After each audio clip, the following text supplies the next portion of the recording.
Plot twist and horror, such a perfect match that all of us, I'm sure, have our own favorite twist that we've ever seen across all of horror media. I wish I could shake that crazy feeling of being watched. Whether it's the classic he was dead the whole time, or the reveal that our main character that we've been rooting for the entire time is actually the villain. The question that always comes to my mind is, what is the greatest twist in all of horror? I'm gonna wake up in a minute, I know it. I'm gonna wake up. Which is why I'm here with this new series to finally figure it out. Time to wake up now. With your help, of course. I'd like to wake up. I'd like to wake up now. Which is why the perfect place for us to start is where some of the greatest twists ever written have come from. The Twilight Zone. And where better to start than the very first episode? The place is here and the time is now. And the journey into the shadows that we're about to watch could be our journey. So the episode starts with the classic narration from Rod Serling, even though that wasn't the original plan. Now, while I obviously wanted to dress up and shoot the video this way, Rod Serling did not want to do the series the way that it ended up with him narrating. His original plan was to get Richard Egan because of his voice. I mean, listen to this. What's your plan? To cut humanity out? Are you anti-people and anti-life? Even going as far as to say it's Richard Egan or no one, it's Richard Egan or I'll do the thing myself, which is exactly what happened. We see a man walking down the road in his full coveralls as though maybe he's military or a mechanic or, I guess, an electrician, as he hears music coming from a nearby cafe and makes his way over to it. But when he walks inside, there's no customers, there's no staff, there doesn't seem to be anybody around. Say, I noticed there's a town just up the road. What's the name of it? So when he doesn't get a response, he immediately jumps the counter to see if there's anybody in the back. Hey, got a customer out front! But surely with the music playing and even the kettle already going on the stove, somebody must be here. And so he begins to yell his order out loud, telling them that he just wants some lemonade.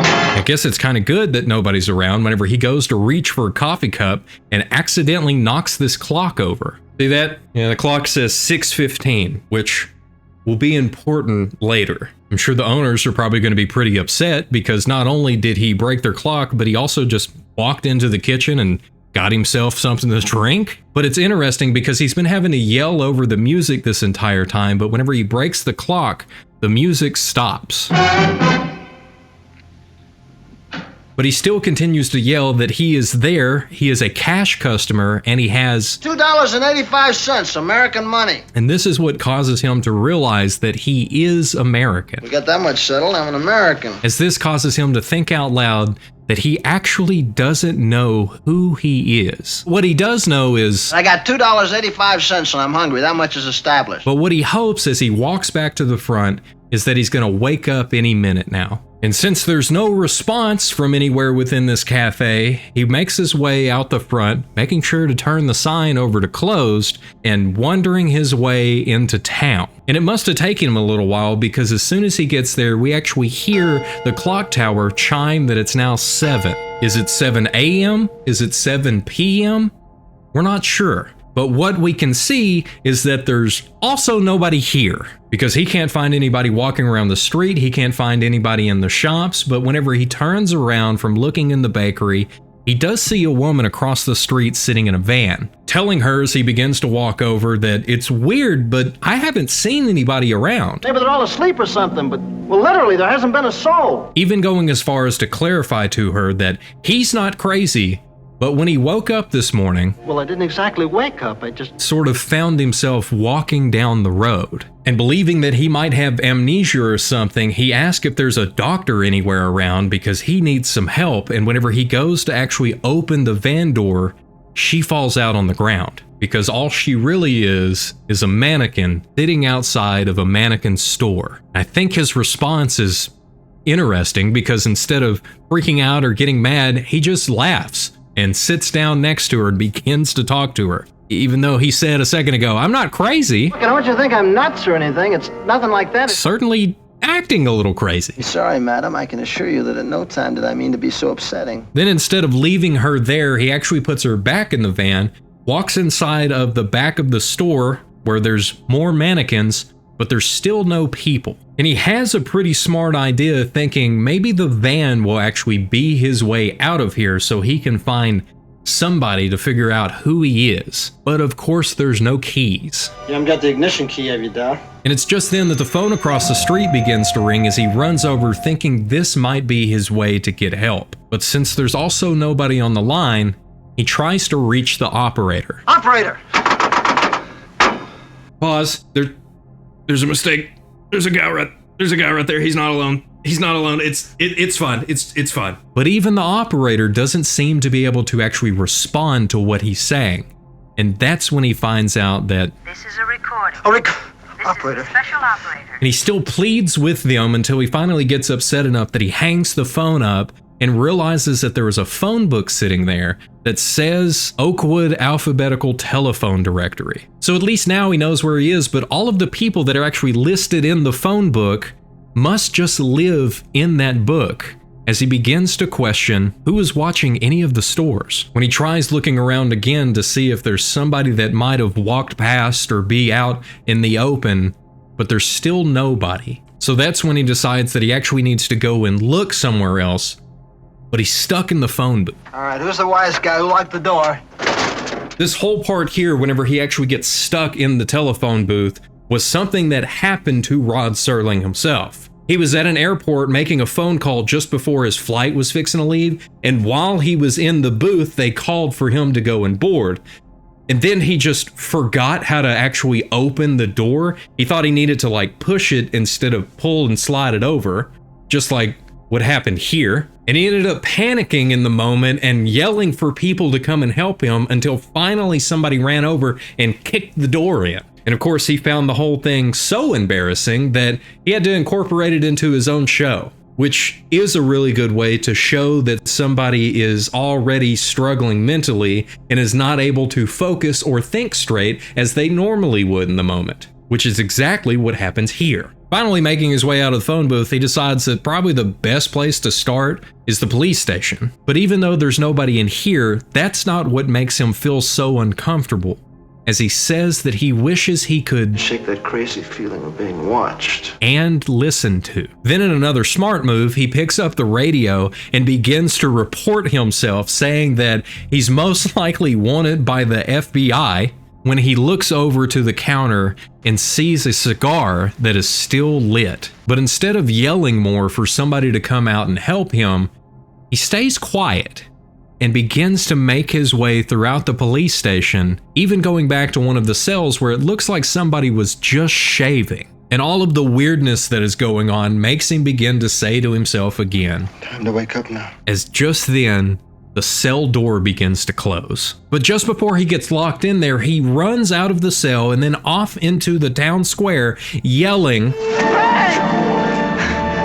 Where is everybody? which is fun because it's the name of this episode. But also, this looks familiar, right? Like the whole town square, the way everything's set up, should look familiar because it's from Back to the Future. It's the same set that they used, as well as To Kill a Mockingbird and many other sets throughout the decades. Some time passes and he's a bit more calmed down now as he's walking around the town still looking for anybody whenever the clock tower chimes again, scaring him into the front of a store. But instead of it chiming 8 o'clock, it only chimes 4 times, telling us that he has now been there for hours. I guess that means that he's also pretty hungry, so he makes his way into the drugstore that he's standing in front of to get him a sundae. Anybody want a Sunday? And this is the moment that he finally sees somebody else for the first time. Problem is, it's him. I'm sorry, old buddy, I don't recollect the name. As he talks to himself about the nightmare that he's currently having and begins to quote Ebenezer Scrooge, telling his own reflection that he must just be something that he ate last night, and now that he's had it, I'd like to wake up. I'd like to wake up now. but I guess if he can't wake up, at least he's got somebody to talk to? Kinda? Because my grandma always told me it's fine to talk to yourself, just as long as you don't start answering yourself. I feel like he's right on the line of starting to do that, because all of this just seems so crazy to him that even whenever he looks at the counter, he sees Oakland's basketball schedule and says, Nobody in the whole bloody world can have a dream as complete as mine. and it's at this moment that he actually begins to look around to see all of the little details that are going on around him, even down to the books and the book titles, as we see. Oh, that's The Last Man on Earth right there, written by Richard Matheson, who also wrote a bunch of stuff for The Twilight Zone, and you probably know this story from its iterations in stuff like I Am Legend, The Omega Man, and The Last Man on Earth, which I guess most likely we only actually know about I Am Legend because that's the most recent one. But yeah, it's all based on the story from this book. Pretty cool. And picking one up, we can actually see some shock set in on his face as he puts it back down and runs outside to sit on the park bench. And here's where he must have been for quite a while too, as he's been playing tic-tac-toe with himself in the dirt. As finally, something happens and the lights kick on. And it's not just the town lights that come on, but it's also the movie theater that is now fully lit up, as he begins to make his way over to it. And it's outside that he actually sees a movie poster for the movie that's showing called Battle Hymn, that it finally clicks with him that he's Air Force. I'm Air Force. And it's funny, since this is in black and white, I thought that he was going to be wearing green for his coveralls, but whenever I looked it up, Air Force had already switched over to their Air Force Blues. So I kind of lucked out because this is all they had when I was buying these. And he thinks that he is also lucked out, as now he has realized a little bit of who he is, and he runs inside yelling that he's Air Force. But there's still nobody there. And now he's got to figure out, what does that mean and what happened? Was there a bomb? That must have been it, a bomb. But he's smart enough to know that all of the buildings are still standing. There's just nobody here, so it couldn't have been that. And it's just then, when he's trying to figure out what in the world's happening, that the movie actually kicks on. Who's up there? Who's running the pictures? Making him run up to the film booth to see who turned on the movie, but it's still just him. And after this scary realization, he runs back downstairs and actually runs straight into a mirror, because he's not doing very good, and he is outside of his mind at this moment. And the only thing that he can think to do is run. And as he sprints down the road and then onto the sidewalk, he trips over a bike, where whenever he looks up at the optometrist office, he sees an eye, which plays more into the feeling that he had of being watched earlier, as he gets up, scared for his life, and runs to the nearest stoplight and begins hitting the button as he's yelling, Please, somebody help me. Help me, please, somebody help me. And it's at this moment that we see a room full of men who are, in fact, watching what is happening to him. Please, somebody help me. Somebody's looking at me. Somebody's watching. But not watching him in the town, instead on a screen. Somebody's looking at me. Please help me. Help me. As we see that he is strapped into a chair and has wires hanging off of him, so they're able to track exactly what is going on with him. So finally, having seen enough, the general stands up and says, Clock him. Please, somebody help me. Get him out of there. Help me. Quick. Help. as a group of a bunch of military men run across there to a little box sitting in a warehouse and open it up, as we see Sergeant Mike Ferris. As we also see a clock inside the room that he is banging his hand against and has now broken the glass on it. I told you that clock at the beginning was important, because this one here also says 6:16, which is intentional because it's to imply that everything that we just saw happened within a minute, just as a dream normally will. As they finally get him unwired and out of the chair and loaded up on a stretcher, we then see a group of men making their way over, as the press finally comes in to begin to ask questions about what happened. Delusions, I think.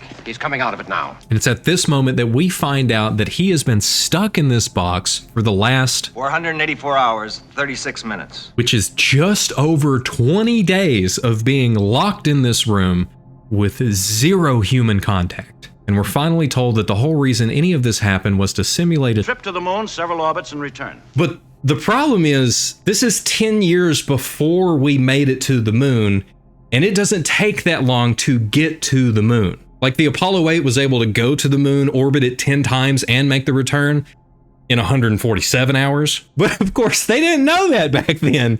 So they did the best they could to think of how long it would take to get to the moon. And this is what they thought. So the press begins to ask the general, what happened to him in there? What happened to him is that he cracked. And the general makes it very clear that if any of them were trapped in a 5-foot room for more than 2.5 weeks, being completely alone and not even hearing another human voice except for their own, that he would Give you especially good odds that your imagination would run away with you too. And with that, the general finally steps away from the press to go over to talk to Sergeant Ferris to ask him what happened.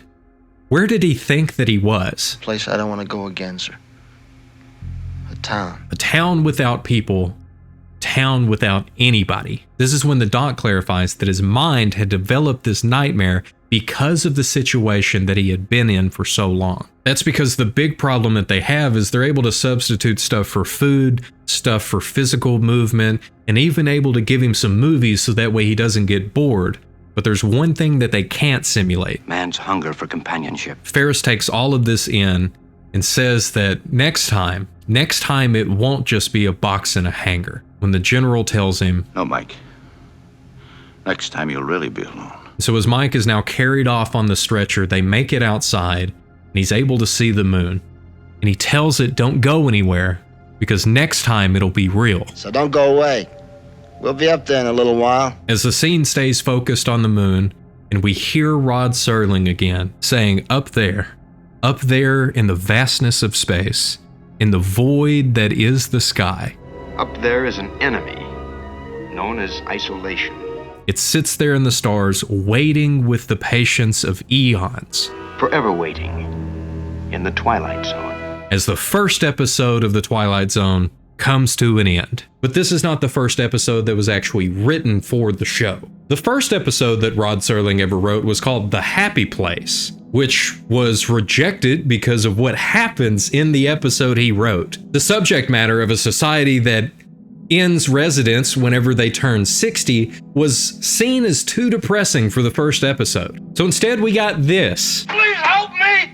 Help me! Pretty great episode, but now comes the question, how good is this twist? And I've come up with 5 different categories so that way we can rank each one out of 100 to see just how good this twist really is. So the first one is story, and how well does the twist serve the overall story? Because a great twist will work perfectly with its story, concluding certain points that have already been set up throughout the story and setting a foundation that all the rest of these will be based on. I think it serves the rest of the story extremely well. So much so that I would say this is one of the better written episodes of the entire series. It's like the idea of taking a daydream and stretching it out far more beyond what anybody would ever be comfortable with, making them say that it's Place I don't want to go again, sir. because on a rewatch you're able to appreciate the story even more with the full context of what's really going on,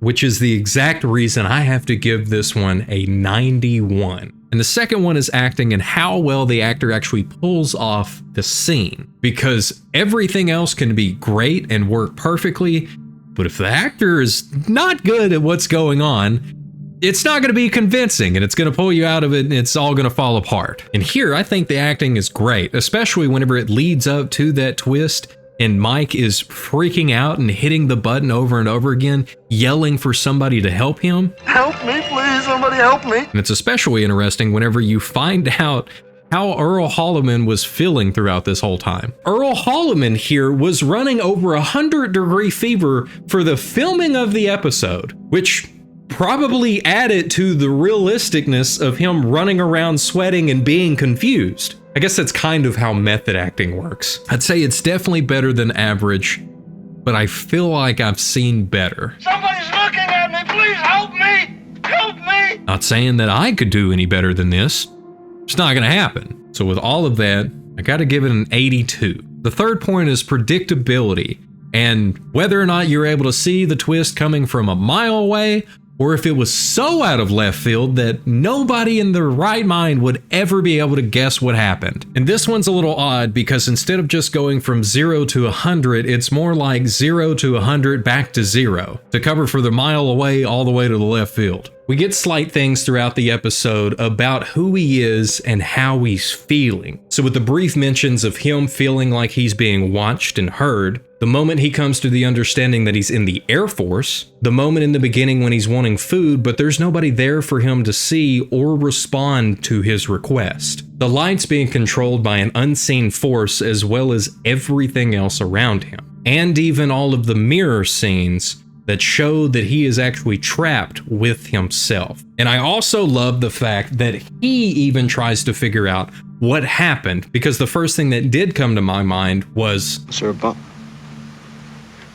That must have been it, a bomb. but he logically walks his way through how that doesn't make any sense, which helps us to think there's got to be something else going on here that is military involved and involves only him. And with all of the other clues, you could come to the conclusion that this is a military experiment going on, and that's the reason that he is trapped with just himself, which is why I've got to give it an 84. Number 4 is satisfaction, and how well does the viewer take the twist? This could be something that makes you go, wow, that was amazing, and it sticks in your mind, or it could be something that makes you go, whoa, whoa, but you'll still be quoting it for years on end. What's in the box? What's in the box? You know you do it. And this one here, I feel like was pretty satisfying. You get to the end and you go, whoa, it was all in his mind. That's crazy. Just a kind of a nightmare that your mind manufactured for you. And it's the reason this episode is as well remembered as what it is,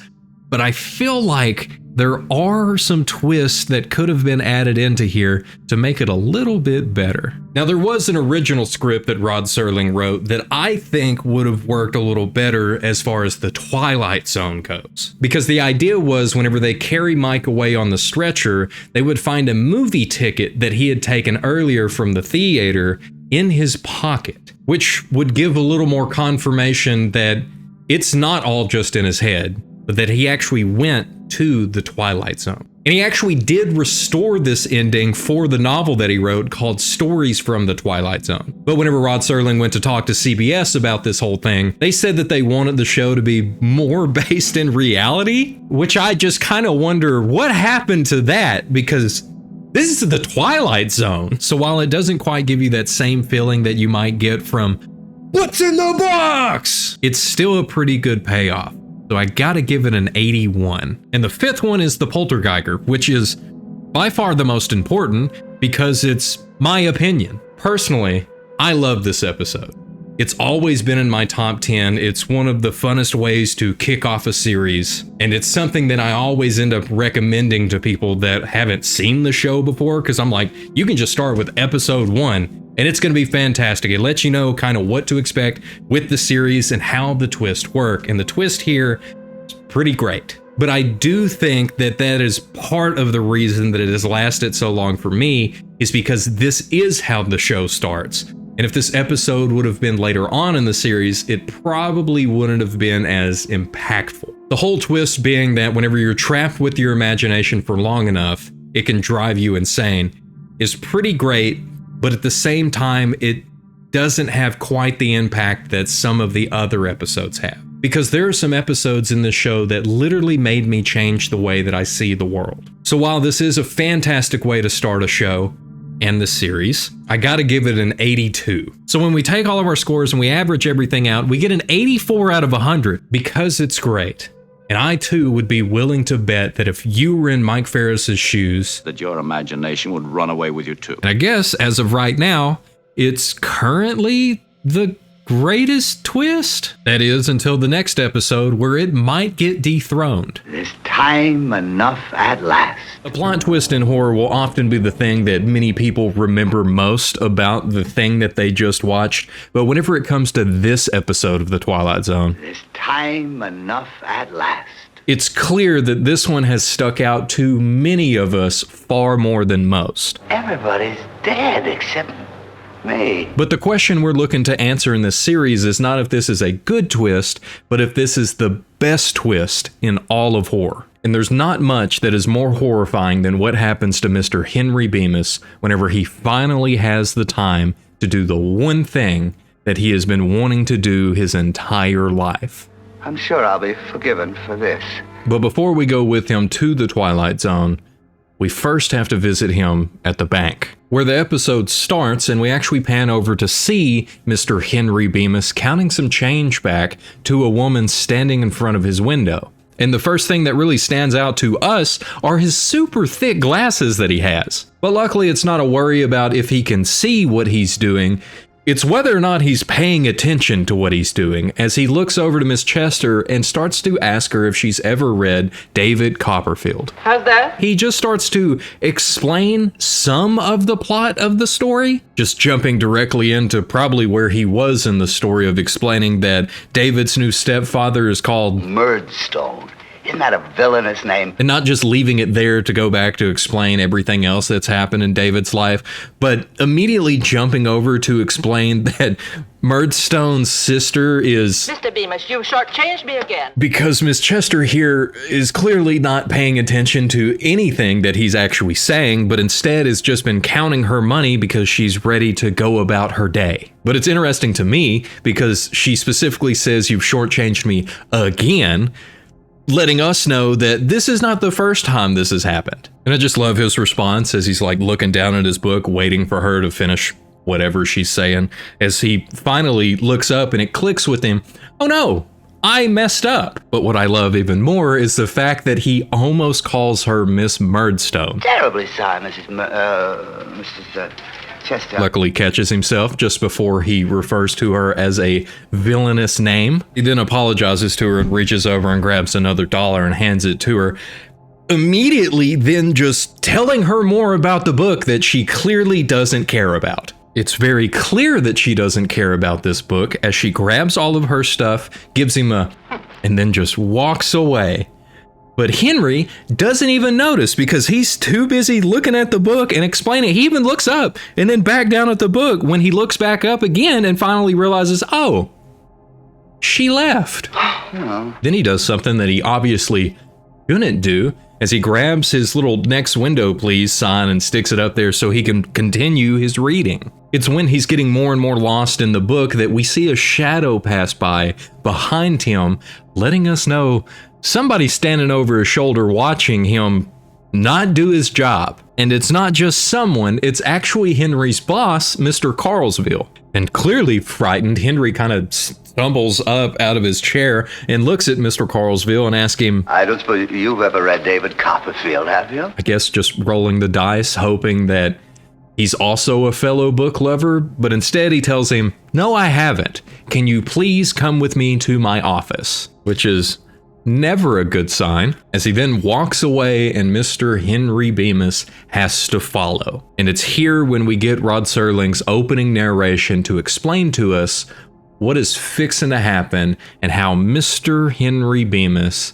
is going to make his way into the Twilight Zone. And it's all going to happen because Mr. Henry Bemis is a bookish little man whose passion is the printed page. But the problem that has already been established at the very beginning of the episode is that every single person in his life does not share his passion. But his real enemy above all is the unrelenting hands of a clock. But in just a moment, all of that is going to change because he'll have a world all to himself, without anyone. Making it clear right away that this is not the twist of the episode. Instead, this is just what is going to play out, is that he is going to be all alone, which is a lot like the last episode, but it's a lot different. Everything here happens way different. Well, literally, there hasn't been a soul. But what is not too different is Burgess Meredith being in a Twilight Zone episode. Because this is just the first of 4 episodes that Burgess actually appeared in as the leading actor, putting him tied for first place with Jack Klugman for an actor in the leading role the most amount of times in the Twilight Zone. Some good episodes right up in here, so if you're looking for something to go and watch, here's all the suggestions you need. Where we pick back up is in the president of the bank's office, who is Mr. Carlsville, and he is telling Mr. Henry Bemis that he do not function within the organization as he should, and going as far as to tell him that he is not a good bank teller, he is not a good employee, but instead is a reader. A reader? a reader. Mr. Carlsville clearly doesn't pull any punches as he is telling him exactly how he feels about Mr. Bemis here. Which, I get it, you know, if your employee is not doing what you're paying them to do and is causing more work for everybody else because all he wants to do is read, that's one thing. But when he calls him out saying, I even see you go into the bank vault and read on your lunch break, it's like, okay, it's his lunch break.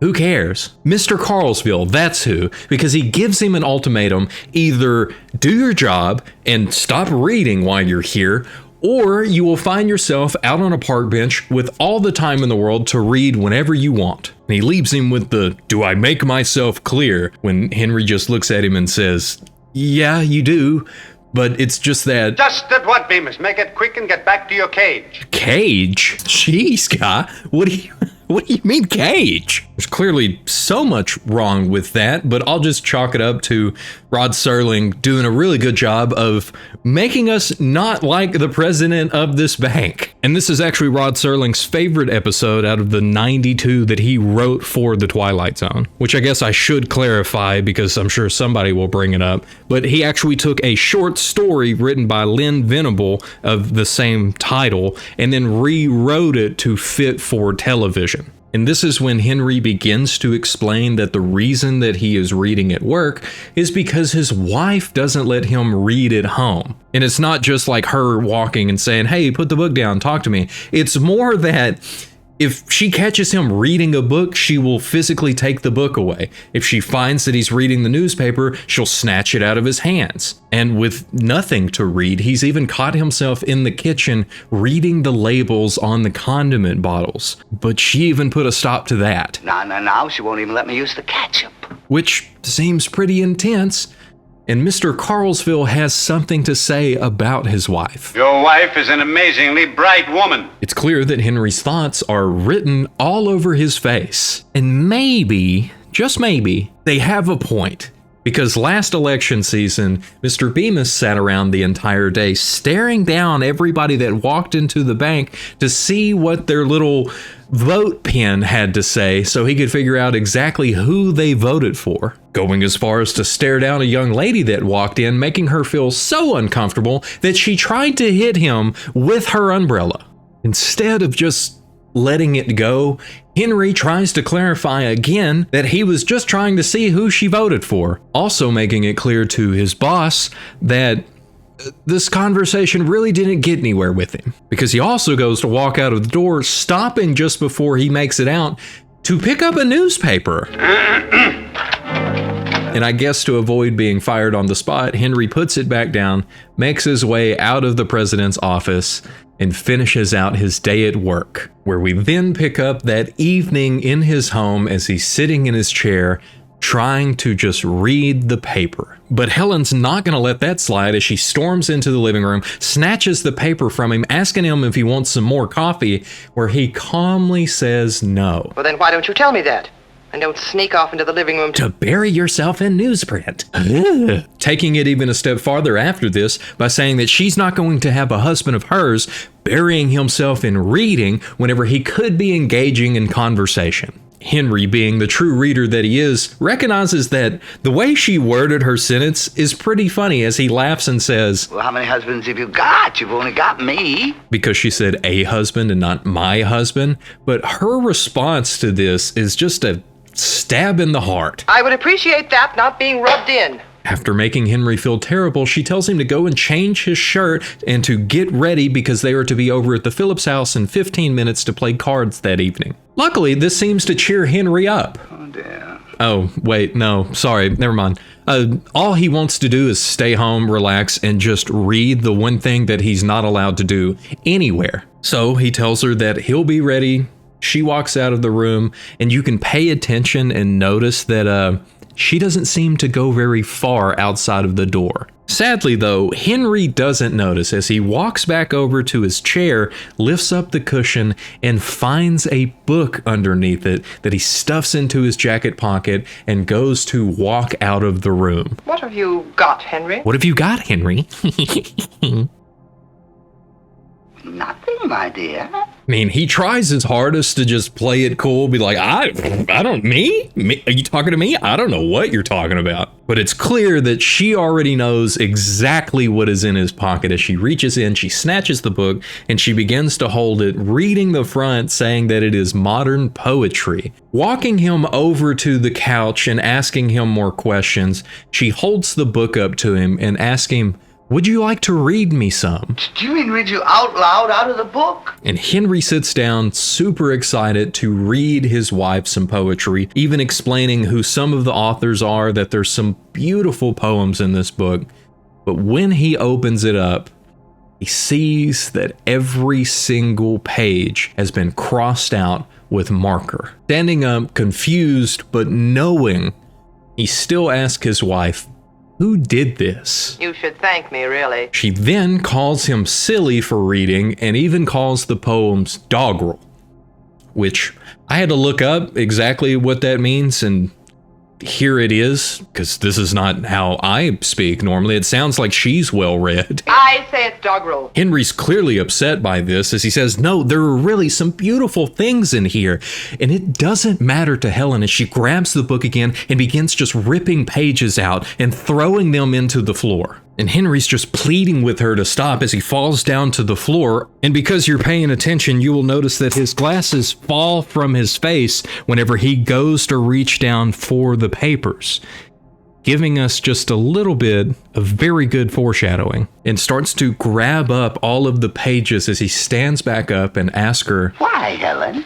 Why do you do these things? And her response is so cold as she just looks him in the face and says, because I married a fool, and walks out of the room, leaving Henry with the torn pages in his hands, and I'm sure his heart in the same state. Then we pick up at lunchtime the next day at his job as Henry's grabbing all of his stuff and is beginning to make his way to the same spot that he always has his lunch, down in the bank vault, where he can read in peace and not be bothered by anybody in his life. But this time, as he's walking that way, he makes sure to look around to see if anybody is in fact watching him go to his secret hiding spot. Luckily, not seeing anyone, he shuts himself in the vault, walks over, sits down, opens up his lunch, and grabs the newspaper, where we read right on the front of it, H-bomb capable of total destruction, but also that this is the Daily Chronicle, which is published daily, but there's not a date on here, so what day is this from? What year is this from? Is this yesterday's newspaper? Today's? Is it tomorrow's that hasn't yet come out? How should we know? We don't, because this is the Twilight Zone, so it doesn't really matter now, does it? Henry really doesn't seem to be bothered by it anyway, so he just lays the newspaper aside, eats his lunch, and we see the book that he brought in there flip open on its own, as well as this pocket watch that he set aside to be able to track his lunchtime as it shatters 24 minutes into his lunch break. And this is followed by a violent explosion that shakes everything around him. Yes, luckily his glasses are so thick that they don't do what the pocket watch did and just explode on his face. But he's probably thinking that's exactly what happened with all the craziness that's going on around him as he finally falls back into the floor and passes out. Some time passes as Henry finally wakes up and begins to make his way out of the vault, struggling to push the door open and then making his way up the stairs where there is total destruction all around him. And clearly being in a daze from whatever is going on, he goes to sit in a chair just to sort of take everything in when he's startled back to his feet by a voice just right next to him. I can only tell you that in adherence to duty. Where he looks over the desk that is in front of him to see that somebody is crushed under all of this debris and that it was a recorder playing back its final message as it then also explodes. Could you type that up in triplicate? Okay, explodes is a bit intense for what actually happened. And as you'll notice throughout the rest of the episode, this is the only body that he finds, and I'm not sure if it's like a rating thing or if they're trying to imply that the blast was so intense that if you weren't covered by some sort of rubble, you were evaporated on the spot, which would make me ask the question of why is there some of the stuff that he finds later in the episode still there? Henry then stumbles backwards and then wanders his way into the lobby of the bank, seeing nothing left, as he then also makes his way out of the bank to see that it is no better outside. Because as far as he can see, it is nothing but a wasteland that is left of his hometown. And it's here where we get a very rare mid-episode narration from Rod Serling, as he looks and finds nothing. The neighborhood bar is gone, the movie theater is destroyed, the baseball diamond, the hardware store, and even the mailbox of what was once his house and is now a rubble. And it's here that we hear his first words after all of this has happened, standing just outside of the crater of what was once his home. Helen! Where are you? And we get another line from Serling telling us just how long he has been out here looking for anyone. Henry Bemis, on an 8-hour tour of a graveyard. 8 hours that he has been out here just trying to figure out what happened and where everyone is, as it finally hits him. Everybody's dead except me. And wrestling with this conclusion, it also hits him. The reason that he's okay is because he was down in the bank vault when everything happened. But now the real question is, does he even want to be alive? I'm not at all sure that I want to be alive. Truly thinking on the answer to that question, he makes his way over to the grocery store where he finds a bunch of food. Food long enough to last him years and years on end, so at least he doesn't have to worry about starving. Now, here's another issue with the Twilight Zone being as old as it is, because they were still studying the effects of nuclear fallout at the time, because he wouldn't be able to eat any of this food. All the food I can eat. Everything here is basically already radioactive, including himself, because according to Fallout procedure, he should have stayed within the vault for at least 2 weeks. But he definitely didn't know that at the time, and neither did literally anybody else. Grabbing a potentially poisonous cookie?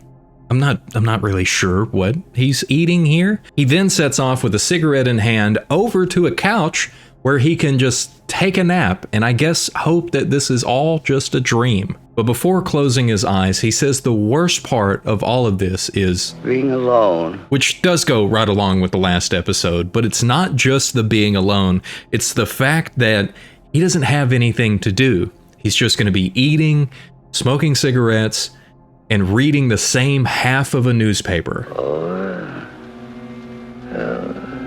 Sadly waking up in the same destruction that he went to sleep in, he wakes up to see a vehicle not far off. And if you need proof that this is a horror show, it's right here whenever the car doesn't start. And this pushes Henry over the edge as he jumps out of the car, slams the door, and begins just yelling for anybody to come and help him. Someone there? Please, someone! But his only answer is the silence of death. He quickly calms himself down from this and rationally begins to walk his way through everything that's going on around him, reminding himself that he has enough food and that he's thankful to be alive. Help! Help! Someone, please! Obviously, that doesn't seem to last but for a few seconds as he begins screaming through what is left of the town and stumbles his way into what is left of the sporting goods store and directly into a case full of guns. Here he picks up a revolver and is quietly talking to himself about the loneliness and all of the sameness. If there was just something to do. And we know exactly what is fixing to happen as he's telling himself that surely he will be forgiven for what he's fixing to do. I know I'll be forgiven. And it's just then as he's putting the revolver up to his temple that he sees the public library. As he stops himself and even drops the gun to make his way over to it. And running up the steps, finally having some excitement, he sees the collective works of Dickens and George Bernard Shaw, as well as many, many more books for him to read. Books! All the books I'll need! All the books that he could ever want to read. As he begins to grab them, he starts to stack them up in piles all up and down the staircase, so that way he can know this is good for January, this is good for February, this is good for March. Next year, and the year after. Books and books for years on end. The only thing that he's ever wanted, and the only thing that it cost him, was every single person that he ever knew. But in this moment, the absolute best part to him is there's time now. All the time that he could ever want, all the time that he would ever need to finally do the one thing that he's always wanted to do. Read. There's time enough at last. Sitting down now and rejoicing in all the time that he now has, he reaches for his first book. As his glasses slip from his face and shatter on the ground, and we see for just a moment what it looks like through his eyes in the blurry vision as he's looking for his now broken glasses. Fumbling around for just a moment, he finally grabs them and picks them up as the lenses are no longer in them, and he says exactly what all of us are also thinking. That's not fair. That's not fair at all. He had time now. He had all the time that he could ever need, and it no longer matters. As he stands to his feet and begins to sob, just repeating that it's not fair. That's not fair. And we hear again from Serling his final words of the episode. The best laid plans of mice and men. And Henry Bemis. The small man in the glasses who wanted nothing but time. Henry Bemis. Now just a part of the smashed landscape. Just a piece of the rubble. Just a fragment of what man has deeded to himself. Mr. Henry Bemis. In the Twilight Zone. It's definitely one of the more depressing twists that I can think of, but we still have to answer the question, is this the greatest twist in all of horror? And out of our 5 points, of course, we have to start with story, and how well does the twist serve the story? And the deeper side of the story is of a man who wanted to spend some time doing the thing that he loved most, even though everybody around him was trying their hardest to keep him from his passion. Because I'm married to a fool. And the only reason that he's able to fully pursue his passion is because there is nobody left to stand in his way. So it's not so much of him having this pure joy of finally being able to read, but it's that this is all that he has left. So he's now just clinging on to his final distraction so he doesn't actually have to confront all of the death and destruction that is around him, just for it all to slip away in an instant, leaving him completely stuck in the moment and just becoming another piece of the rubble as there's nothing else for him to do but fully confront the tragedy. And this is the definition of losing everything that you ever had, but gaining the one thing that you've always wanted, and still asking the question, was it worth it? I'm not at all sure. And leaving me to score this category with a 94. And for our second category, we have acting, and asking the question, how well does the actor pull off the scene? And first, I have to point out that Burgess Meredith here is fantastic throughout the entire episode. Between being lost in thought and just thinking about his passion, to clearly being upset by what people are saying directly to him, with standout scenes like this. Help! Help! Someone, please! And the incredible way that he handles the ending here. Because it's not with rage where he's freaking out, throwing the books, yelling that this isn't fair. That's not fair at all. But it's more of a distraught and denial of the entire situation, which I think is far more realistic for everything that he's been through. So that's why I have to give it a 93. And for our third category, we have predictability, and whether or not you're able to see this coming from a mile away, or if it's all of a sudden and out of left field. We want to be right in the middle because a perfect twist is going to be perfectly balanced. And I gotta say, the foreshadowing for this is pretty good in this episode, because the first time I watched it, I never really picked up on the fact that his glasses fell off of his face earlier in the episode. or the different moments throughout the episode where they weren't all the way on his face, where he's reaching over to grab them to put them back on his face. But we do get to see from his perspective a couple times before the ending to see how bad his vision really is. And the thing is, the first time you see Henry, that's the first thing you see, is his glasses. And with him being set up as such an adamant reader, You, Mr. Bemis, are a reader. we know that his glasses are really important. And since the twist is not the fact that the H-bomb went off and destroyed everything around him, He'll have a world all to himself, without anyone. I'm left with the question of what else would the twist be? And being honest, I feel like the reason that somebody wouldn't pick up on what the twist is going to be in the end is because it's the one thing that you don't want to happen to Henry. This guy with these huge glasses that all he wants to do is read, and whenever he finally has time, they slip from his face, and we're left saying, That's not fair. and just because I didn't want it to happen, that's exactly what did happen. That's why I have to give this an 80 on the predictable side. And with category number 4 being satisfaction, it's not so much of how good does this twist make me feel, it's more of a question of how memorable is this payoff to the viewer. It's Not Fair is one of the most memorable scenes in all of television history. And it's so clear from the comments and how many people mention this episode as their favorite twist in the Twilight Zone in the last episode that it's obviously stuck with many of us for a very long time.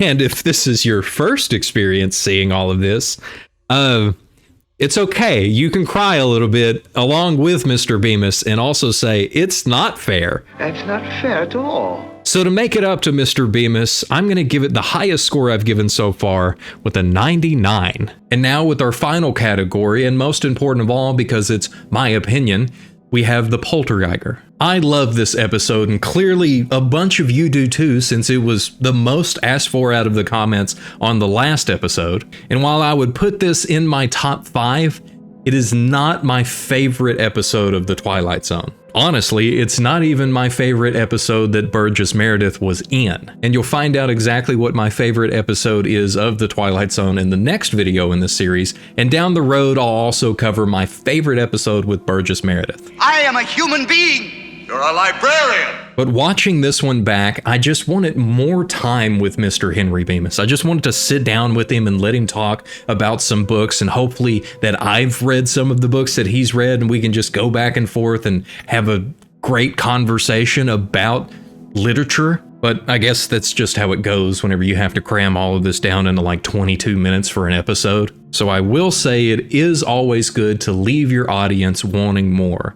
So to Mr. Henry Bemis, I have to give him a 90, bringing our total for Time Enough at Last to a 91.2, which puts it above the last episode that I did. Where is everybody? And I guess also making this the greatest twist to ever happen until later episodes in this series.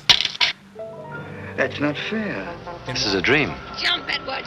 There's often a split between what many people would say is the best twist of all time and what is their favorite. If I stay awake any longer, the strain will be too much for my heart, and that'll be the end of me. And that's why we're going to look today at my favorite episode of The Twilight Zone to see if it does have the greatest twist of all time. You promise you won't put me in a straitjacket? And the episode starts with a tired man trying his hardest to make it into this building. But with so many people around and so much stuff going on all at once, it seems like Mr. Edward Hall here is struggling just to stay standing. As he has to stop and lean against a light pole before making his way inside, it seems that all of the people that are passing from in and out through this revolving door is just making his head spin more and more. Now, I don't know what's going on here, but this lady just stuck her hand through the door. Why is there no glass anywhere here? Is it so that way they don't get reflections of the camera like they did in the first episode? It's here that Rod Serling gives us the opening narration to let us know what is going on. 12 o'clock noon,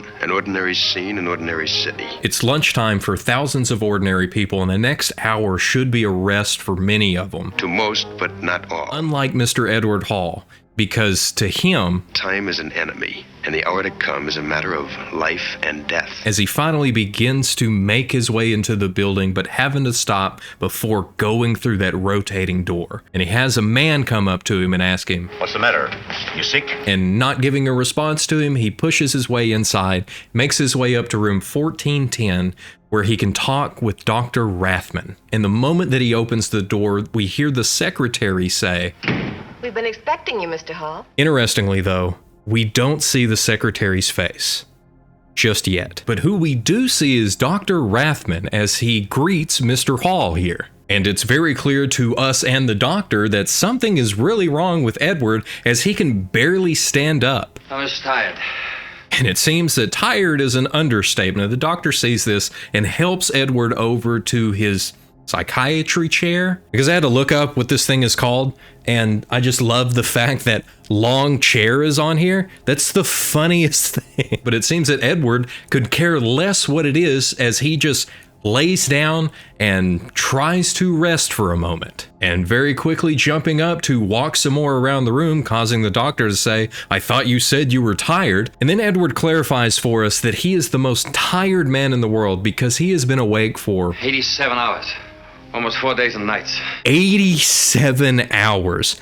I don't know how long you've been up at one time before, but my longest was like 61 hours. And at that point, you're starting to see stuff and you're basically just sort of blacking out because of how tired you are. I don't know how in the world he's doing it, but whatever he's taken, it's got to be pretty intense. But to the doctor, he just figures that's the reason that Edward is here, is because he can't sleep. No, doctor, not can't. I mustn't.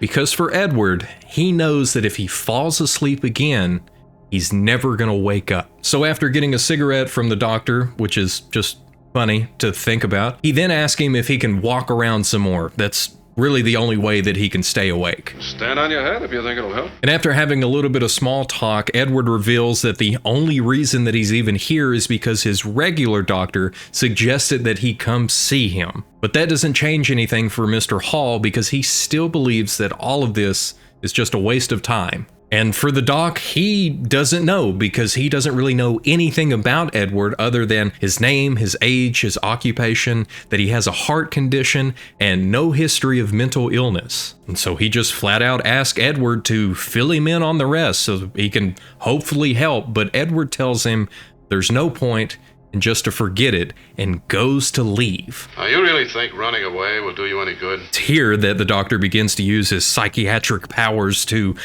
convince Edward to stay. You promise you won't put me in a straitjacket? And I love the doctor's response, because he's just like, I don't promise anything, which I don't blame him, because he literally doesn't know this guy.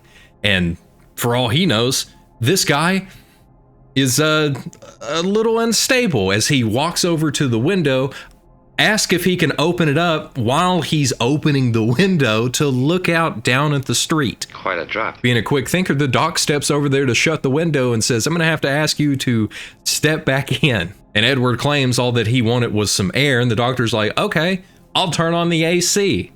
And that's when Edward looks at him and says, do you think I would jump? And once again, the doctor is honest and saying, you might have. Not a chance. I want to live. That's my problem. And it's here that finally the doctor tells him to just start anywhere with the story, and he'll try to piece it together to figure out what's going on and if he can help at all. And of all the places to start, Edward chooses to begin his story by talking about a picture of a ship that is hanging on the wall and telling the doctor, I can make it move.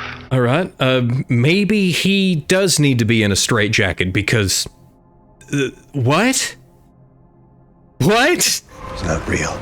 It just ain't as real as it seems. But in true psychiatrist form, the doc just lets him continue so he can try to figure out if he's telling the truth or insane. Luckily, though, he clarifies that he knows that it's not really moving, but when he was growing up, they had a similar picture that hung on the wall, and his mother told him if he stared at it long enough, it would begin to move. All I had to do was keep looking at it. And at first, he just thought his mom was playing a joke on him, but the idea fascinated him so much that he sat down one evening and stared at the painting for over an hour.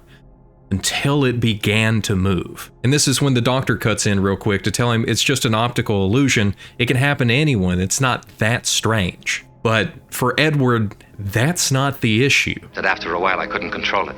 It had reached a point for Edward that every single time that he saw the picture, it would constantly move and the sails would open up and the ship would dip in the water, and there was nothing that he could do about it. And he even clarifies for the doctor that whenever you have a pain in your arm, just because there's no physical sign, if your brain is telling you that your arm hurts, it hurts just the same, doesn't it? It's here that the doc kind of nods his head as Edward is now pouring himself a glass of water and pulling out a pill bottle from his pocket to take something. Like I said, I still don't know what he's taking, but whatever it is, the doctor's like, how much are you taking a day? But Edward doesn't have any time to answer that question and just ask him, do you want to hear the rest of the story or not? As he begins to explain that at 15 he developed a rheumatic heart and that for the rest of his life he was going to have to try his hardest to take it easy. No long walks, no stairs, no shocks. No shocks of any kind. While some things are easy to avoid, the one thing that Edward has never been able to avoid is his imagination. As he brings up an incident that happened 3 years ago of a woman that was killed in her car because a man was hiding in the back seat. And ever since then, whenever he has to drive, which is pretty often, that thought comes into his mind that somebody might just be behind him in the back seat. I'll be honest, I've done this exact same thing of looking in the back seat, knowing nobody's there, but then you keep thinking about it. I kept thinking there's somebody back there. And it was through him thinking more and more that there was somebody back there and staring so hard into the rearview mirror that he begins to see somebody in the back seat. Because Edward's no longer paying attention to a road, another car has to slam on its horn so that way he can get Edward's attention, but he still doesn't have time and ends up in an accident anyway. And to Edward, after the fact, it doesn't matter if there was somebody in the back seat or not, because he still ended up in a crash. A crash caused by his imagination that resulted in a shock that the doctors told him his heart wouldn't be able to handle another one. And has there been another one? Not yet, but there will be one soon, because the moment Edward goes to sleep, he's going to have his last shock of his life. And he knows this for a fact because when he was a child, he always dreamed in sequence. Each dream would pick up where the last one ended and over again. And he knows this because he would always write down what happened so he could track throughout his entire childhood of all of the different dreams in the course of his life in the dream world that he was going through. It's here that the doc cuts in again to say that it's probably that your dreams are following the notes from your previous night and not the other way around. But Edward is so certain that that's not what is happening, because for a long time from his childhood till now, he hasn't dreamed at all. And a week ago it started. It's here that Edward begins to tell the first part of his last sequence of dreams and how it all takes place within a twisted amusement park. It's the kind of place you see only in nightmares. What's that? A weird dream sequence in something that I really enjoy. This is probably where it all started. Everything warped and twisted out of shape. The scariest part for Edward is how real everything is. Probably a lot like a lucid dream, and if you've ever had one, you know that they can get really weird really quick. Because I know for me, it only took me one to decide I'm never doing this again. And mine was nowhere near as weird as this, as we then see a man calling Edward over to the shooting gallery where the target is a spinning spiral. And I guess it's not a complete nightmare because it only cost a dime for 6 shots. If only they were still that much, because nowadays you go and pay $15 to get something like this. But it's just before taking a shot that Edward hears another man calling out about all of the beautiful women that they have within their attraction. So Edward puts down the rifle and makes his way over there, much to the confusion of the man running the shooting gallery, just in time to be introduced to Maya, the cat girl! And it's here that Maya begins dancing for Edward. Even though there are some other people off in the background, Edward's right up in front and watching her very intently. Until he runs away. It's at this moment that we hear Edward telling the doctor that he didn't know who she was and that he'd never seen her before.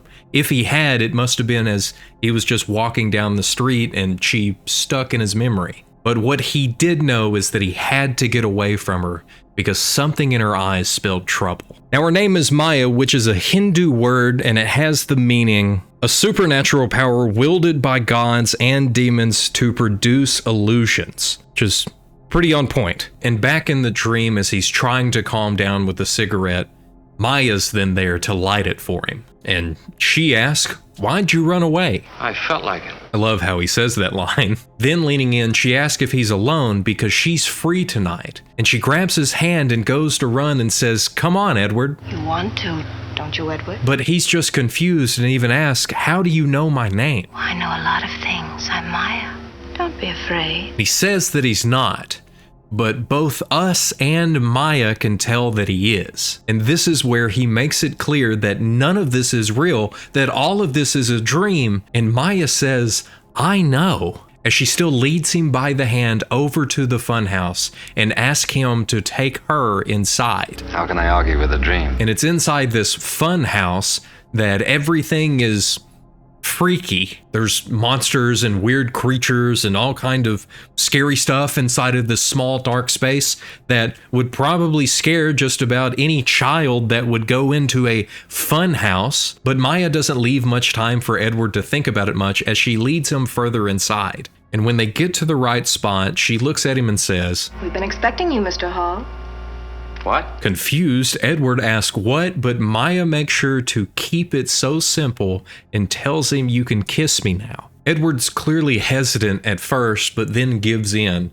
And after he asks the question of, whose dream is this anyway? And it's in the background that we can see an ape making its way across as a woman then screams and it scares Edward. And finally, in this moment, he begins to look around at all the other strange creatures that are here as Maya begins to laugh again. This causes Edward to go back with the plan that he should have stuck with earlier as he tries to run his way out of the funhouse. That's when I knew she was trying to kill me. And it's here that he woke up because of how fast his heart was beating. It took him over an hour to finally calm down and get back to normal. And it was so bad that he went back to his doctor to get another checkup, and the doctor told him that his heart wouldn't be able to take much more than that. It's then that Dr. Rathman asks again, "Did you know the girl? Did you recognize her at all?" And Edward still insists that he has no idea who she is. But we're going to get to know her a little better as he starts back in on the next dream. I was back in the amusement park. I was running.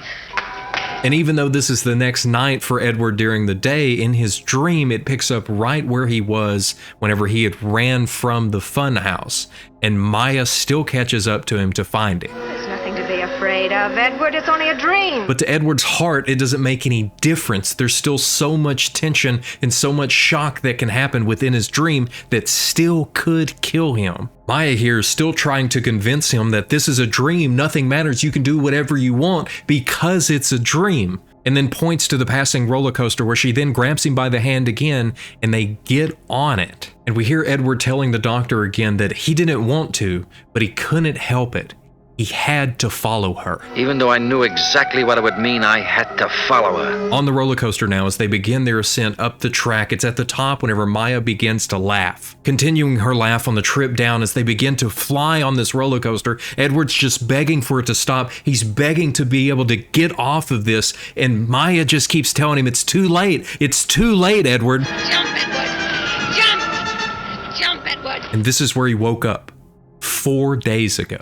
And he knows the moment that he goes back to sleep, he's going to be right back there on the roller coaster, and Maya is going to push him off of it. And that'll be the end. On the other hand, if I stay awake any longer, the strain will be too much for my heart, and that'll be the end of me. A complete lose-lose situation for Edward because he knows that he's going to die either way. And he's still convinced that there's nothing anybody can do. He makes his way out of the doctor's office to go and get some fresh air. But the second that he opens the door and sees the secretary again, everything changes. Maya! As quick as he can, he steps back inside and shuts the door behind him, causing the doctor to ask him what's wrong, and he says, "It's her."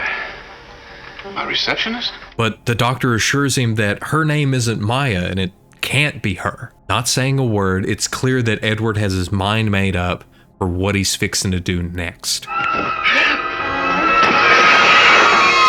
As he sprints and dives headfirst out the window and screams all the way down to the street. Then we see the doctor still sitting in his chair as he slowly stands up, walks over to call his secretary, Mrs. Thomas, into the room. As they walk across the room together, and we see Mr. Edward Hall's body still lying on the long chair.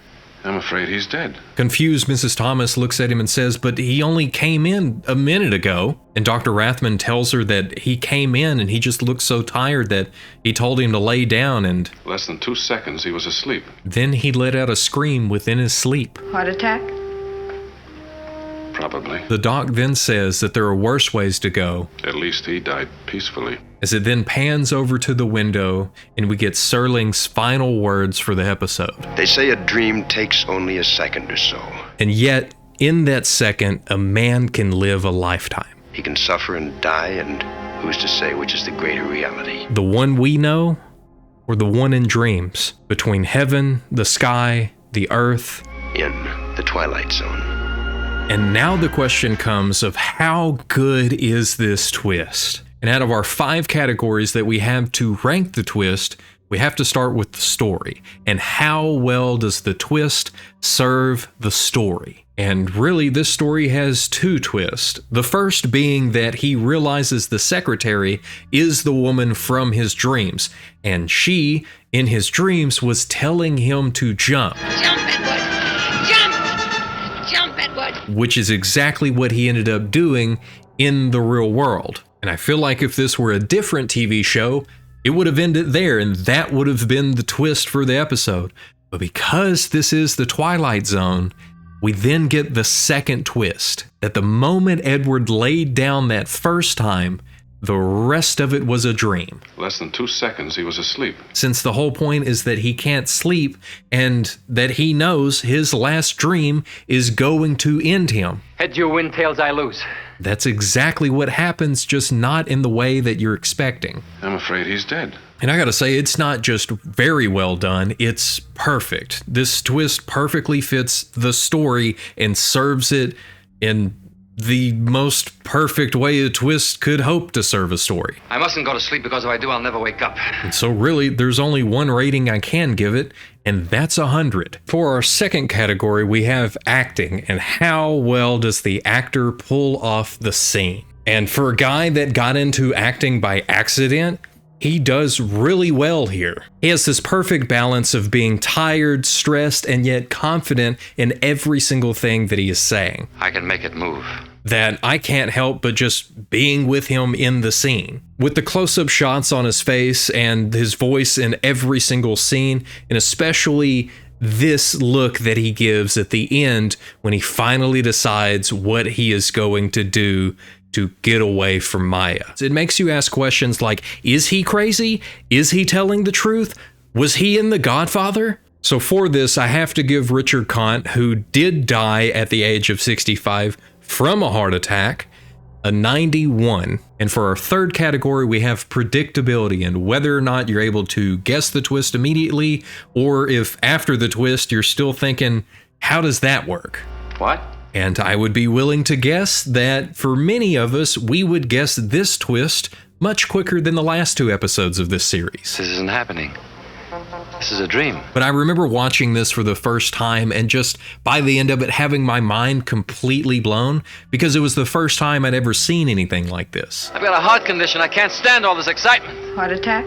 Probably. But now I watch it and I'm like, oh, well, they almost gave it away here. If you're paying attention, the lights even go down for a minute and you're like, oh, that's what's going on. So I would guess it really comes down to how many times somebody has seen this kind of twist before watching this episode. So even with the little details in the episode to point to him jumping out of the window, Jump, Edward! Jump! Maya being the secretary. We've been expecting you, Mr. Hall. Or that his imagination is so strong that it causes things to happen to him that he can no longer control. But I also knew that my imagination could make me see something if I thought about it long enough. You still have to get over this brief hump that happens right in the beginning. And since most of us are very attentive when we're watching something, I have to give this a 70 on the predictable side. And for number 4, we have satisfaction, and how is the payoff for the viewer? And once again, I gotta say that double twist really works in its favor to make it stand out,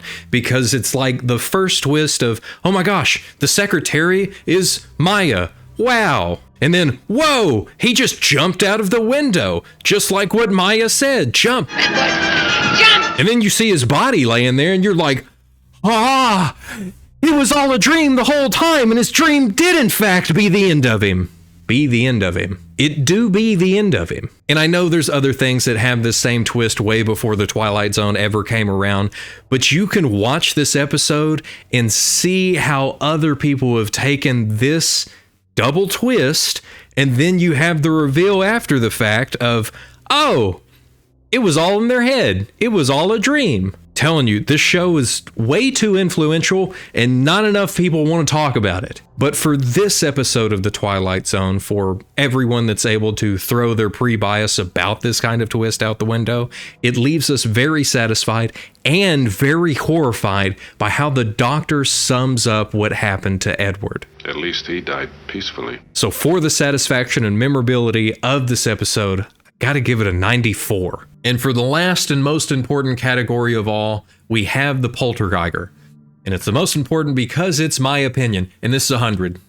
It's 100. It's my favorite. I don't know what to tell you. It's my favorite. I'm biased. That's what this category is for me to just let my biases run. What do you advise, a straitjacket? And it's not just that I love this episode, but it's how much this episode has shaped what I enjoy in horror. Because if you've watched any of my other videos, almost every single film that I have covered has a weird dream sequence somewhere in it. And so once again, this is 100. I've got a heart condition. I can't stand all this excitement. But when we total everything up, it comes out to an even 91 out of 100, putting Perchance to Dream just behind the last episode I covered in this series, which just so happens to be the episode that aired right before this one. Time enough at last.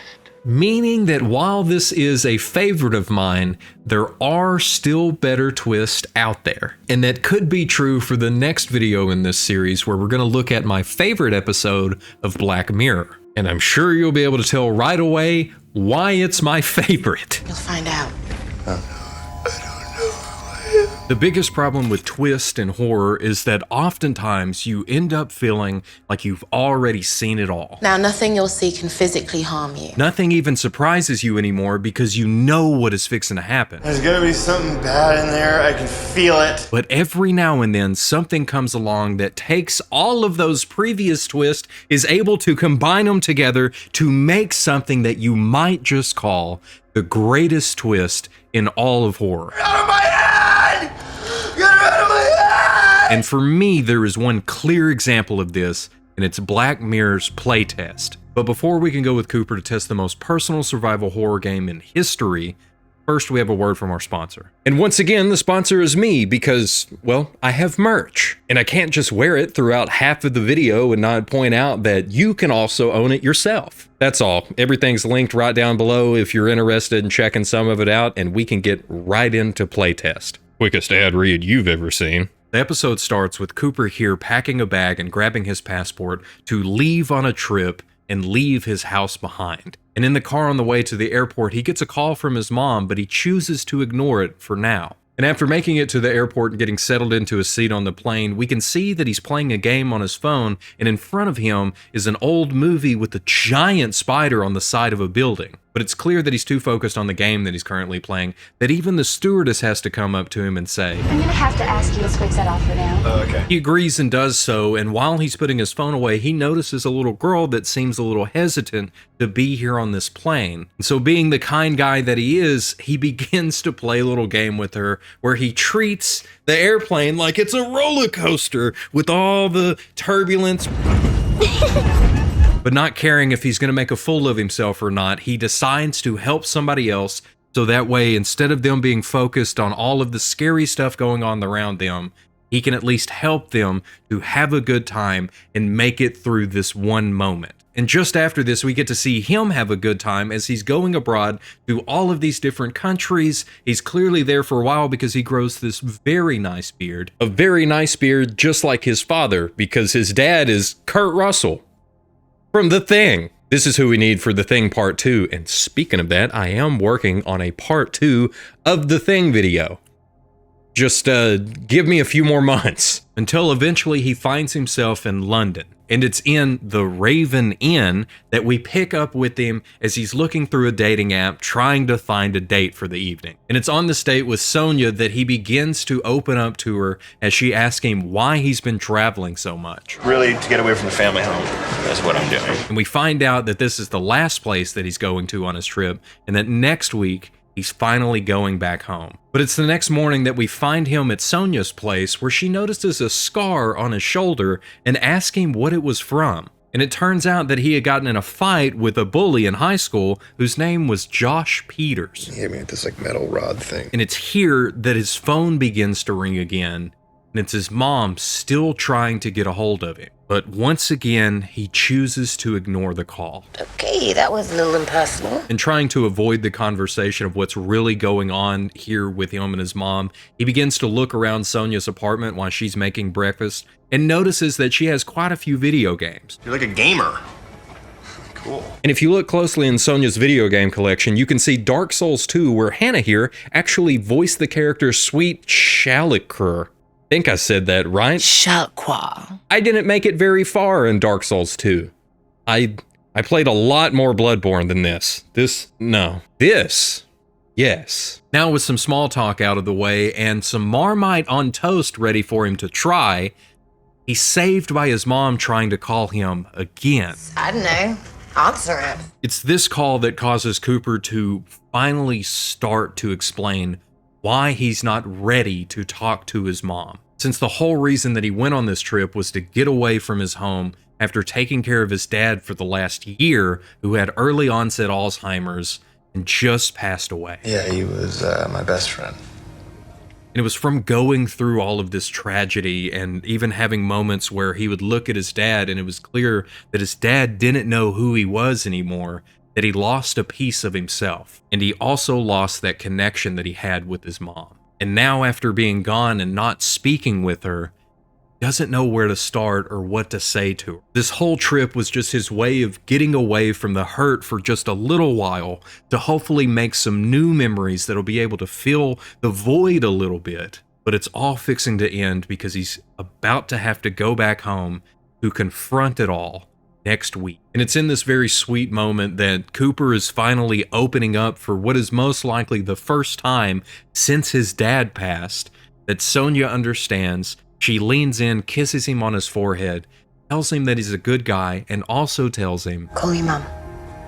As Sonia walks away and we see Cooper pick up his phone to call his mom, but instead chooses to put it back down. Later that day, Cooper's at an ATM trying to get money, but the problem is his card is being rejected. As he then finds out that his card info was stolen, and now he doesn't have a way to get money to buy a plane ticket to even make it back home. It's here that he has to sit down to figure out what to do next, and he almost calls his mom in this moment to figure something out. But instead, he chooses to call Sonia because he has a plan. Yeah, it's Odd Jobs. It's an app that he's been using on his trip to make a little bit of extra money from all of these little odd jobs around different countries that he's in. And it's here that he finds a listing for a playtest of a new video game with some company called Saito Gamer, yeah. Which is this huge horror gaming company that Sonia knows a lot about and tells him that if he can get any pictures of what they're currently working on, he can make way more money than just doing this little odd job here. And sounding like a good opportunity, Cooper accepts it and then heads off to their headquarters. And if this building looks familiar, that's because this is the X-Mansion that they used in X-Men First Class. as well as a ton of other TV shows and movies. And it's inside the headquarters that the first thing that we see is this picture on a wall of an old house with one lit window and a silhouette standing in it. Just after this, Cooper is escorted deeper into the building by Miss Katie. I'm just Katie. Hi. Following Just Katie, Just Cooper is amazed by the level of technology that they're using all over the place in this office space. And with this level of technology, when they make it to the room that they're going to be running this little test in, Katie has to ask for Cooper's phone to make sure that all of this can stay as secret as possible. And not only that, but she also presents him with an NDA so that way he has to keep his mouth shut about everything that's fixing to happen here. And she also tells him that there is a small medical procedure that will be done for this test. Sorry for a game? Luckily, it's nothing big, and she reassures him that they're not going to take his kidneys. The only problem is the paper that he is supposed to sign is missing, causing Katie to have to leave for a moment to go and get the extra paperwork. It's here that Cooper sees his chance as he jumps up, grabs his phone, turns it back on, opens the case that is sitting on the table with all of this new technology in it, takes a quick picture, sends it to Sonia, and Katie comes walking back in with nothing out of place in the room and Cooper sitting there waiting for her to return. Now, Black Mirror is not interconnected in any real way, but this symbol right here did appear in the episode White Bear from season 2. Seeing nothing out of place, she begins to explain that the experiment that they're currently working on is an augmented reality system that works through this mushroom that has to be attached to the base of his skull to sink him into the system, which obviously makes him a little nervous, and he asks if she is qualified to do this. I haven't killed anyone yet. Being reasonably confused by all of this, Cooper still gives her the go-ahead. She hooks him up and then sits down to start the process at 5:38. Just then is when Cooper's phone begins to ring again, and it's his mom again. Very confused, Katie grabs the phone and says, Turn that off.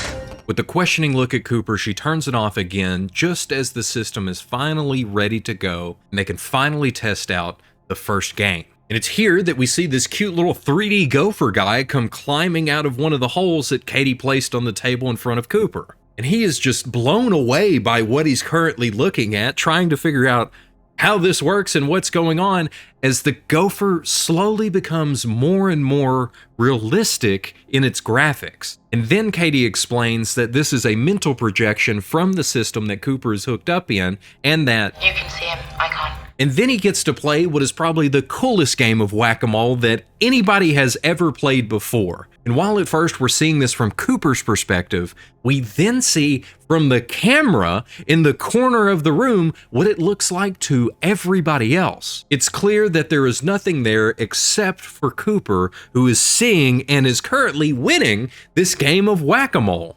or whack-a-gopher.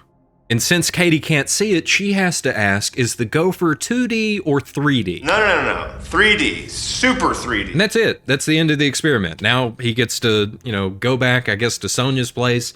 They can talk about everything. And then next week he gets to go home and talk to his mom and everything's going to be great. Right? Wrong, because this is an incredible demo that Cooper just went through. And Katie says that there is another experiment that is much more in depth. And there'd be more money in it, of course. And already being impressed and amazed by everything that he's seen so far, he agrees and they head to the headman's office where they can then talk to Sho Saito. Hope I said that right. And after an awkward greeting, Cooper and Sho sit down to talk about what makes horror games so much fun. No. Fun is good. And Mr. Saito begins to explain his side of it and that he has always loved to make the player jump. And then it's about the liberation of facing a fear and making it out on the other side unscathed. And that's why this new game that he's working on is going to be the most personal survival horror game in history. Something that will be able to learn the player as they play the game to figure out what are their true fears and put them in so they can actually face their worst nightmares. And to test out this experience, they have to download the software to Cooper So Katie hooks him up and begins the process again. But they can't just have Cooper experience his worst nightmares here in this office. They have to take him to the Harlech Shadow House, or at least the house that the game that they made within the show was based on. And it's here that he's just going to be getting paid to spend the night in the house. And after being given an earpiece so he can keep in contact with Katie, she then reminds him that, now nothing you'll see can physically harm you. Since it's all just like the Gopher game earlier, it's just there to scare him, not hurt him. Right? Just in case it does get to be a little too much for Cooper to handle, they come up with a safe word, and he comes up with stop, which is easy enough to remember and pretty straightforward. So after Katie leaves to get all set up in the observation room, Cooper finds that there is not much to do in this old house. And he also finds that the wine here is non-alcoholic, because they're running an experiment and they need him to be in a clear head. And it's just before he finally makes himself comfortable in a chair that we see a painting on the wall of the estate. Remember this painting and how it looks right now, because it's fixing to come back up. Bored and remembering that he doesn't have his phone, Cooper sits down and begins to talk to Katie for a moment until he notices that there's a book that he can read, and it's The Raven by Edgar Allan Poe. Just before he can get into the book, though, a big spider comes crawling out from beside the fireplace directly towards him. You see a spider? You don't see that? As it keeps getting closer to Cooper, he tries to explain that it's right there. And it's nearly as though he's trying to plead with the spider to stay away, and obviously the spider wants to listen to him. Wait, no, it wants to get really close. Tough guy like you, scared of spiders. Cooper tries to play it off as though he's not scared of spiders. It's just he doesn't want them so close to him, and he gets a chance to stomp it into nothing. Literally nothing. Like there's nothing there. It was just a part of the game. And it's right as he sits back down that the lamp flickers and he notices that painting again has changed. Where originally it was just a dark painting of the house, now there is a light in one of the windows. And then in the blink of an eye, there is a man standing in that same window. And just like that, the man is then gone, but it doesn't seem like he's gone very far, as there's now somebody walking around upstairs. And again, just trying to play it off as though it's not that scary, he says that it must just be leaky pipes, and it's definitely not anything up there, as Cooper walks over to the staircase and finds the real source of the sound. Katie, trying to figure out what happened, asks Cooper to explain what he is currently seeing, as he then realizes that it is Josh Peters, his high school bully, that he is currently looking at. Then after ripping out Peter's heart and shouting Kali Ma, he then grabs his glass of wine and walks to the kitchen through Peter's and begins to explain to Katie how much he knows about wine and that he went to a grape festival one time. But it's here that she doesn't let him slide and calls him discursive. Why is discursive? Discursive. Talkative. Then she further explains that the reason he's doing this is to try to mask his fear and to not think about what he just saw. Going even further and saying that it's the same reason many people leave their TVs on at night when they're trying to sleep. Katie does a really good job here by bringing Cooper back into the moment, because after all, the entire experiment is meant to scare him. So to just let him off the hook so easy kind of defeats the purpose of why he's here to begin with. Now, looking for another way to cope with this fear, he begins to look for snacks in the cabinets, when he realizes, as he has the cabinet door open, the second he closes it, Peters is going to be standing like right there. Sure enough, he's right, and it's just Peter's shadow on the wall as it turns to look at him. Jump scares get pretty old pretty fast. Not being able to see this abomination that Cooper is currently looking at, Katie asks him to explain what it is, and he stumbles to describe this insane looking spider thing that he realizes also has the face of Peters. It's here that Cooper questions if this is all just in his head or if this is a part of the software for some reason, and Katie's just like, nah, that's all you. Being quite a bit more freaked out by this weird spider thing in front of him, the real problem starts here as Katie is trying to speak, but her voice begins to break up until she finally goes completely silent and Cooper can no longer communicate with him. But he's not alone for long, as somebody has arrived and is currently knocking at the front door. You're in danger. Sonia? It's Sonia. Or maybe it's just Cooper's mind trying to use Sonia to scare him in this moment, since that's how this whole experiment works. And he's fully convinced that this is still a part of the experiment and that it's done really well to recreate Sonia, but there's clearly a flaw right there on her very real face that he touches. And the whole time that Cooper is trying to rationalize what is going on, Sonia is trying to explain to him why he is in danger. But all Cooper can do is ask, "Are you actually here right now?" After Sonia's reassurance that she is real and that she is there, she tells him that the software that Saito is currently using has been rejected for not being safe on all of their patents that they've applied for. But Cooper is still pretty sure that this is a part of the experiment and that she must have been hired to do this, and even applauds her performance in this moment. Then he even offers her some non-alcoholic wine and walks to the kitchen, and Sonia the entire time is trying to tell him about these 5 other tourists that were brought on by odd jobs and then completely disappeared in the last year. But still not taking it serious at all, Cooper just laughs it off and asks, "How'd you find me? What? How'd you know where I am?" And obviously all she had to do was look up where the headquarters was of this big gaming company and then drive there. But Cooper's still confused because they're not at the headquarters.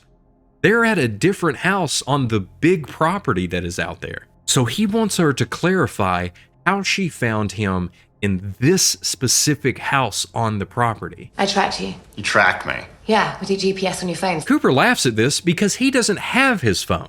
And by telling her this, it causes her facial expression to change and also causes him to become discursive again. Even more so when she then pulls a knife out of one of the drawers and begins to walk towards him, saying he should have called his mom, but instead he called her. And now she has led him there. Finally fed up and freaked out, he says that he's done and goes to leave the room.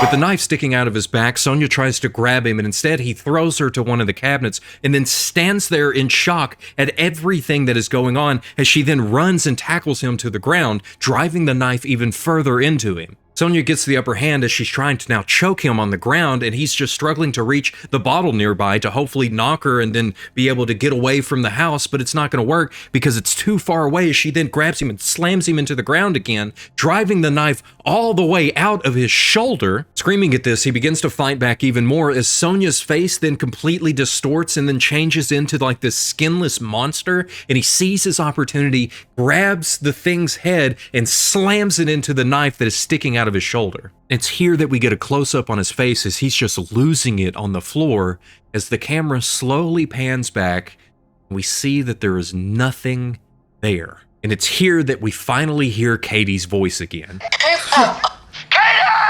She's just trying to figure out what is currently happening because they haven't been able to get in touch with him.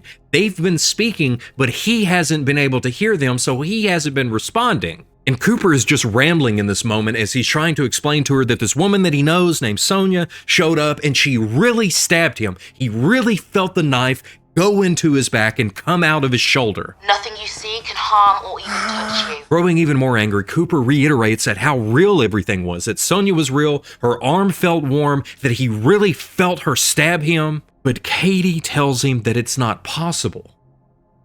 Unless what? I don't know. Unless the neuron net somehow figured out how to tap into more than just audio and visual sensations. Overwhelmed, Cooper begins to yell his safe word stop, but he sees that that's not fast enough for all of this to end, and he begins to try to tear the mushroom from the base of his skull, and Katie starts to plead with him, "You can't do that. If you do that, it could kill you." And we hear Mr. Saito over the earpiece that gets Cooper's attention. Saito gives the go-ahead for them to start the deactivation process, but now Cooper has to make it to the access point, where he heads upstairs and starts down the hallway, but stops because he is convinced that there's gonna be something bad in there. I can feel it. He knows this because he can feel it, and he can feel the device digging around in his brain, trying to dig up more of his personal trauma, and he knows that it knows. And it knows that he has a problem with his mom, and his mom must be behind this door, and she's not just in there waiting with open arms. The whole time, Katie's just trying to keep him calm and get him to the access point, but Cooper knows that she's not in control anymore. But she still persists that he must open this door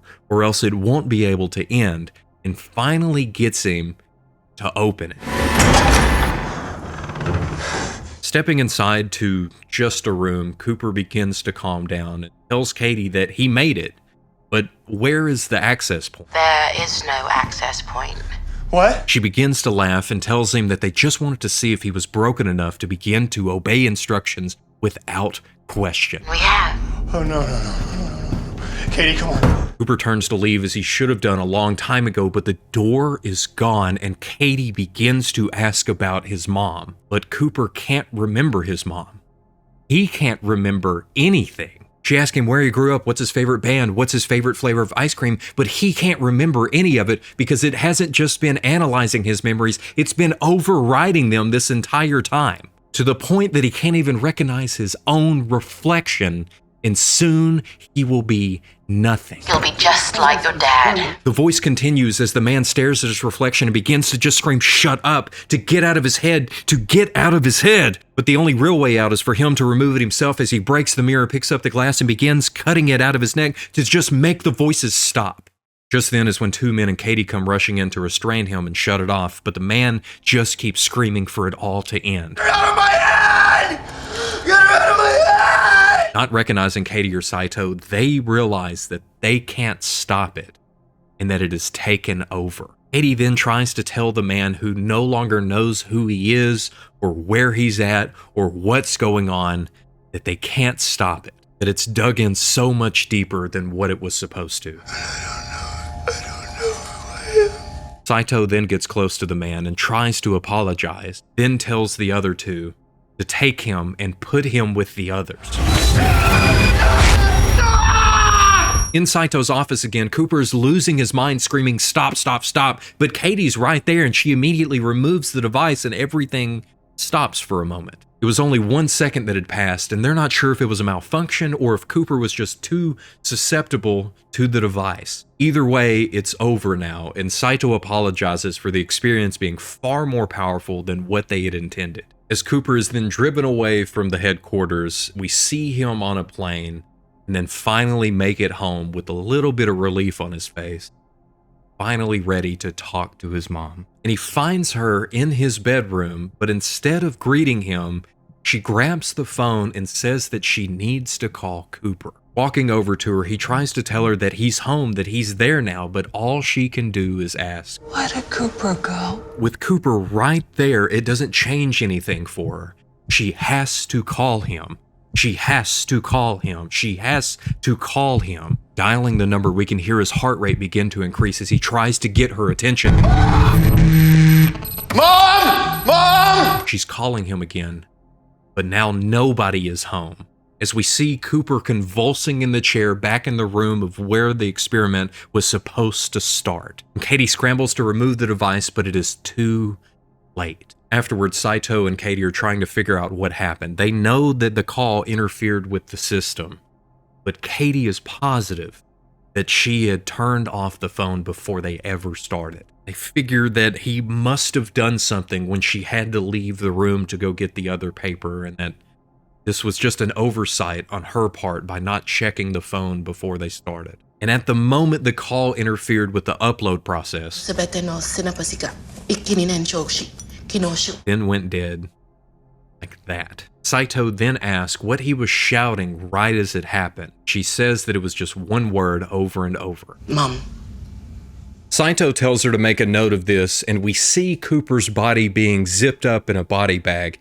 And we also see that the total time lapse of the experiment was only 0.04 seconds before everything fell apart. But it's also interesting to note that during this time when Cooper's entire brain fired up, he experienced all 6 of the major emotions in this short period of time. All of this happening in what is essentially an instant, as we then are left with the credits. And now we can finally answer the question of how good is this twist? And as always, our first category is the story and how well does the story serve the twist? One thing is very clear, and that's that escapism is a very powerful thing.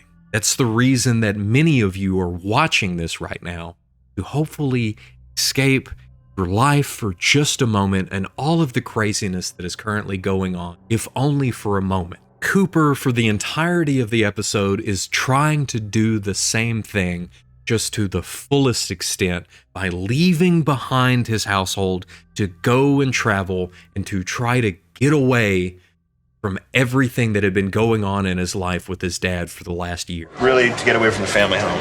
That's what I'm doing. But his issue is that he keeps pushing off his reality every single time that it comes calling. Even to the point of that final phone call where his mind then tries its hardest to continue running away until it finally collapses in on it.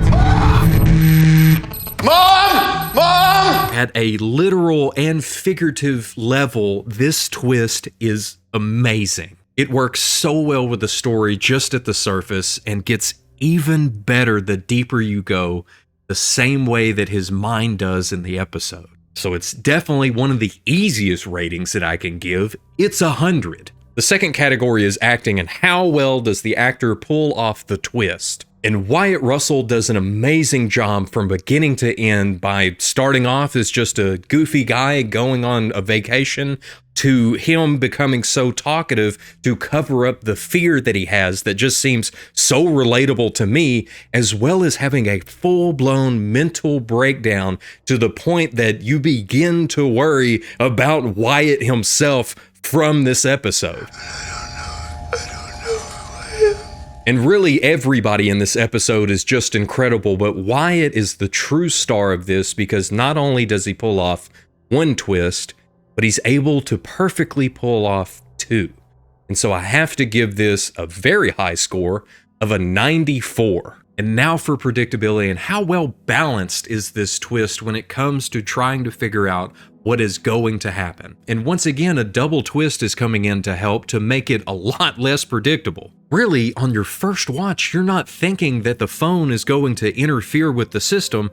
All you're thinking is, oh no, the phone rang. He's going to get caught because Katie knows that she turned it off. So all of your worries about what is really going on are misplaced to later in the story. Because it's not till he makes it to the house that he begins to not be able to trust his senses that we too begin to question what we are currently seeing. You see a spider. You don't see that? So at that point, we've forgotten all about the phone call in the beginning, and then we get the first twist of him going from in the house, losing his mind, to being in Saito's office, letting us then breathe for a moment as we realize that, oh, that's where all of the craziness happened. And your only 2 thoughts after that are either everything's going to be okay and now he gets to go home and deal with, the situation with his mom, or that there might be a residual part of the system making him see stuff when he makes it back home, leaving everyone in shock when he goes from being in his house with his mom to sitting there in the chair yelling mom over and over again. Because hardly anybody noticed that the setup within the house and the staircase is the same as in his own house. And it makes it even better on a second watch when you start to pick up on all of the little details that happen before he ever makes it to the experiment. The big spider movie on the plane, the Raven Inn, Sonia asking about the scar that was right here where he gets stabbed by her later on, him explaining that it was Josh Peters that gave him that scar,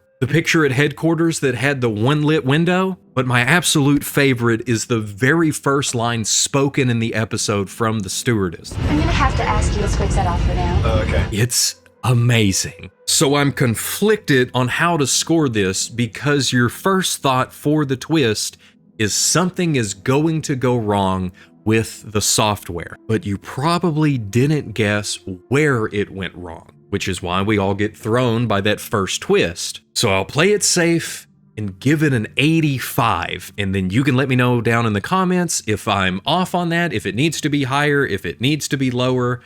But I figured kind of in the middle would be good. The fourth category is satisfaction, and how good is the payoff for the audience? And considering that in all of the previous videos that I've done in this series, this episode of Black Mirror keeps getting brought up in the comments. The first twist alone hits you really hard and gets your attention, but then the second twist really makes you question everything that you've seen up to this point, causing it to really stand out in your mind and making it very rewatchable, because the entire time that you're rewatching it, you're just screaming at him to answer the phone or call his mom back. But what stands out to you and what's so memorable is the fact that he does call out for his mom in the end. So being that this twist does remind us of Where Is Everybody, Time Enough at Last, and Perchance to Dream, I have to give this a 91. And finally, for the most important category, the Poltergeiger, which is literally just my opinion, and I already told you in the last one, this is my favorite episode of Black Mirror. It's getting 100. I love anything that makes me question everything that I'm currently seeing, and this one here is so perfectly balanced by giving us enough evidence to not question it too hard. There is no access point. What? And rewatching it for this video made me appreciate the twist even more than what I already did. But all things considered, this twist is very well set up and very well played out. So I have no hesitation with this score of 100. Meaning that this twist comes out to a 94 for its overall rating, and that it takes first place in the greatest twist in all of horror. But it's clear that this twist is nothing short of incredible, from being able to pull off a perfect double twist to also being able to perfectly set up what is going to happen with the very first line. But there are still so many more twists out there, which means there are many more episodes of this series to come. And in the next one, we return back to the Twilight Zone. Why can't you leave me alone? Not every twist in horror can be summed up in the word horrific. I don't want to die. Since so often we're just left sitting there disturbed and upset by what happened to the main character. Why do you torture me? It isn't fair. Sometimes you're left with a smile on your face and a very different word to sum up the twist. Beautiful. This is why we have to go visit an old woman living a nightmare and see her experience her greatest fear in Nothing in the Dark. I'd rather live in the dark than not live at all. The episode starts in this old broken down home where it's clear that somebody still lives here, as we see who that somebody is lying in their bed but surrounded by chairs. And it seems like this was an intentional thing that she did to keep anything from getting to her. We can also see the reason that she's now awake is because there is a man outside of one of her boarded up windows in the snow. Upon her seeing the man, she slowly moves one of the chairs out of the way and puts her shoes on to go and check the door to make sure that it is still locked. After checking and being certain that it is, she sneaks a peek at the man who has just run away, leaving her relieved and able to catch her breath in this moment. When just then from outside a whistle is blown, stealing that breath away again as it's followed by gunshots. Followed by the man rushing for cover just outside of one of her windows, we then hear more and more gunshots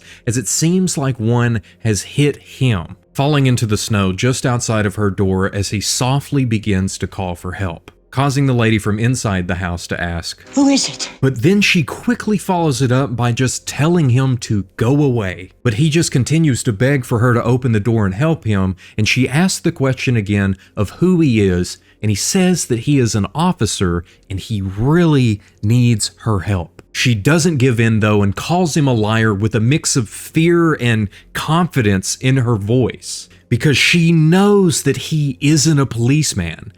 She knows exactly who he really is. Why can't you leave me alone? And not only does she know who he is, she also knows what he is. An old woman living in a nightmare.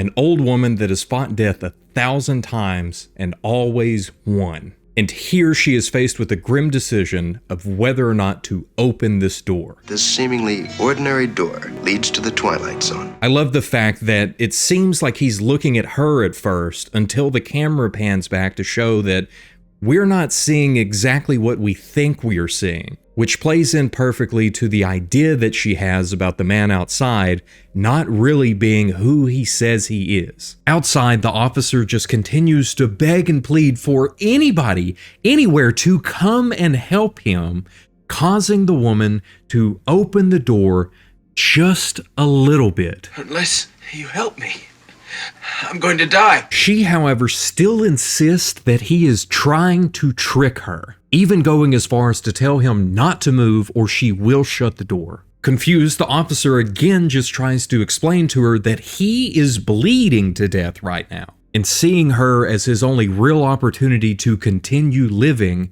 he gives her his name, Harold Belden. It's through Ragged Breasts that Harold tells her that he needs a doctor, but she doesn't have a phone, and to help him, that means she would have to unlock the door. She can't do that, and he can't ask her to do such a thing because I don't want to die. Because she knows who he is and knows that he understands. He really doesn't understand what's going on, but what he knows is the pain that he is feeling as he lies here dying. And choking on her own words, she tells him to stop and then asks him, "Why do you torture me? It isn't fair." As she stands there repeating how unfair all of this is to her, he then goes completely still, causing her to finally unlock the door and step outside to check on him. She makes her way over to him and reaches down and touches his shoulder as the realization of what she's just done comes over her. I'm still alive. And to this, she helps Harold up and they slowly make their way inside, and as soon as they do, she doesn't waste a moment locking the door back in place. It's unclear of how much time has passed since Harold was brought inside, but he's been here long enough that he can tell her he's feeling quite a bit better and that she now needs to get some rest. As soon as the doctor makes it there. You didn't call the doctor. She doesn't have a phone, and she also doesn't have any neighbors anymore because they've all already moved away. But even if she could call the doctor, she couldn't let him in. She couldn't take that chance because the doctor might just be him. Him? Mr. Death. She knows that he is out there and he is always trying to get in, even pretending to be different people each time that they come knocking. Sometimes somebody from the gas company, other times a contractor, saying that the entire building that she is in has been condemned by the city and she must leave. But no matter who it is or what they had to say, she couldn't open the door and she couldn't let him in. I know it sounds crazy, but it's true. Harold here tries to rationalize with her by asking, how can one man be in so many different places at one time?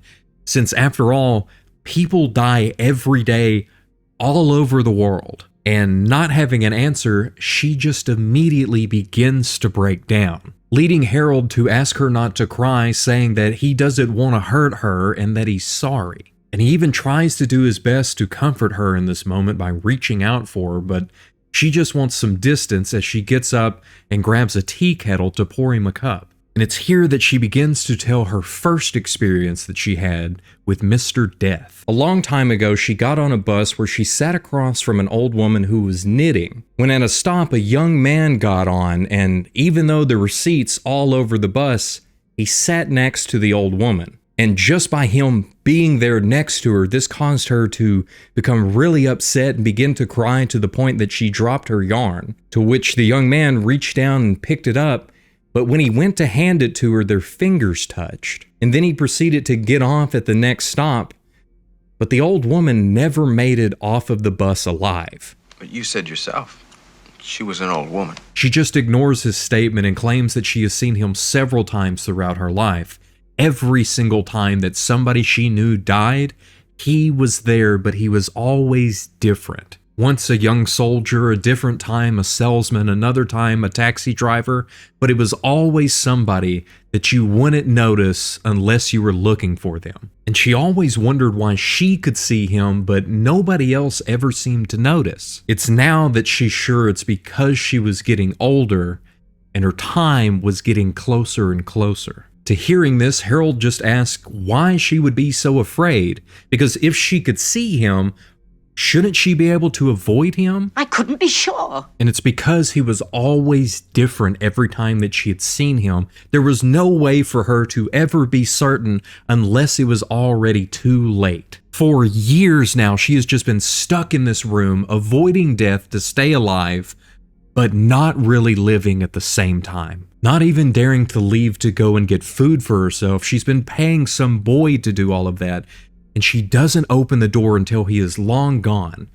All of it done out of the fear that death might somehow find his way in. But if I don't live like this, I won't live at all. Gladys Cooper's acting is so amazing, especially when you consider that she didn't even start her Hollywood career until she was 52, where in 1940 she was in the film Rebecca, which won Best Picture at the Oscars. And then she went on to be in 3 other films that were also nominated for Best Oscar. And she was also awarded the title of Dame Commander of the Order of the British Empire by the Queen of England. She knows the moment that she lets her guard down that he will be there. But it hasn't always been like this. She was young and pretty once, and even lived in the sunlight and loved it. Remembering those times where she was in the sunlight, she stretches her hand out to touch it for just a moment, saying that she always hated the dark and the cold. But now she's old and doesn't want to die. I'd rather live in the dark than not live at all. It's here again that Harold tries to comfort her a little more, leaning over in slight pain to give her the coffee cup and tell her there's no reason for her to be scared right now, because it's just them there and she's okay. But with the wince, he realizes that he's not and still needs help. Robert Redford here, who is still currently acting, also has appeared in 4 movies that were nominated for Best Picture at the Oscars. That should tell you how stacked this cast is. It's as she steps away for a moment that we see somebody making their way to the door. And with a quick knock, she makes as though she just wants to hide, but Harold from across the room encourages her to go and open it. Slowly, she makes her way over to it as the knocks continue, and with the chain still in place, she turns the knob as a man forces his way into the crack of the door and says, "I'm sorry, lady, but I've got my orders." She tries to force the door closed, but the man has a different idea as he throws it open, causing her to fall back unresponsive on the ground. As the man is then standing over her, we see him begin to reach for her as it fades to black. I hope y'all didn't forget that this is a TV show and they've always got to have a dramatic pause right before cutting to a commercial, which means it's a perfect time to plug the merch real fast. It's all linked down below and we can fade out of black. As she slowly comes back to reality in her bed, the new man is now standing over her, rubbing her hand, telling her just to take it easy and let her get her strength back. And once again, the realization hits her of what just happened. And still I live. The new man here is R.G. Armstrong, who also played General Phillips in Predator, and who also happened to be best friends with Andy Griffith. Her joy is quickly ripped away as the man begins to explain to her the reason he is there and just how important it is. Because he's got a crew and equipment that's going to be there in an hour, and they're fixing to tear this whole place down. Because he's the contractor that showed up last week and tried to talk to her, but she wouldn't let him in, which luckily for her means that he is not Mr. Death, as she originally suspected. And you're really not Mr. Death? And hearing that, he doesn't know what it means and who this whole Mr. Death guy is. All he knows is that he has a contract with the city to tear down all of these buildings in the area because they have been condemned. And with her windows boarded up and literally everybody else gone, he wasn't even sure if she was still there or if she had already moved away like they had. But now she doesn't have a choice. She has to leave. You want me to go outside? You want me to leave here? She can't do that, but all he's trying to do is his job. And he tries to tell her that he isn't a monster, it's just that These buildings are old, and they need to be torn down so new ones can then be built in their place. That's life, lady. During this whole time, she's seen again through the bars of her headrest, as though she is stuck within a prison that she has built herself, but is now being asked to step outside of that prison so it can be torn down. The contractor then tries to explain that his job is just a part of the same cycle as everything else. The old making way for the new, whether it's buildings or trees or even people when it's their time. But hearing that, she jumps up quickly to try to shut and lock the door again, which causes him just to look at her and ask, What's the sense of locking a door? They won't even be here in an hour. But he then tells her that he's willing to help her move whatever possession she wants to take along. That's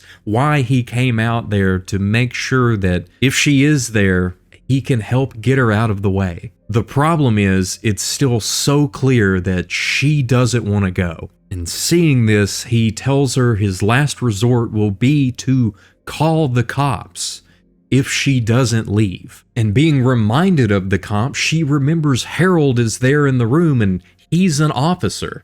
So she walks over and begins to beg and plead with him to explain to the contractor why she can't go. What are you doing?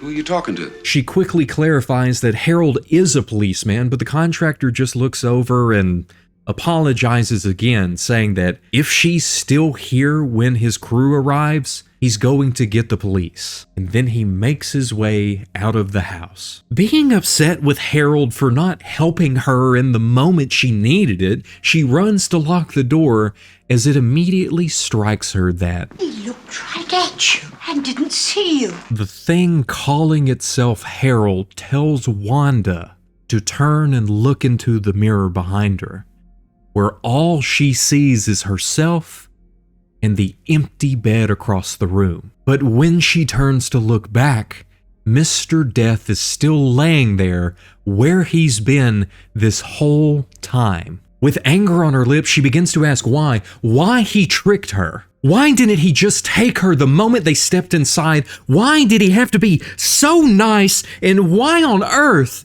did he make her trust him? Sitting up in bed, Death simply tells her that he had to make her understand, and then ask her, Am I really so bad? Am I really so frightening? He reminds her that they have talked, that she has confided in him, and that never once did he try to hurt her. But he knows that her real fear isn't of him. She understands him, but instead it's of the unknown. Don't be afraid.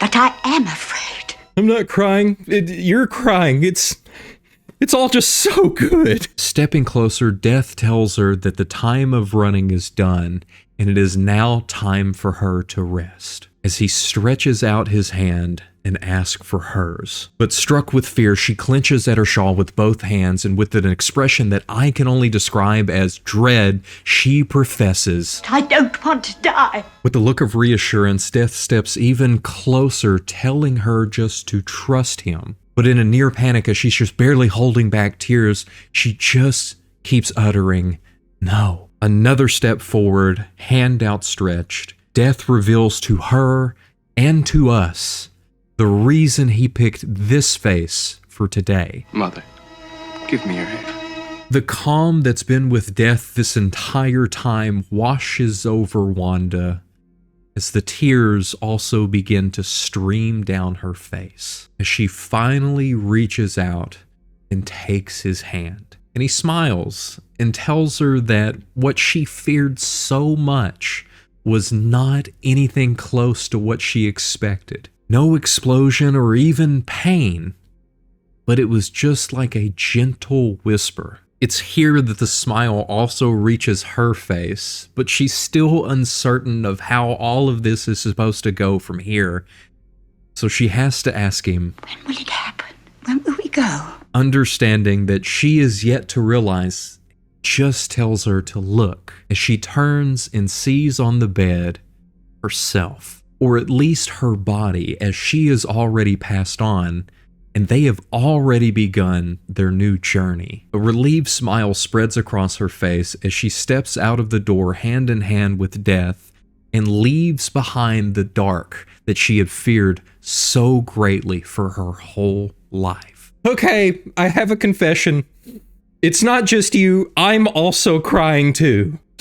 And in the closing narration from Serling, we get a reminder of what we learned in this episode, that there is nothing in the dark that wasn't there when the lights were on. So now to answer the question of how good is this twist, we first start with the story. A story of an old woman living in a nightmare and being a lot like many of us, scared of the dark. But not the dark itself. Instead, it is what could be in it. That's where our fears lie and scare us most, in places that we can't quite see. I'd rather live in the dark than not live at all. Always trying to remind us that the moment the lights go off, that the worst things could be waiting for us and could be so much closer than what we would ever be comfortable with. And it's this fear of what might be that will drive us to build walls all around ourselves and to shut everybody and everything else away in an attempt to keep us safe. But we often don't realize that when we do this, we also shut out the light,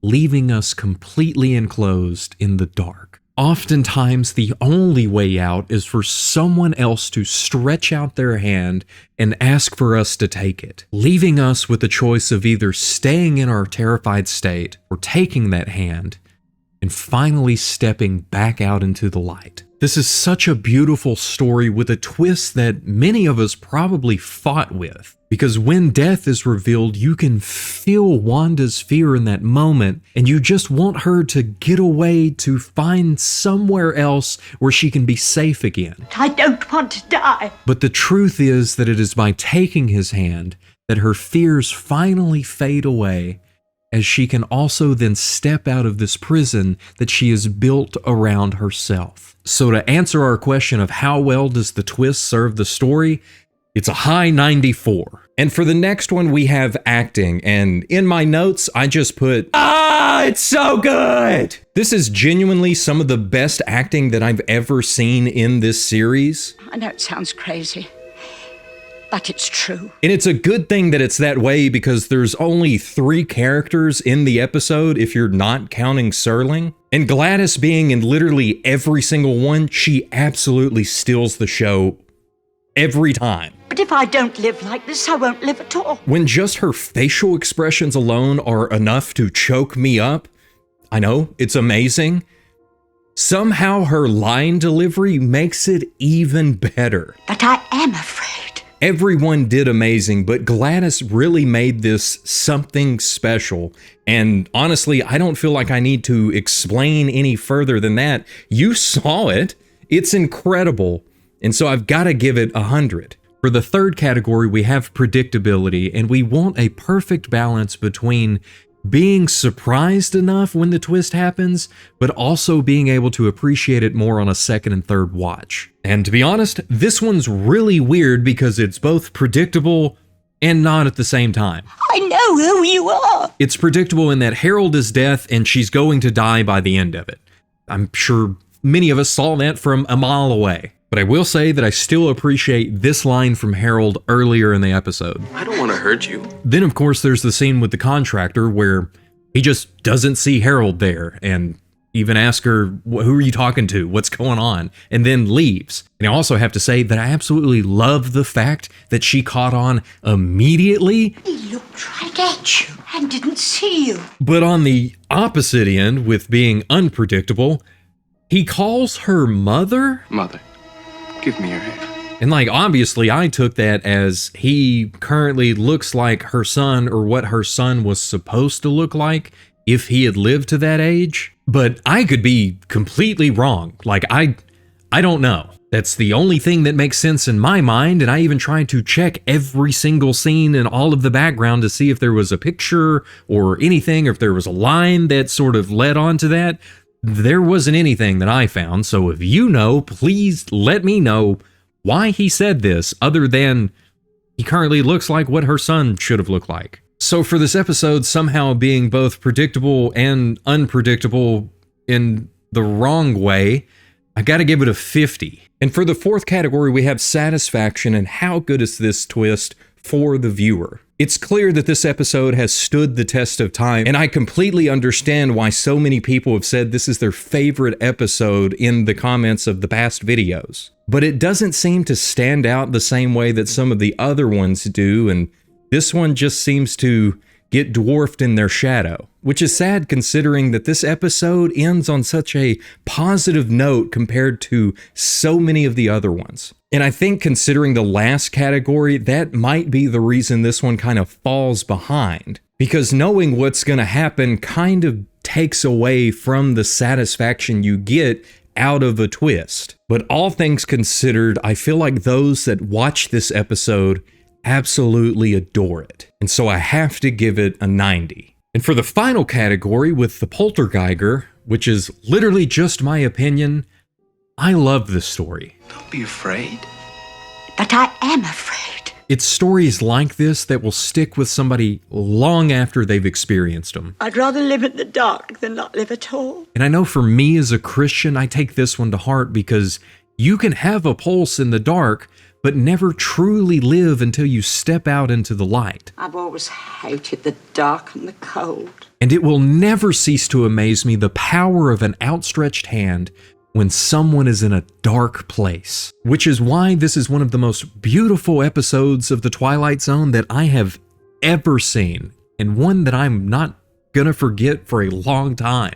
So I've got to give it a 91, which brings the total out to an even 85 out of 100, putting it in fourth place of the greatest twist in all of horror, at least for now. And while it might not be number one, I do have to give it an honorary award of the most beautiful twist that we've covered so far. Which means that the search doesn't end here, and we will have to return back to the Twilight Zone in the next video. Take it off me! Take it off me! Not every twist will have a lasting impact. When will they take the bandages off? But the ones that do are often the most important. I want to be like everybody. This is one of those twists. That hasn't the right to make ugliness a crime! This is something that you need to remember. As China, the state does provide for the extermination of undesirables. Because this twist has the power to change the way you see the world. Why shouldn't people be allowed to be different? Why?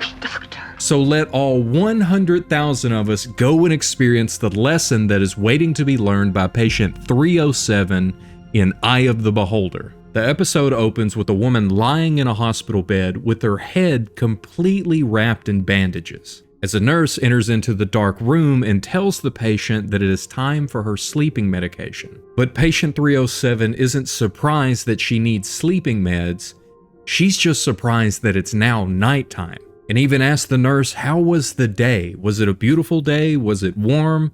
Was the sun out? Telling us immediately that she has been in these bandages for so long that the days and nights are beginning to run together. And the nurse just kind of laughs this question off because it's clear that this is not the first time patient 307 has asked about the day. And she even tells the nurse that after all of this time, she's beginning to miss just looking at the clouds. If you stare at them long enough, they become things, you know what I mean? People, ships, anything you can imagine. And it's here that the nurse has to touch the patient's shoulder to even let her know where she is. And I just love how quickly she grabs onto her hand, telling us that not only does she miss being outside, but she's also missing basic human contact. It's just before taking her temperature that the patient asks one last, very important question. When will they take the bandages off? To this, the nurse pulls away before responding, and then grabbing her hands again, she tells her that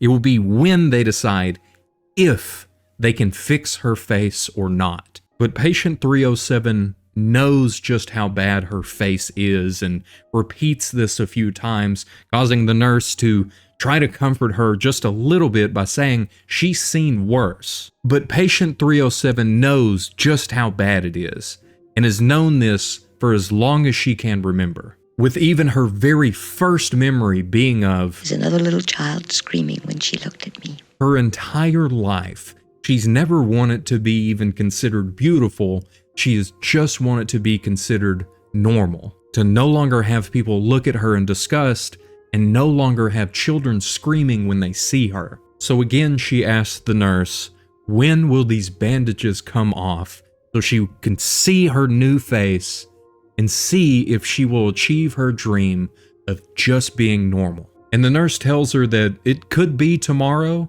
it could be the day after, but after all of this time, what difference does it really make with needing to wait a little longer? And after leaving, the nurse reports back to the nurse's station and tells Dr. Bernardi that patient 307 is doing just fine, there's no temperature change, and she's now resting comfortably. And it's at hearing about patient 307 that the other nurse asks her if she's ever seen her face. If it were mine, I'd bury myself in a grave someplace. And that she's also just amazed at how badly some people want to live despite how awful they look. It's as she offers the other nurse a cigarette that we see a shadow walking up behind them on the wall as Rod Serling steps out and gives his opening monologue. Suspended in time and space for a moment. Our introduction to Miss Janet Tyler, who lives in a private world of darkness, a universe of whose size is that of the bandages that cover her face. In a moment, we'll go back into this room. And also in a moment, we're going to take a look underneath those bandages and keeping in mind that we are not to be surprised by what we see, because this is not just a hospital. And this patient 307 is not just a woman. This is the Twilight Zone. And Miss Janet Tyler, with you, is about to enter it. Entering back into the Twilight Zone, we find the nurse and Dr. Bernardi in room 307 discussing Janet's condition. And we also find out that they've been keeping her sedated throughout the night. But without her able to tell nights and days apart, I'm sure that this is just another part of her continued existence within the hospital and within these bandages. It's here that Dr. Bernardi walks around to have a small chat with Janet, even telling her that it was hot today, and that also we'll have those bandages off you very soon. Because he just assumes that she must be uncomfortable underneath all of those bandages, but Janet makes it very clear that she's been in them so long, they're just like a part of her now. After all, this is her 9th visit to the hospital to have something done about her face. It is the 9th.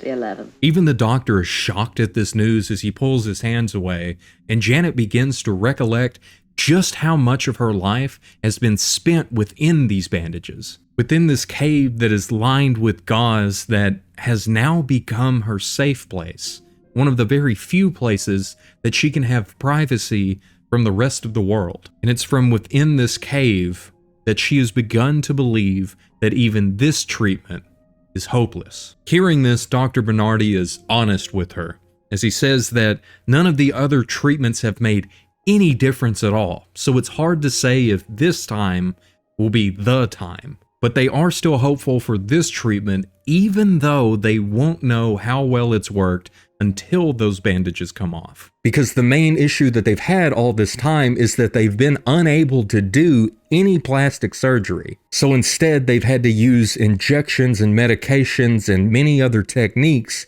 but all of them to no avail up until this point. And this will make the final attempt that they have at trying to fix her face, because we're not permitted to do any more after 11. With Janet's doubts, the doctor reminds her that she needs to stay positive, because none of them know if it's worked or not. It's here, though, that Janet asks the doctor that if it hasn't worked, what will be next for her? Well, there are alternatives. Without going into any detail, Janet understands and says that she knows.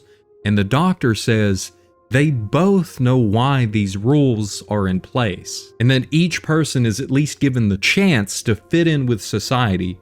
But she needs to start thinking about all of the time and all of the money that she has spent trying to achieve her dream. All of it being wasted up to this point to possibly make her look like what, doctor? Normal.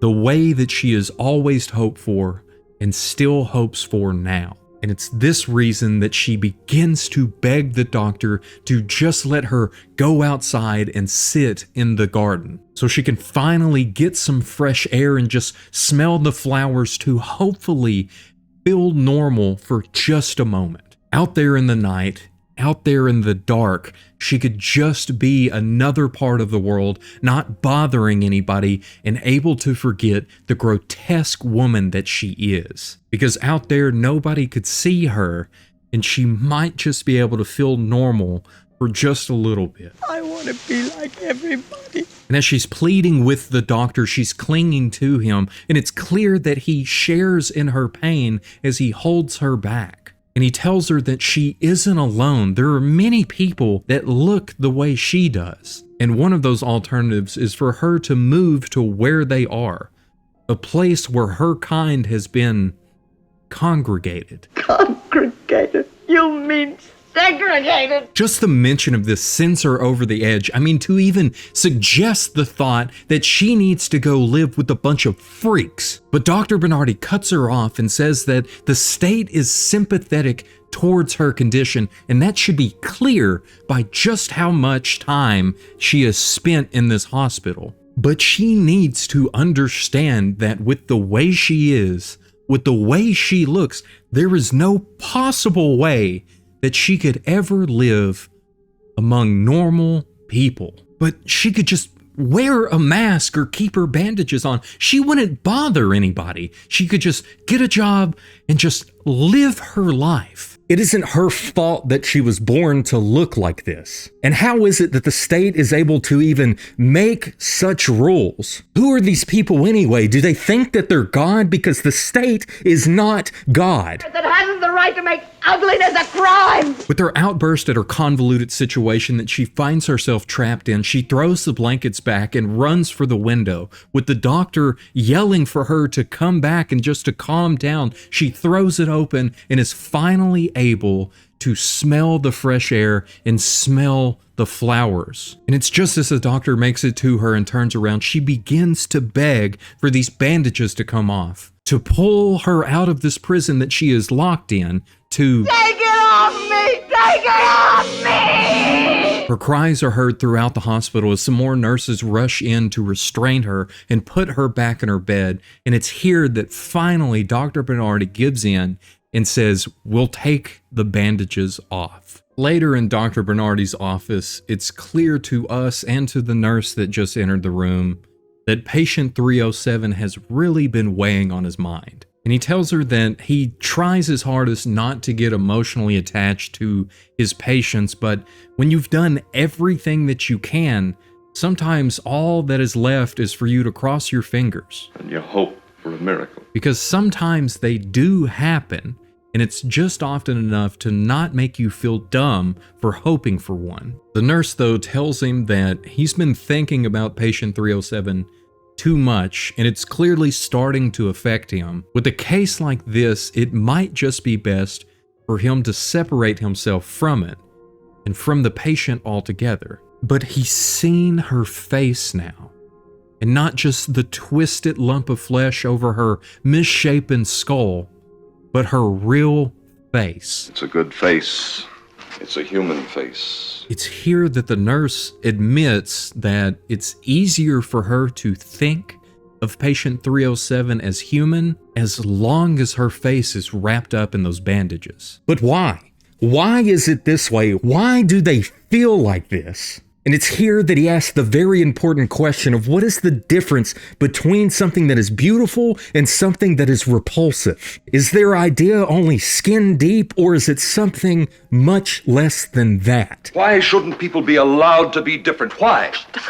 As quickly as she can, the nurse has to quiet him down because these things that he is saying so loudly are treason. And she even blames this case for messing with his values, to which Dr. Bernardi reluctantly agrees. And he tells her that just as soon as those bandages come off, everything will be able to go back to normal. Just as soon as he knows the fate of 307. Again at the nurse's station, a conversation is interrupted by a special TV broadcast that drops from the ceiling. A broadcast from their leader who stands at a distance behind a podium lined with flags behind him to show just how far his reach is over their unified society. I shall talk to you about glorious conformity. Again, back in room 307, they're preparing to take off Janet's bandages, or patient 307's bandages, depending on what lies underneath. But before they start, Dr. Bernardi reminds her she has to stay calm during the entire process. At no point can she throw a tantrum or become irate if the results are not what she hoped for. And after agreeing with the doctor, he then lays out the way that this process will work. They will slowly unwrap her as to not try to interfere with any healing that still needs to be done. But what stands out while he's saying this is that we see the nurse that is holding the scissors that are going to help with the unwrapping process. But we also see somebody with a sedative prepared to go, just in case. And the doctor tells her that during this whole unwrapping, she needs to make sure to keep her eyes open and to just describe anything that she sees, whether it's shapes or shades or colors, because the injections just might have had an effect on her vision. Agreeing with this, Dr. Bernardi finally starts to cut Janet out of this prison. And after the first layer, he asks her if she can see any light. Oh, just a little. It looks gray. Continuing this process, they methodically unwrap her, stopping after each layer to let her eyes adjust to the new things that she's now able to see, even moving her head to look directly at one of the lights so she can fully notice the difference. And it's just before taking off the final layer that Dr. Bernardi asks her again what she can see. I can just see you. It's just his outline, but he is there and is so close. And after all of this time, it's finally almost over, and the doctor asks her if she would like a mirror so she could finally see herself and know her fate within this unified society. But she refuses, and the doctor, with a level of nervousness in his voice, tells her one last time that if the treatments worked, then great, but if they haven't, she can still live out a life to its fullest among people of your own kind. Then he tells her that in just a moment they'll know the results, and they'll either be able to release her or... But before he can finish his statement, Janet speaks up, and she asks him if she is still ugly after all of this, if there is another alternative, if she is still so hideous that she can no longer live within normal society.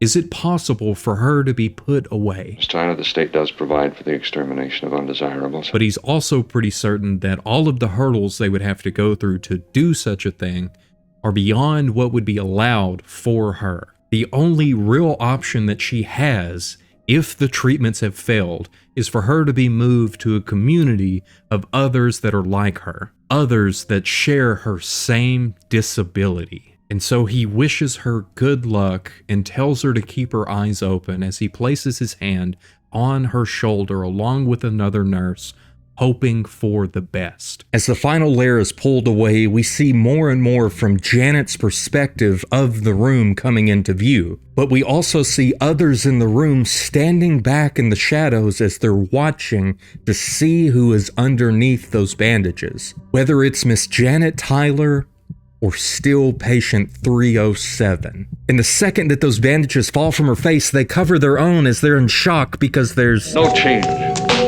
No change at all. She looks up without fully grasping what the doctor just said, as it then hits her that she is still horribly ugly. She then screams and tries to make a run for it, but the rest of them are too quick and she's not able to make it very far as Dr. Bernardi turns around and tells the anesthetist to give her the sedative. With the world fully in view now, not only do we see patient 307's hideous face, but we also see the faces of the rest of the staff. And the stark differences between them make it very clear why she would never be able to fit in to their unified society. And she knows this better than anyone else in there. And so she makes a run for it. Sprinting down the hallway, trying to escape her ugly fate, we then see the leader up close as he proclaims about the oneness in the world that he has built. A single norm, a single entity of people. From their morality to their virtues, all shall fall under the single philosophy that their government has set up. All shall follow the rules and all shall be one and the same under them. is different, like a cancerous growth. As she charges through the hospital, we see more and more of the normal people that are within it, many of them confused and even scared as she passes by them. Trying to find a place of solitude, patient 307 keeps moving, but she's constantly confronted with all of these screens of the leader declaring that the only right way to live is to conform. Rushing through hall after hall, 307 finally passes through one last door where a man is standing in the way and causes her to stop in her tracks. Even falling back, terrified and defeated, she begins sobbing. And it's here that Dr. Bernardi finally catches up with her and tells her that she doesn't have to be afraid, because this man is only a representative of the group that she is going to have to go and live with. And she just so happened to run right to him. But the look on the doctor's face tells a slightly different story. And we can see why patient 307 was introduced to Mr. Walter Smith, because he is another one that is not like the normal people. Another one who does not and cannot fit in with this world. And he is here to escort patient 307 from this place where she cannot and does not belong. But instead, he's going to take her to a new place where she can live her new life without ever having to cover her face again, and she can finally be Miss Janet Tyler. A place where she won't only feel like she belongs, but also you'll feel a sense of being loved. And she will be loved. And it seems like she can already feel that as she looks at Mr. Smith. But she still asks him why. Why do they have to look like this? So different compared to the norm that is all around them in this world. Mr. Smith doesn't know. But what he does know is that it doesn't matter. Even with everything that she has done to alter her appearance so she can finally conform to be able to survive within this society, it hasn't made a difference. It mattered to her so much for so long, but now she is told something that I'm sure she wished she would have heard as a child. Beauty is in the eye of the beholder. It's an old saying that still holds true, but it can't hold true for patient 307.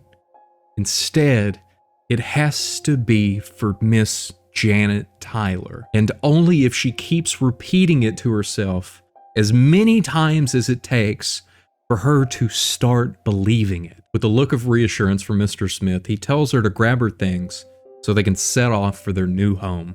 And with a hand outstretched, Janet takes it, as they then open the door to see the staff and Dr. Bernardi blocking their path. But instead of trying to stop them, a saddened Dr. Bernardi simply looks at her and tells Miss Tyler goodbye. And as he steps aside, these two people that are considered hideous by the world around them set forth on a new journey to find truth in the old saying that beauty is in the eye of the beholder. As Miss Janet Tyler makes her way out of this prison that she has been stuck in for her entire life, we get one of the greatest closing narrations from Serling. One that has stayed with me for the last 20 years and has proven to be true time and time again. Now the questions that come to mind. Where is this place and when is it? What kind of world where ugliness is the norm and beauty is the deviation from that norm? You want an answer? The answer is, it doesn't make any difference, because the old saying happens to be true. Beauty is in the eye of the beholder. In this year or 100 years hence, on this planet or wherever there is human life, perhaps amongst the stars, beauty is in the eye of the beholder. Lesson to be learned in the Twilight Zone. Now we have everything we need to answer the question of how good is this twist. And with the story of a woman who for her entire life was told that she was ugly, hideous, and wrong, even with her earliest memories being of other children screaming because of how she looks. I just wanted people not to scream when they looked at me. Causing her to spend so much of her time and money to try to change it, hiding from the world until the treatments will allow her to be normal. For in the end to have all of it wasted, and for there to be no change. No change. No change at all. But for us, we don't see what everyone else sees. We just see a woman, Miss Janet Tyler, and are shocked by her looks. How could she want to change her face to look like these people? Because for her, in this world, it's illegal for her to look this way. With her appearance, she cannot conform, and so she can't survive with the normal people. For us, it's the power of words and the opinions of others that it's so easy for us to get trapped in the same prison that patient 307 found herself trapped in for as long as she can remember. The saying is true. Beauty is and always has been in the eye of the beholder. What's considered beautiful in this world within the Twilight Zone is different from our own, but it's not wrong. What is wrong is how they handle that difference by presenting the idea that there is only one type of beauty and all who disagree are committing treason. That hasn't the right to make ugliness a crime! Whether we see Dr. Bernardi as ugly or Miss Janet Tyler as beautiful doesn't matter. That is only our eye becoming the beholder of their beauty. At no point should this get in the way of who they are or allow us to see deeper, to see their real face. It's a good face. It's a human face. These are just two people existing within a broken world where they have lost the meaning of what true beauty is and who does or doesn't decide it. This is a story and a twist that will stand and should stand the test of time and is no less perfect in its meaning. With something like this, there is only one rating that it could have: 100. And for our second category, we have acting, and how well does this actress pull off the twist? Even with Janet's face being wrapped up for the majority of the episode and everyone else wearing heavy prosthetics for the entire time, they all still did so much in this episode. You can hear the desperation in Janet's voice and even see it in just the way that she moves. And Dr. Bernardi's conflict about beauty that he has within his office is delivered so well that it makes that final scene stand out even more. Why shouldn't people be allowed to be different? Why?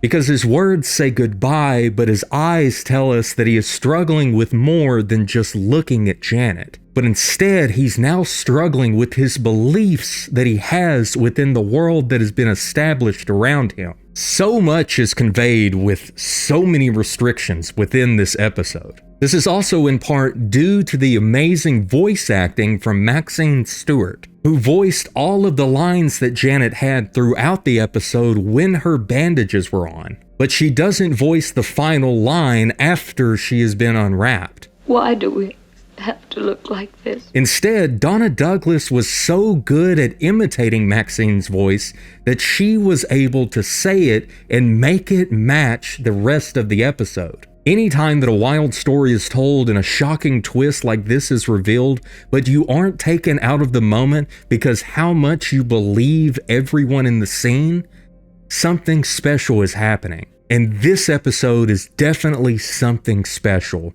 So it's going to get a 91. And for the third category, we have predictability, and we want there to be a good balance here. Something that will let us be surprised on that first time and then appreciate it more as we go back and watch it second, third, and fourth time. With the way that the camera moves and how intentional it feels to keep everybody hidden, it comes off as more of an artistic decision than a way to just hide the twist from us. And it also allows us to be drawn in more to what is being said and how it is being said, making everything so much more impactful when the first face we see throughout the whole episode is Miss Janet Tyler. And the singular twist has two sides to it because we have the unchanged, ugly patient 307 that looks like this, and what is considered normal and what the hospital staff looks like is this. Everything within the episode is building up to this moment. From the opening scene where Janet is asking when the bandages will finally come off, to her being upset and screaming that the government isn't God. The state is not God! Even to Dr. Bernardi questioning the idea of beauty, and to the point that he is teetering on treason,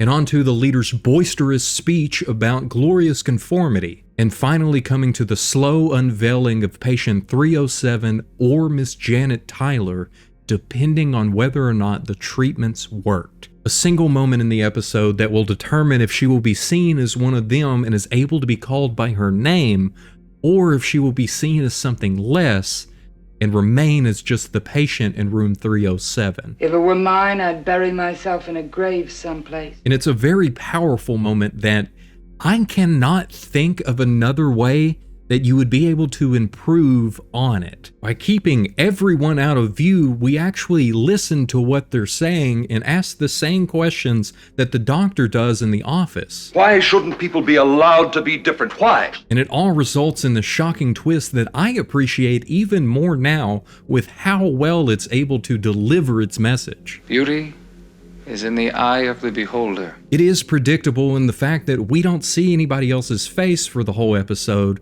but you do not expect her to look like this. So whether it's viewed as flaws within the episode or as being cinematic to deliver its message, I have to give this one an 83. And I have found that this is the hardest category for me to judge, so if you disagree or if you can think of a way that you would be able to make this twist better, let me know. And for our fourth category, we have satisfaction, which is how satisfying and memorable is this twist for us. And there's a reason that this is the highest rated episode on IMDb for The Twilight Zone. I want to be like everybody. Because it has everything you could want, a twist that makes you rethink the entire episode, a weird world with a leader that is also supposed to mimic a very specific leader from the 30s and 40s, as well as the full character arc of Miss Janet Tyler as she goes from hating how she looks to realizing that she can be loved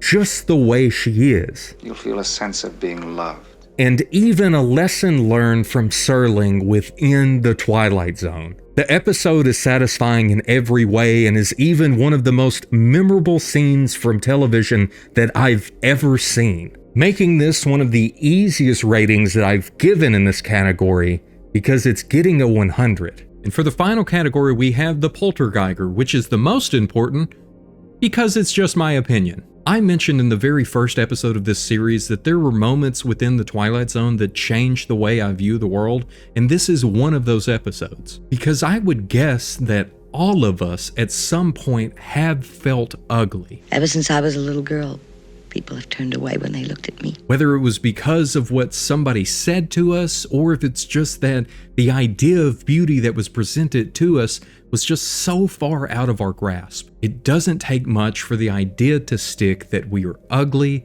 undesirable, unable to fit in, and unworthy of love. And we can even have our own loved ones in our life telling us that that's not true, that we are worthy of love, but that idea that somebody placed in there will not let us go like a terrible, ugly parasite. It's pretty bad, isn't it? Oh, I know it's pretty bad. And it's in moments like that that we have to do what Mr. Smith told Miss Janet Tyler and just keep repeating to ourselves until we believe it, that beauty really is in the eye of the beholder. And at some point, the truth of that statement will finally start to sink in. And you'll start to realize that it's those you surround yourself with that determine your beauty. And more importantly, that you are beautiful to someone. Ever since I first watched this episode, my idea of beauty changed. People all over the world are different and beautiful in their own way, and whether or not I see them as such doesn't matter, because someone else out there will see them as beautiful, and it's exactly that makes them beautiful. Beauty is more than skin deep, and it's this ever-changing lens that each one of us look through to see a different world. There's no point in trying to alter our own appearance to fit the idea of beauty that someone else has because they say it is the only one. Instead, it is much better to understand the truth within the old saying, and that I am and you are beautiful in the eyes of another beholder. This is a lesson I learned when I was young and have never forgotten it. For this reason and many others, I have to give Eye of the Beholder another 100. Bringing the total of this episode out to a 94.8 out of 100, and also landing it in the first place, making this the greatest twist in all of horror so far. But even with this being the new number 1, there are still so many more twists out there that we need to look at. You're making a big mistake, officer. Big mistake. What is the greatest twist in horror? But what if the thing doesn't show itself? What if it's hidden within another mystery? That's crazy. A mystery within a diner. He's the most suspicious of the bunch. Where we, along with everyone inside, will begin to doubt who is really human. I could have sworn you had a mole on your chin. Because someone in this diner doesn't belong. And how do you account for 7 people? So let's go to the Twilight Zone to find the truth and also ask the question, will the real Martian please stand up? Makes one of us a liar, don't it? The episode opens in a snowy forest where we hear a humming sound above the trees as it then crashes through those trees into a nearby pond, where we pick up with 2 state troopers that are investigating what happened, but so far all they've found are the broken treetops and the cracked ice where something has flown and landed underneath the ice of the pond. And both Trooper Bill Paget and Trooper Dan Perry are not sure what landed in the pond, but what they know is with how cold it is, it's going to be stuck there until spring. And just assuming that it must have been a meteor, Trooper Bill figures that it's still best for him to check in. That woman who phoned said something about calling out the National Guard. So as he calls in to dispatch to explain to him what they've found so far about the unidentified flying object, we see Trooper Dan making his way up the hill to get a better look at what happened. And it's here that he finds a set of footprints in the snow leading away from the pond. And as he relays this information to Bill, Bill is still talking to dispatch and begins to tell dispatch what they just found until he thinks about it for a moment and realizes how crazy it sounds. So with Bill being confused about what he was just told and dispatch being confused by not having enough information, he says that he's going to call him back, but dispatch reminds him that they need to go and check the bridge nearby because they have reports that it is covered in ice. So Bill tells him as soon as they're finished investigating whatever is going on here, that they'll go and inspect the bridge and block it off if need be to keep everyone safe. But first, let's leave the car and follow these tracks. Because from where they're standing, it looks like these footprints in the snow lead straight to the diner through the woods. And it's as they set off that way that they pass Serling, who then gives us some more information about what is going on in his opening narration. A wintry February night, the present. Order of events, a phone call from a frightened woman notating the arrival of an unidentified flying object. Then the checkout you've just witnessed, with 2 state troopers verifying the event, but nothing more enlightening to add beyond evidence of some tracks leading across the highway to a diner. You've heard of trying to find a needle in a haystack. Well, stay with us now, and you'll be part of an investigating team whose mission is not to find the proverbial needle. No, their task is even harder. They've got to find a Martian in a diner. And in just a moment, you'll search with them because you've just landed in the Twilight Zone. Wait, I'm supposed to be talking about Nightmare at 30,000 feet. This is the wrong episode. What is the title of this video? Oh, I'm in PolterGibbst channel. Oh. I messed up. I messed up real bad. I'll go fix that. Making it to the diner, we can see a bus is parked out front of the Highway Cafe as all of the passengers are sitting inside taking a short break from their trip. And it's just as the troopers step foot inside that Haley the bartender asks them, "Trouble?" But before Trooper Dan explains how the bridge up ahead on their path is currently unsafe, we can take this moment to see who all is here. Starting with this couple on the left, this is Peter and Rose Kramer, and sitting next to them at his own table is the bus driver, Olmsted. And the next couple sitting in the back is George and Connie Prince, and the man sitting a couple tables in front of them is the businessman Ross. Then another man sitting at the bar by himself who everybody refers to as Grandpa, but his name is Avery, and behind the bar is of course Haley the bartender. And sitting at the far left at her own table is Ethel McConnell, and if we include the two troopers that just entered into the Highway Cafe, that means that we currently have 10 Earthlings and 1 Martian within this diner. The troopers choose to give them the news about the bridge up ahead first, and at hearing this, Olmsted the bus driver lets them know that the way that they came from is also now blocked by the storm, which means that they're all going to be stuck here at least until morning. Till morning? I've got to be in Boston at 9 a.m. Olmsted quickly lets Ross know that the only way he's going to make it to Boston is if he starts walking now. And with the troopers agreeing with Olmsted, Ross becomes even more irritated about missing his meeting and gets up from his table to go and sit across from Olmsted, the whole time making comments about the bus line that Olmsted works for and just how great they are at keeping their schedules, and how little they must care about their customers. But Olmsted says exactly what we're all thinking, that it's not like the bus line controls the weather. And while Olmsted and Ross are having their back and forth, we see the troopers begin to scan the room to try to figure out who doesn't belong. They were all on the bus, weren't they? Which is a good place to start their investigation, as Bill then makes his way to talk to Olmsted to see if he has a list of who all was on the bus when they got there. But they don't keep a passenger manifest. All they do is help them into the bus and kindly drive them to their next destination. We're that glad to have them, with or without names. So instead, Trooper Dan then asks how many passengers he had, to which Olmsted quickly tells him 6. But the problem is, there are now 7 passengers here in the diner, even though Olmsted is certain that he only had 6 people on his bus, which must mean that somebody was already here when they arrived. But Haley then tells us that there hasn't been anybody in his diner since lunchtime, and he just assumed that everyone that came in at the same time must have gotten off of the bus. And that's because they did, and Olmsted even says there wasn't anybody in here when we arrived. And how do you account for 7 people? Confused and without an answer, Olmsted sits back down and declares that someone here did not come from his bus,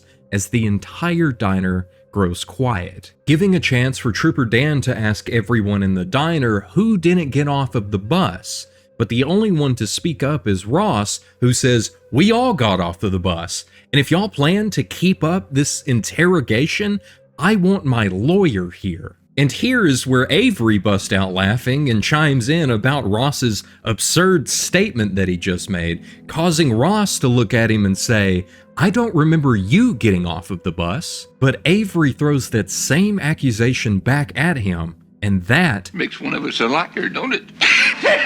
Avery and Olmsted have a good laugh at this as Ross starts in again, because to him it just doesn't seem to matter. It's here that we get this fun look from Avery, who has got to be my favorite character within the diner, as Haley then asks the troopers what is really going on. Trooper Bill and Dan begin to explain everything that they know up until this point, that they received a call about an unidentified flying object that seems to have landed over in Tracy's Pond, very close by to this diner. At hearing this, Haley just calls it all crazy, but Olmsted explains again that when he and his 6 passengers arrived, the diner was empty, which means that one person here. After this silence, everyone begins to speak up, from concerns about the situation they find themselves in, to confusion about this new information that they just received, and even to flat-out denial, because surely someone would have seen this one extra person. But it's to that denial that Peter then reminds everybody that when they got off the bus, it was so dark and the storm was so bad, it would have been really easy for anyone to slip in with the group and make their way inside unnoticed. Trooper Bill is just as confused as we are about what all is going on here, because surely they would know who the other passengers were. They got on at the same stop. The problem is the storm was also going when they got onto the bus. And even Olmsted, being honest, tells them that he doesn't even remember who all got on. With all of this confusion, Avery rejoins the conversation, claiming that this is just one big science fiction story and that it's a lot like a regular Ray Bradbury. 6 humans and 1 monster from outer space. So of course, there's one person that he has to ask. You wouldn't happen to have an eye in the back of your head, would you? Ross clearly isn't having a good time with the inconvenience, and definitely doesn't like Avery. Ethel speaks up and asks the troopers what now and how are they going to go about solving this mystery, but Bill doesn't know, because it's not like they were trained for this or ever even considered the possibility of something like this happening. And it's a good thing that she spoke up, because she then offers them a suggestion that they need to start with the couples, since they would be the ones that know for a fact they both got on the bus together and would be able to vouch for one another. And it's as soon as she says this that Peter Kramer declares him and his wife Rose as 2 of the humans. And just after that, George Prince does the same thing for him and his wife Connie, but Connie's beginning to look at her husband really closely. I could have sworn you had a mole on your chin. Confused, George reassures her that he's never had a mole on his chin, and it's at this that Peter then stands up and tells everybody that they need to keep their calm, because if not, they're going to start analyzing everybody that is there and picking up on little bitty details to then try to prove that that person is the real intruder here. And his wife Rose agrees with him by saying that there's no reason for the couples, at least, to begin to doubt whether the husband is really the husband. But it's the look on her face that tells us that she doesn't fully believe what she is saying. And it's this look that causes Peter to get upset, as he tells her that after 23 years, there shouldn't be any more room for doubt, and that she can stop looking at him like he just put this face on as part of a costume. Avery again starts to laugh at all of the craziness that's going on, because she doesn't know who he is, he doesn't know who she is, none of them know who she is, talking about Ethel. But it's that lemon sucker sitting in front of him that is... He's the most suspicious of the bunch. Ross clearly still hates Avery and all of his jokes, and it's after this that the troopers tell Haley to go and make sure that the back door to this place is locked. But Haley tells them that if this person really is from outer space, it's not going to make any difference, because they'll just go through the wall. And while I'm not sure about that, it does make sense that a being that just landed a spaceship nearby is not going to have any issues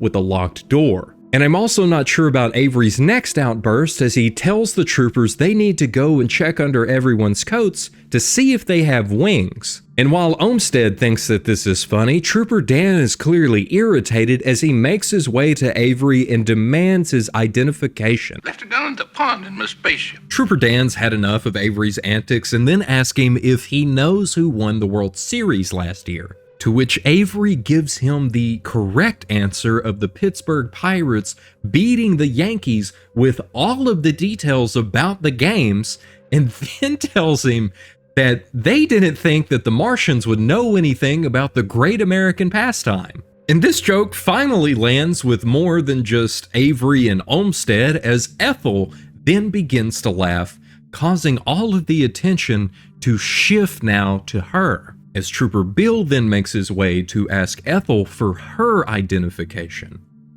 The problem is, she left it in her bag that was shipped ahead of her to Boston. So Bill's next question is just to ask who she is and what she does, to which we all find out that her name is Ethel McConnell and she is a professional dancer. So of course Avery has to speak up again and ask, how many legs? How many legs? I'm gonna belt you, Grandpa.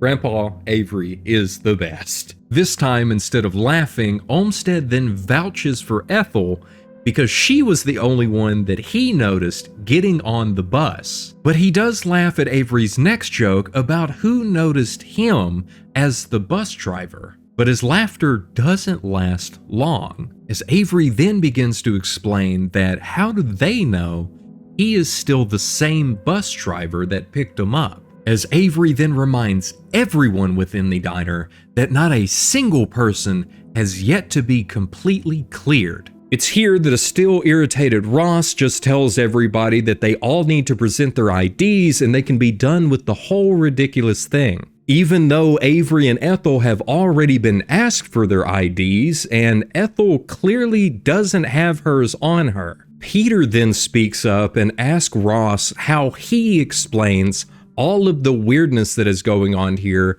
and what is going on with this extra person. And Ross tells him that it's very simple. The bus driver is just mistaken on his count. It's never been 6, it's always been 7. Between the storm and the darkness that was there when they were loading, it's clear that Olmsted just missed somebody getting on his bus, and as he even admitted a second ago, the only person he even noticed was Ethel. But Olmsted reiterates that he knows it was 6 people because he did a head count just before they left to make sure that everyone that was supposed to be on the bus was on the bus, not a person less and not a person more. Taking him at his word, Trooper Bill then turns back to Ethel to ask her some more questions, just as, Miss.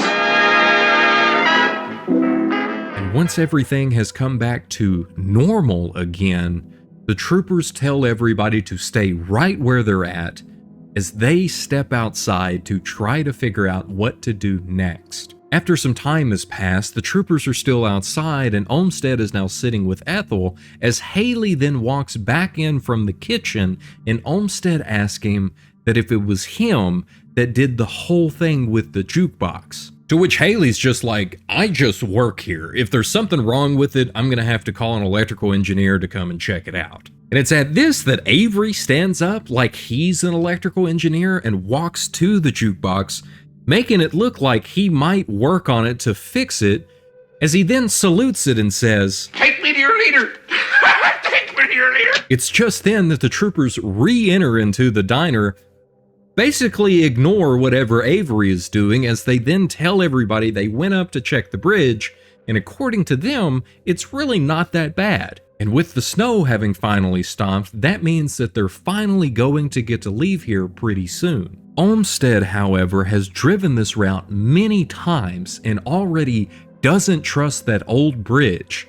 Ross, on the other hand, has a meeting in the morning that he needs to get to and reminds everybody that they can't really trust Olmsted's judgment to begin with, and that if the trooper said it's good to go, then they need to get a move on. And it's right in the middle of Olmsted's retort to being told how to drive his bus by this big shot businessman that the lights then go out again. We may be losing power.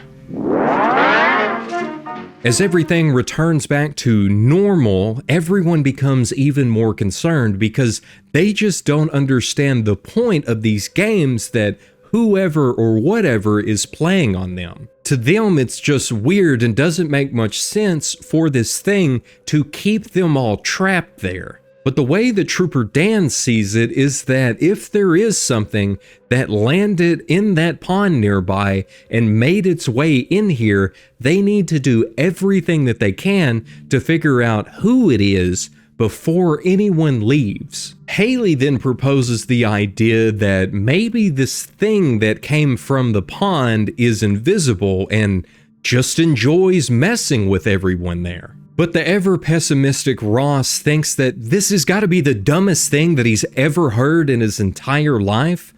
However, it's Peter that says it's as good of an explanation as any that he has heard up to this point. But what if the thing doesn't show itself? Avery tries to offer an answer, but then Ross cuts him off, causing Ethel to tell him to shut it, and as Peter stands up, the lights begin to fluctuate again, as well as the sugar containers on the table then explode. And at this, both of the troopers then pull their weapons from their holster, tell Avery to sit down, and everybody to get quiet, just as the phone begins to ring. And as Trooper Bill answers it, he finds out that the bridge has been declared safe, which means that they can now officially leave at any time. Because it's with this news that the troopers realize there's now no reason to continue to hold them there. You're making a big mistake, officer.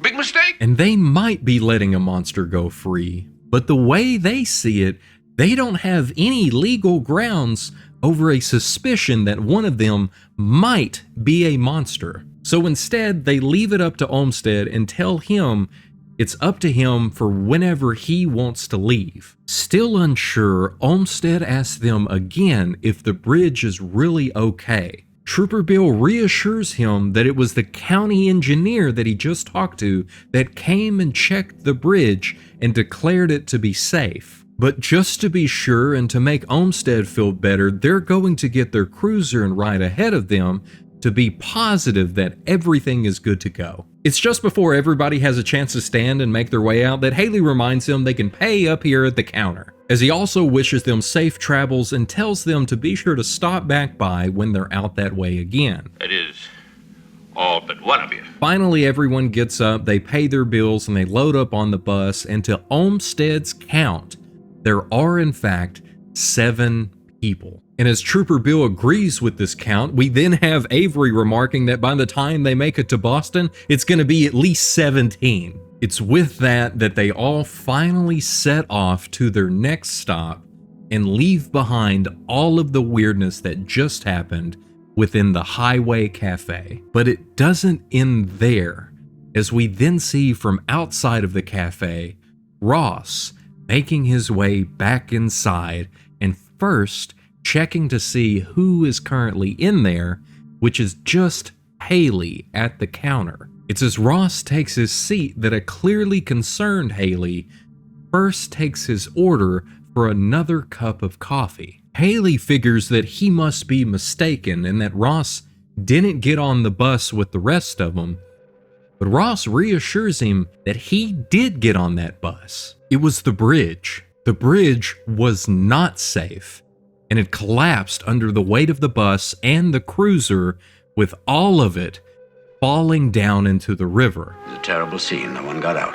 Except for Ross, who just chalks everything up to luck, but that doesn't make any sense to Haley, because if the bus was on the bridge and the bridge fell off into the river, why are his clothes not wet? Wet?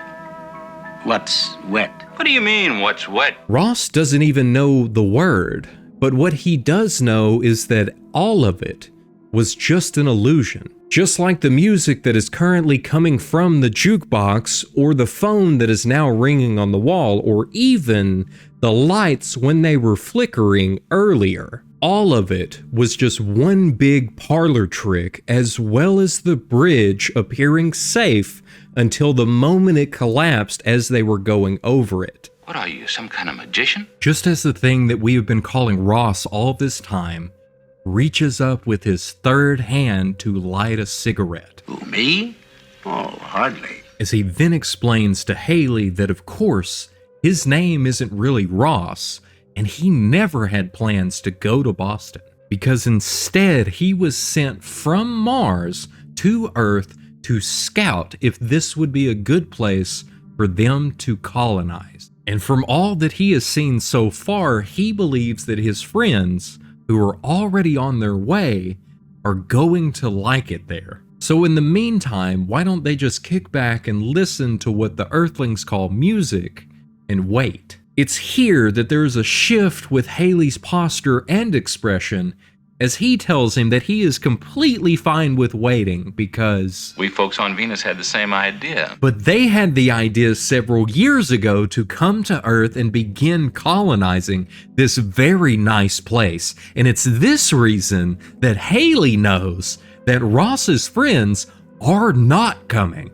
because they've already been intercepted. Haley then tells him that a colony will be there soon, and if Ross is still alive by the time they arrive, he will clearly see the differences between himself and them, as Haley then pulls off his hat and reveals to us his third eye. And it's as he begins laughing at the Martian sitting across from him that we get Serling's closing narration. Incident on a small island, to be believed or disbelieved. And if either a sour-faced man named Ross or a good-natured counterman named Haley shows up on your premises, you better make sure to hold their hands. It's all three of them. Or check the color of their eyes. All three of them. Because either of these gentlemen might just try to pull you into the Twilight Zone. And it's with that that we can finally answer the question of how good is this twist by starting with the story. We know going in from the title, the opening scene, and even King Newsme's opening monologue that we are looking for a Martian. But we then spend the whole time doing just as Peter said and picking apart any little detail or flaw, trying to figure out exactly who here doesn't belong, leaving us in the same place as everybody in the diner and not knowing who we can really trust, to in the end be left with no solid answers and only a suspicion of who the monster is, or if there's even a monster at all, because we never see the ship. All we do is hear something crashing through the woods at the beginning of the episode.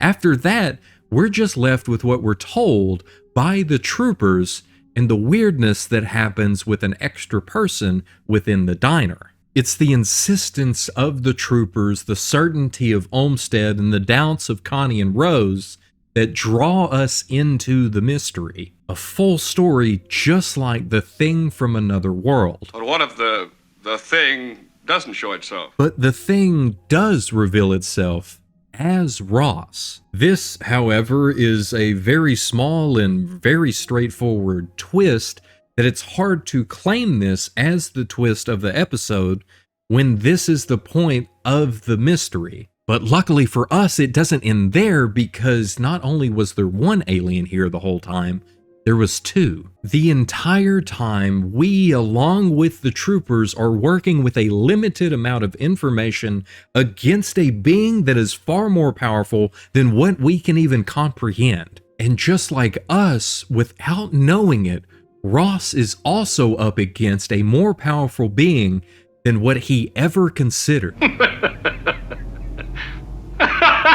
It's because of this that the reveal and the twist of who Haley really is, that everything works very well with the story. So I have to give it a 95. And for our second category, we have acting and how well do these actors pull off the twist. And every single person within this diner did so good at playing the role that they were supposed to play. From Ross being this bigger-than-life businessman that is always in a hurry, to Avery just basically being the crazy guy on the bus. And of course, I love this line from Ross where he says, "Wet.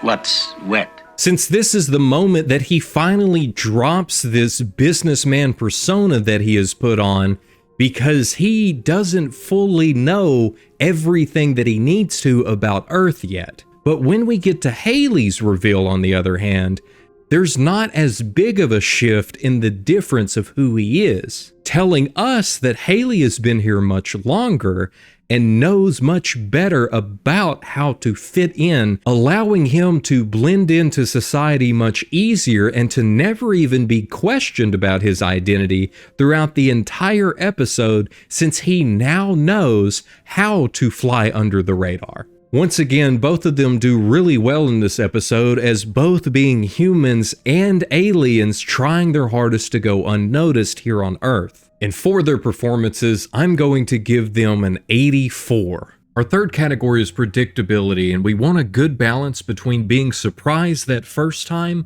and being able to appreciate the little clues throughout it on the second, third, and fourth watch. Throughout the episode, everyone is trying to prove that who they say they are is really who they are. Except for Ross, who is never questioned in the whole episode. Think about it. The first question the troopers asked was to Olmsted about his bus and the passengers. Then Ethel suggests that they need to question the couples, to which we then hear their stories and even their doubts. I could have sworn you had a mole on your chin. After that, and after enough jokes, an irritated Trooper Dan then questions Avery about who won the World Series last year, to which he perfectly answers who won, leaving only Ethel and Ross to be questioned directly, but those questions only ever make it to Ethel, because it's just as Ethel is vouched for by Olmsted that the next question from Trooper Bill to her is interrupted by the jukebox. It's that event that ends all of the questions from the troopers as they then head outside after that to go inspect the bridge. But it's each time that after the troopers return that when Ross speaks up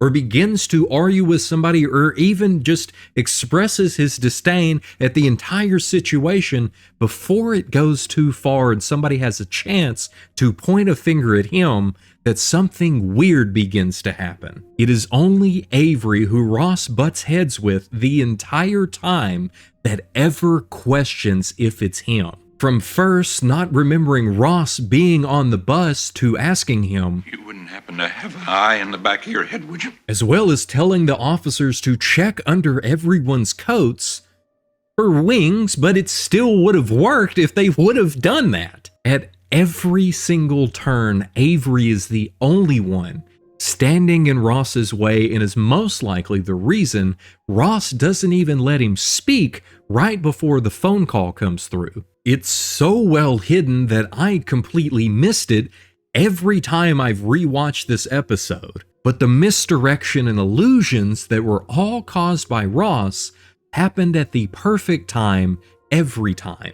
Then there's Haley, who the whole time just acts as though he doesn't really understand what's going on and laughs a bunch of it off.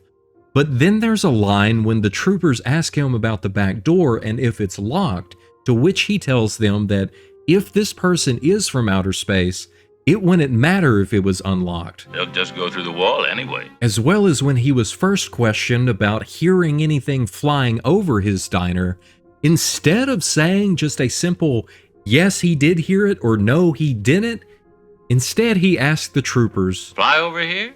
From where?" "The sky? Like, Haley, what do you mean here? Unless you did hear a ship fly over, and you just slipped up and were asking them what planet it was from." Understand, though, that all of those details are coming from a guy who spent 4 hours watching through the episode very clearly, not including the other 4 times that I watched it to prepare for this video. So of course I'm picking up on every single line and all the little details about Ross and Haley. That's crazy. And doing exactly what Peter warned against by looking for invisible things that might not really be there to justify who is or isn't an alien. With Ross being the Martian, that's more of the reveal of the mystery we're trying to solve. And the true twist being that Haley is also an alien does feel like it comes out of nowhere. So originally I was just going to give this a 66 out of 100 on the unpredictable side, but with all of my overanalyzing that you might agree with, I gotta bump it up to a 76. For the fourth category, we have satisfaction, which is how good and memorable is this twist for the audience. And I mean, everyone loves a good mystery, especially when it has to do with an alien hiding among a bunch of humans. And Haley's face here, when he finally pulls off his hat to show his third eye, is one of the most memorable moments in all of the Twilight Zone. And you better believe that I really wanted to go ahead and put it in the thumbnail, but I respect the spoilers and keeping a good twist until it's supposed to be revealed. So if you haven't seen this, you're welcome. And you need to go and watch The Twilight Zone. This is like the 6th episode I've covered. What are you doing? Sorry about that outburst, but I'm probably also upset with the fate of everyone that was within this diner earlier, and how Ross is the one that led them to their deaths. Because even Olmsted expressed his doubts about the bridge so many times throughout the episode just for him to be right that it wasn't safe the whole time. It was a terrible scene. No one got out. But then there's Haley, who is the real one who comes out on top in the end. So not only do we get a cool reveal about who was really the Martian all along, but in a weird way, we also get our revenge for what just happened, allowing us to laugh along with Haley. It's memorable, it's satisfying, and it's an episode that I always recommend to people that are trying to get into the show, and so for all of that, I have to give it a 90. And for the final category, we have the Poltergeiger, which is the most important because it's my opinion. And I do like this episode a lot and would probably put it in my top 10 somewhere, but I don't know if it's because of how much time I spent watching this that I now understand it better, or if that was the point of the episode all along. But with the mystery and all the similarities to A Thing from Another World, this whole episode is a really good time. It just isn't quite on the same level as some of the other episodes in the series. So with everything that I've laid out, I'm going to give it an 85, bringing the total out to an 86 out of 100 and putting it in 5th place on our search for the greatest twist in all of horror. And while this episode about aliens coming to Earth just barely made it into the top 5, the next video might just have some aliens that are able to take home 1st place as we figure out what it means to serve man. This is the way nightmares begin, or perhaps end. And this is the way to the answer that we have been seeking. We're looking at gift horse in the mouth. Where the final piece is for us to find the greatest twist in horror. One of their representatives is on his way to this building. Delivered to us by a group of mysterious beings for better or worse. Precisely what are your motives in coming here quite uninvited? It's up to us to discover why they have brought us this gift. We ask only that you trust us. Only that you simply trust us. And to decipher the meaning of the book they left us, a book titled To Serve Man.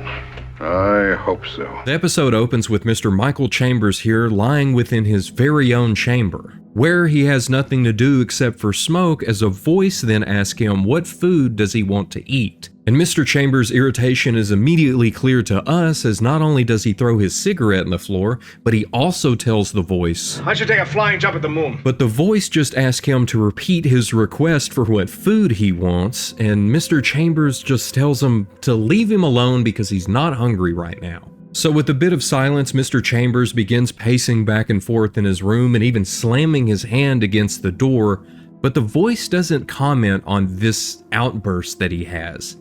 Instead, it saves it for when he starts to use the sink, then chiming in to tell him that he needs to conserve water. All he wants is a little to wet his face and try to wash off some of the stress that he has from being in this place. It's as he lays down again that he asks what time it is, and we find out that he is in space and there's no time in space. So being even more irritated, he clarifies and asks what time it is on Earth, and interestingly enough, the voice doesn't ask for a time zone. Instead, it just tells him that it's 12 o'clock noon, letting us know that not only does the voice know Mr. Chambers' name, but also exactly where he is from. This is the way nightmares begin, or perhaps end. It's here that we begin hearing Mr. Chambers' thoughts as he takes us through everything that led him up to this point in the exact moment that they all messed up. Because they were all too busy thinking about the moment that they were in instead of even considering just a little bit farther into the future before them, focusing on the clock when they should have been looking at the calendar. He then takes us back to a day in April when everything changed, because that was the day when an alien species known as the Canamints landed on Earth. And it's here that we pick up at a United Nations meeting that we find out that these Canamints have landed all over the globe, but according to all reports, they have no reason to believe that they are hostile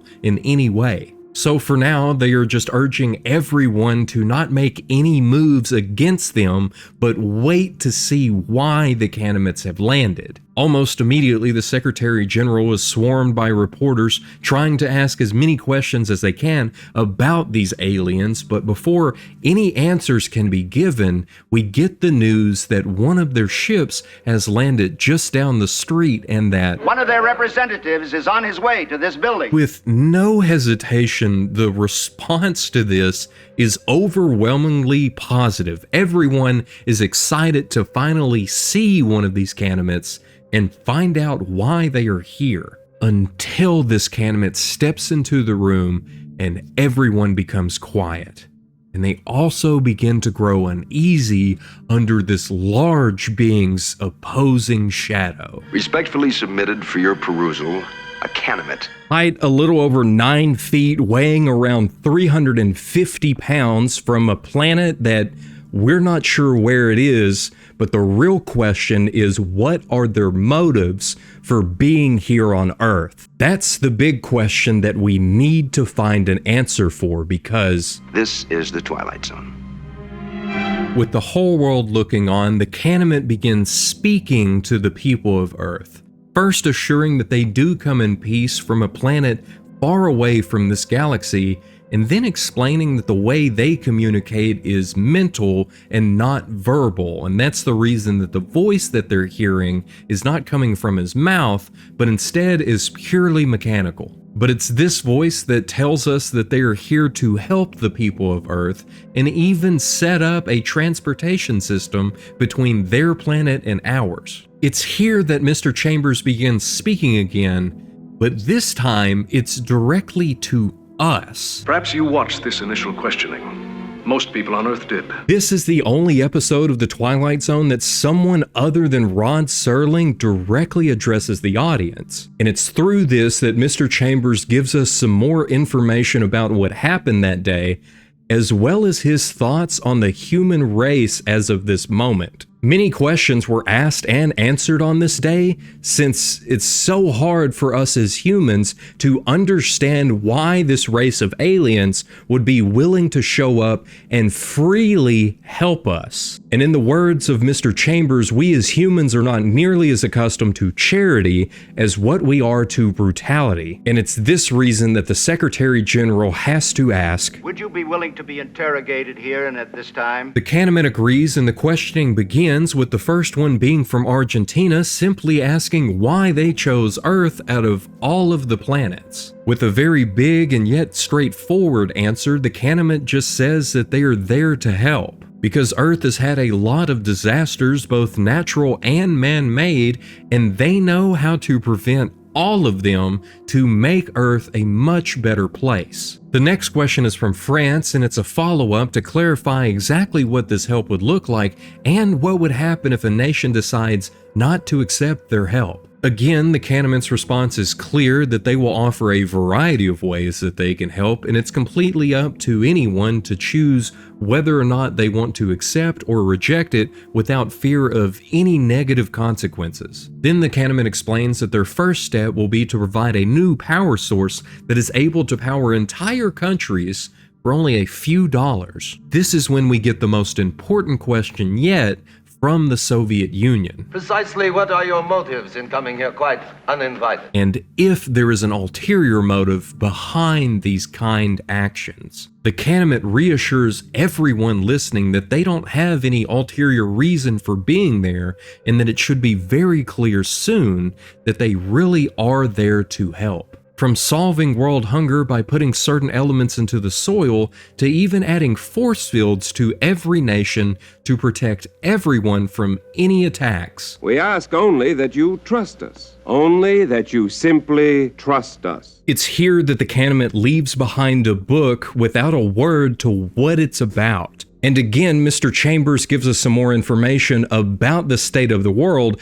and just how hopeful everyone is in this moment. Everyone except for a few, of which he is a part of, because his task as a decoding specialist for the US government is to decipher the meaning of this book. And only 8 hours after he's been given this task, he's already being asked what he has figured out about this book. But Mr. Chambers has to remind these colonels just how long it took them to decipher the secret messages that the Japanese had during World War II, and also that they had a much bigger team than what he currently does. The real problem is that these Canamints are so much smarter than any human and far more complex that they're not even sure how their language works yet. With some more questions from the colonels, Mr. Chamber just tells them that he's going to need more time and more help to figure out anything.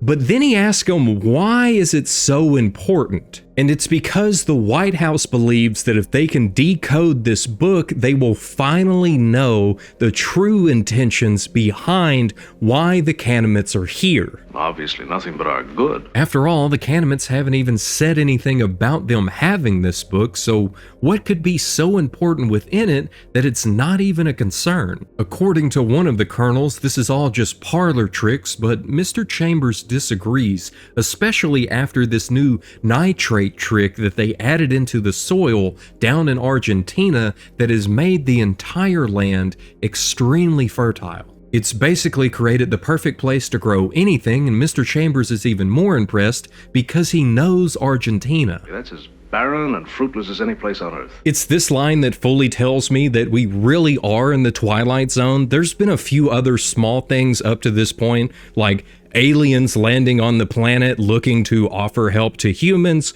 or the UN guards carrying firearms during the meeting.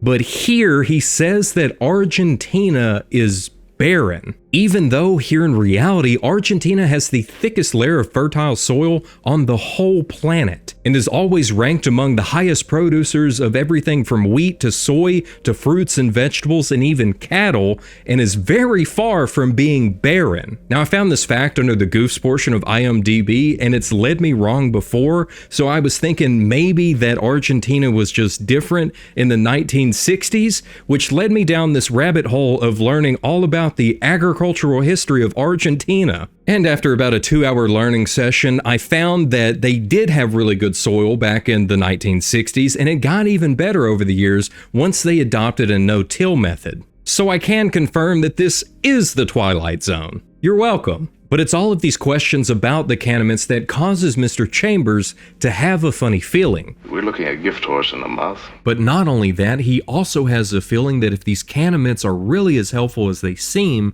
that both the colonels and himself will be out of the job very soon. At this, the colonels just tell him that until that moment happens, he just needs to do his job and figure out exactly what this mysterious book says.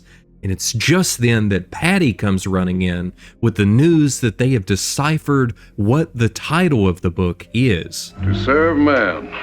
I hope so. A week passes and there's another meeting held at the United Nations where they show everyone in attendance a recording of one of the Canamints taking a lie detector test to prove to everyone on Earth that they really are there to just help. After a short explanation of how the system works, they then test the test to ensure that the test will test correctly on a Canamint, with the Canamint first answering these basic questions incorrectly, causing the lie detector to react because it detected a lie, then answering correctly with no reaction from the equipment. With everything seeming to be in order, they proceed with the experiment by first asking the question that was asked in the last meeting of what the Canamints' real motives are for helping. The peace and plenty which we ourselves enjoy. Just as they've done for many other planets throughout the galaxy, and their reward will be that Earth will no longer have any wars, hunger, or needless suffering. But this is where the problem is. Because a lie detector is supposed to work off of simple answers, and that's why normally you see people getting asked yes or no questions. Instead, the Canamint gives this very long answer to why they are there, which would not cause the lie detector to react the way that it needs to. But hey, at least it's the same answer they gave last time, and it does sound good to everyone that hears it, leading to many nations openly thanking them and considering the Canamints friends because everything that they said that they would do, They did. Deserts became these luscious fields that were able to grow anything, and all wars ended because of the force fields that were provided by the Canaanites. Armies and navies were practically disbanded. And a transportation system was established between Earth and the Canaanites planet, which many people have already used to go and visit their planet, with many more people lining up every day to make the trip. It's from a conversation between some of the people waiting in one of these lines to board a ship that we learn more about the Canaanites planet. A constant 76 degrees Fahrenheit where the sun never goes down, and all visitors get to go on a free shopping spree when they first arrive. It's here that we see a part of the boarding process, as one of the Canaanites has set up a scale to weigh each passenger before they are able to get onto the ship. And we also find out in a moment that there is a wait list to even get to this point. And that wait list has apparently become really long because it's just one big holiday when you get there. And from the way it looks at Mr. Chambers' job, you would assume that everyone is currently on holiday. Because after all, there's no longer a need for them to decipher anything. There's no more wars, there's no more insurrections, and there's no reason to have any secret messages. The only thing left for them to even do is to finish translating the book to serve man. But even the importance of that has fallen away, because now there's only a couple people left working with Mr. Chambers to solve this final mystery, and work is probably too strong a word for what they're doing. Patty is still here though, and it's from her asking just how many Canaanites are now on Earth that we find out that there are a few thousand, and that they've got embassies in every country now. Mr. Chambers also mentions that for every one of them that arrives on Earth, a few thousand Earthlings leave to go to their planet. And he's just amazed at how quickly humans can adjust to such drastic changes, from 1 year ago, with the arrival of aliens being the biggest event in all of human history, to now with people lining up to visit a different planet galaxies away and treating it as a weekend trip. It's at this that Patty asks him the big question, if he is planning on going to the Canaanites planet. I'm on a 10-year exchange group waiting list. Patty is also on a waiting list, but every time they announce a new trip, the quota completely fills up. So in the meantime, while she's waiting, she's going to look more into the book and learn as much as she can. But so far, she hasn't figured out much more about the book, because the symbols on the front are their equivalent of capital letters, meaning that the symbols inside the book don't match the rest of it, but she's still hopeful that here soon she will finally be able to decipher the rest of it. Well, more power I gave up trying a month ago. The wait may have been long, but the day has finally arrived for Mr. Chambers to begin his 10-year trip. With only 3 minutes before they set off, Patty comes running through this crowd, trying to get Mr. Chambers' attention. As he's standing on the staircase, he turns to look at her as she's yelling at him because she has deciphered the rest of the book. To serve man, it's a cookbook. Immediately, the shock washes over him as he tries to make his way off the stairs, but it's too late because a Canaanite is already there, pushing him back and lifting the stairs up, sealing the ship and sealing his fate. As the ship then takes off, we pick back up at the beginning of our story with Mr. Chambers trapped in this room. We find that he still has not eaten as some food arrives to his room, with one of the Canaanites telling him that he needs to eat. But instead, he picks up the plate and throws it in the floor. It's this action that causes one of the Canaanites to duck into his cage, pick up the food, look at Mr. Chambers and tell him that he needs to eat. We wouldn't want you to lose weight. After the Canaanite leaves his cage, Mr. Chambers is once again left alone with us. But this time he looks right at us and asks if we are still on Earth or if we're already trapped with him on the ship. Really though, it doesn't matter, because sooner or later, all of us are going to be on the menu. All of us. And it's with this warning that he then turns, grabs his plate, and begins eating, just as Serling sums up everything that has happened with his closing narration. The recollections of one Michael Chambers. Or more simply stated, the evolution of man going from dust to dessert. The metamorphosis from being the ruler of a planet to an ingredient in someone's soup. It's tonight's bill of fare from the Twilight Zone. And with that, we can finally answer the question of how good is this twist by starting with the story. And we have to keep in mind that all of this is being told to us from Mr. Chambers' perspective as he recounts everything that has happened. And that most likely he is the only person on that ship and one of very few on Earth that knows the truth of what is really happening. That all along these Canaanites were creating the perfect environment to grow their own food. No more worries about war or keeping the lights on or even where the next meal would come from. Everyone on Earth being taken care of to ensure that they are a prime source of meat for the Canaanites and most likely other beings throughout the rest of the galaxy. We wouldn't want you to lose weight. But in the beginning, many humans find it difficult to believe that these Canaanites are only there to help, so they continually question their motives. It's this alien idea of somebody wanting to help without needing anything in return that is eventually accepted by all of mankind because it was coming from a race of aliens. In the end, for all of them to be right to question the Canaanites, even if they did greatly help humanity, but now it's too late. Because sooner or later, will all of us be on the menu? It's the horrific recollections of a man who has found himself trapped and without hope, holding on only long enough to give us a warning of what is coming, and then giving in and eating his feed. It's definitely one of the more terrifying episodes of the Twilight Zone, with a reminder that we shouldn't just trust a stranger because they come bearing gifts and tell us that we should trust them. We ask only that you trust us. The way that the whole story builds up from suspicions about the Canaanites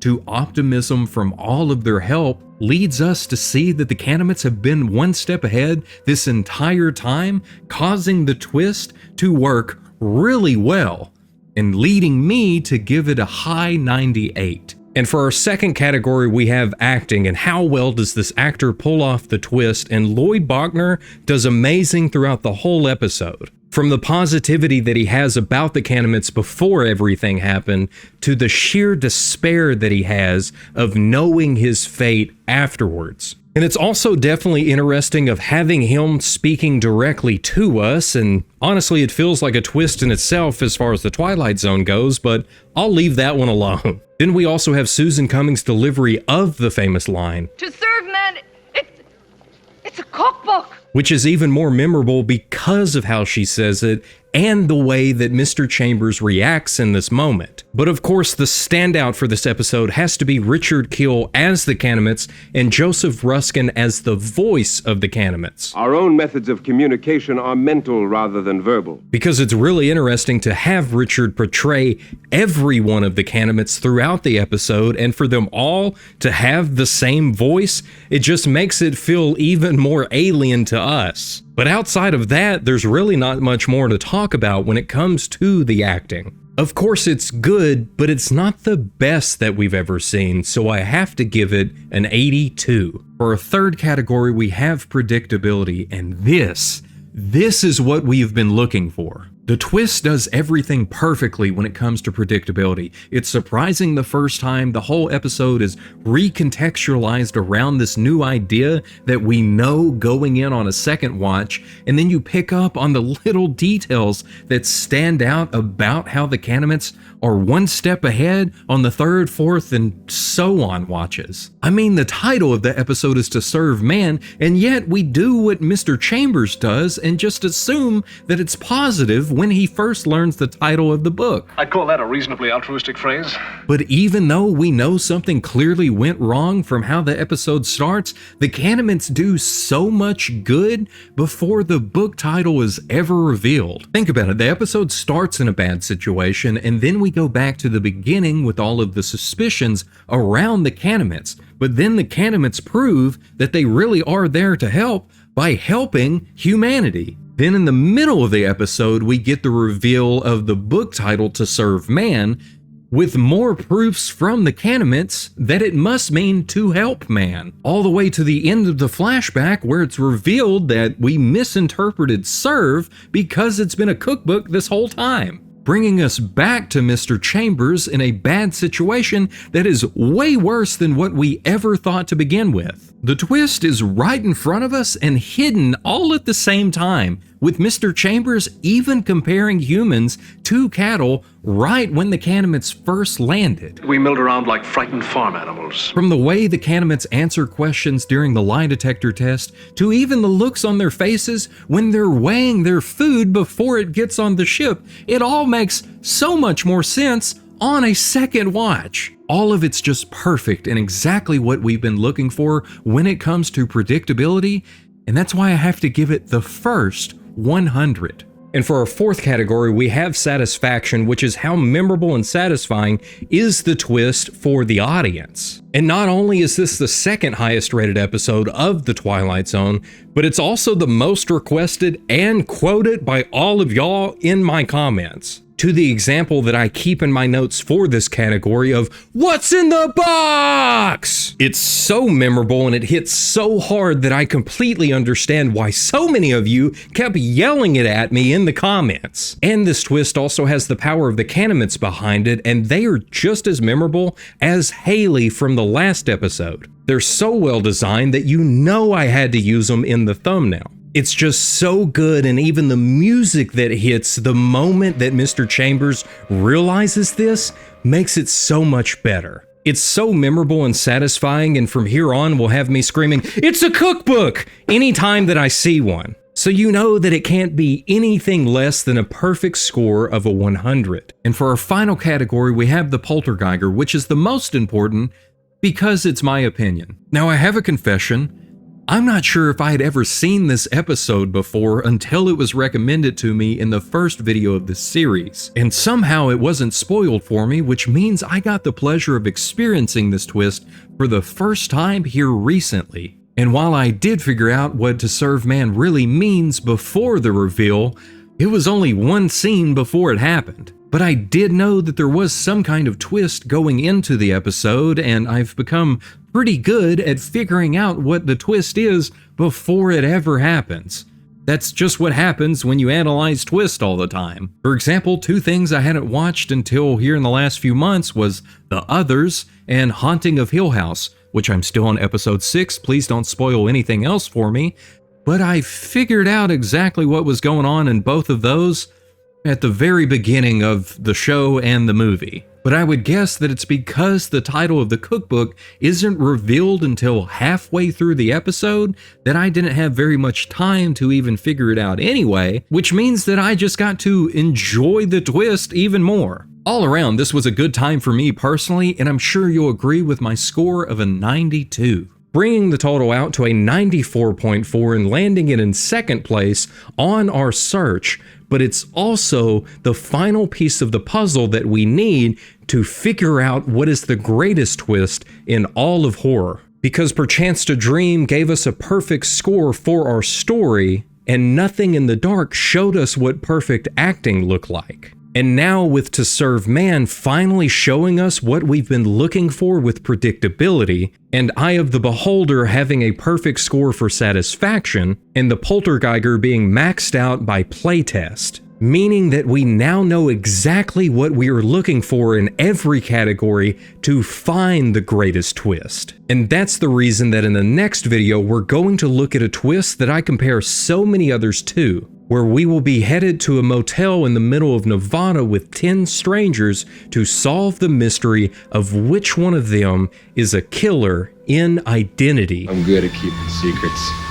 I got a whopper myself. Have you ever had a vague memory but couldn't quite recall all of the details? I started getting headaches and eventually started blacking out. You know something happened. Something big. It was an accident. We had an accident. Then slowly the truth of it all starts to come back. They said they needed River's presence, so they pumped him full of drugs. They put him on transport. Then you remember why you forgot. Not gonna get too far, not this! And this realization only causes more questions. Maybe it's the burial ground.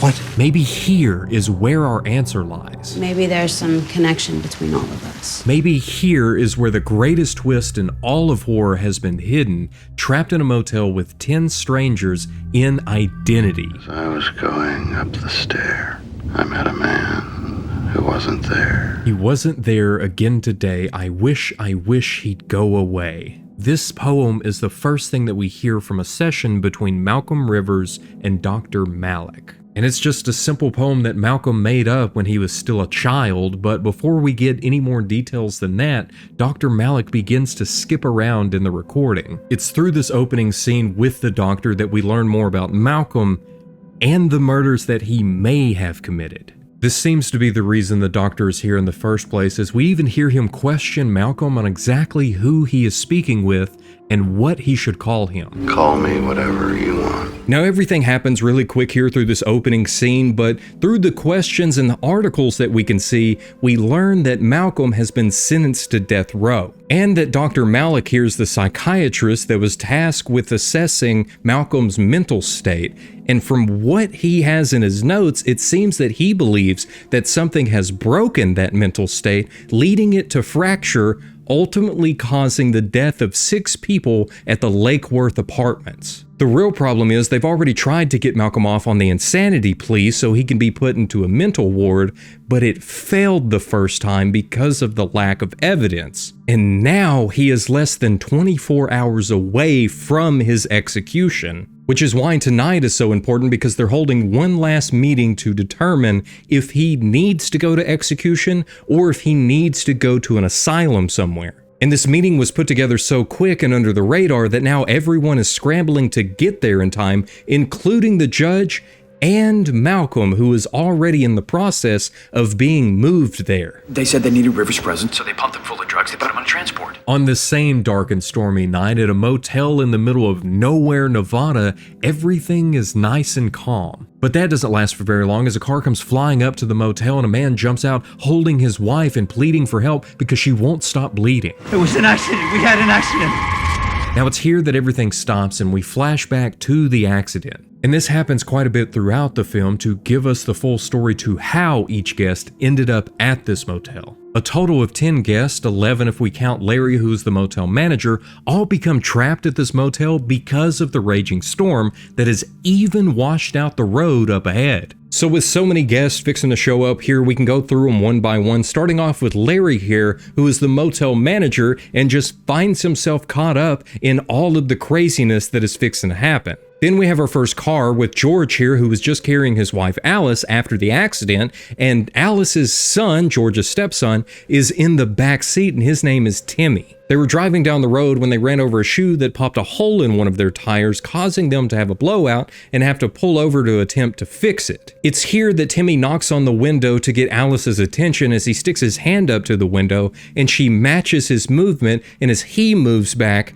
she moves back, just in time to get hit by a car. And that car was being driven by Ed, who's the chauffeur to the actress Caroline Suzanne. And from what we see within the car before the accident, it seems that Caroline is the cause of this accident, as she's demanding that Ed hand her her spare cell phone battery just as he takes his eyes off the road and takes out Alice. So as they stop to see what in the world just happened, Ed goes to get out against the wishes of Caroline. If you help them, you'll assume responsibility.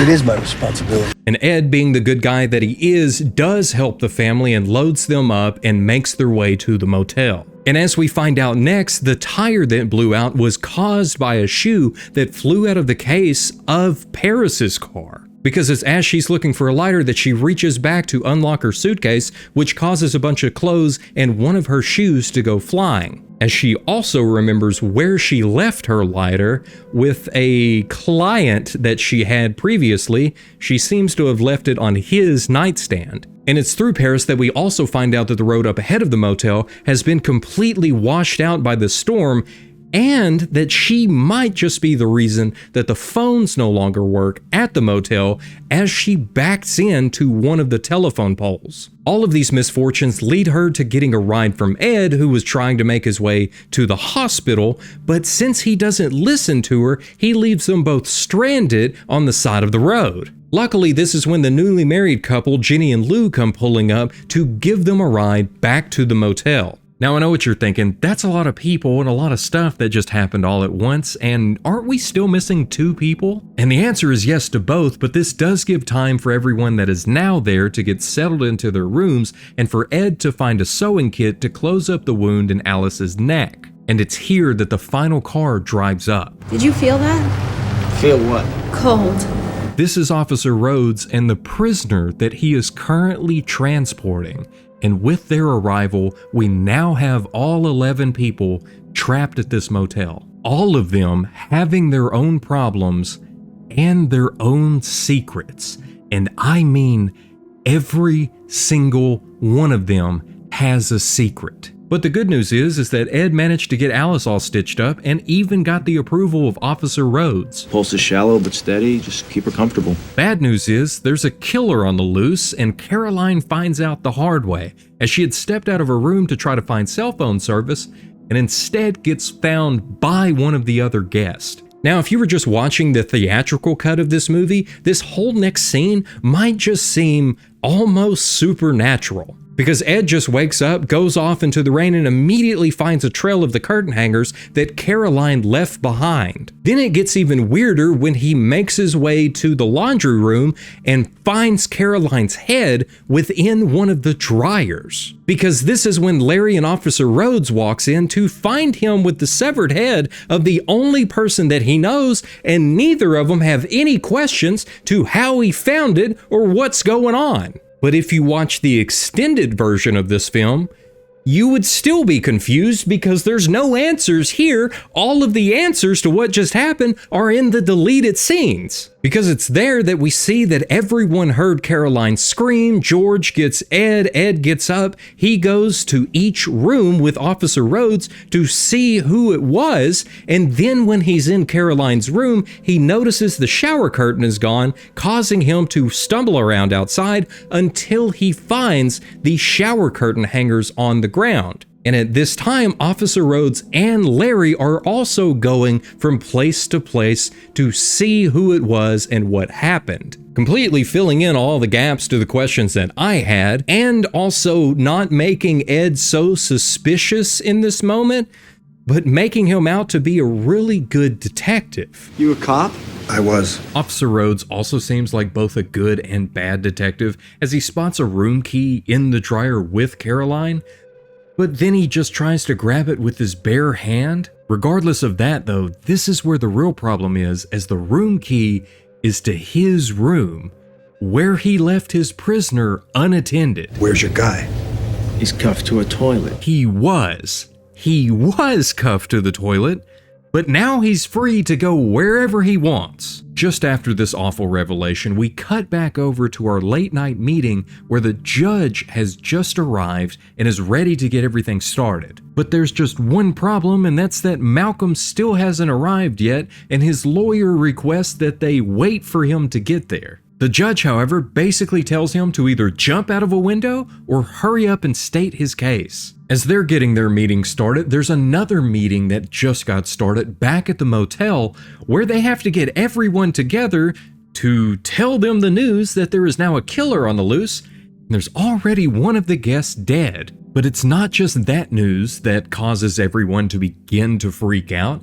It's also the fact that they cannot find Caroline's body. And to top it off, Larry lets everyone know that Ed used to be a cop, which, with how secretive everyone is, they feel uneasy about Ed now. But with how he's handled everything up to this point, they don't really question him anymore about it, and they don't even question him when he unholsters his own weapon, because he's gonna need it to go with Rhodes to see if they can find this escaped prisoner. But just before they go, Ed tries to tell Paris that she needs to stay here and help keep everyone calm, but she does not want to stay here in this room if Larry's gonna be there. Because from the moment she showed up, he knew exactly what she did for money and has been very vocal about his feelings towards her. We don't rent rooms by the hour. So to fix the situation, Ed tells Larry that he needs to come with him and Rhodes to go and search the place, since of course he should know it much better than they do. And Larry just pulls the card of, I just work here, and leaves to go to his office. Which means Ed and Rhodes are going to be the only ones searching for the prisoner. Not gonna get too far, not this! It's just before they split up to search the entire motel that Ed asks the big question of exactly what did the prisoner do? And I'm sure you already guessed it.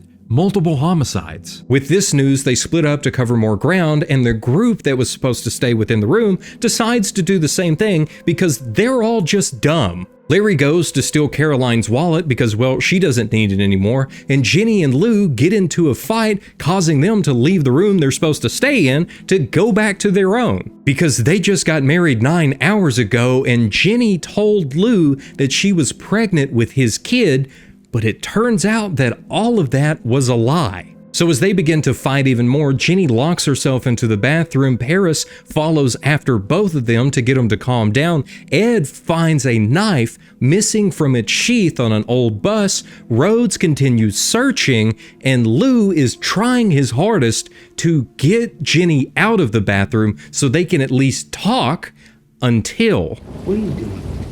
Lou? Jenny!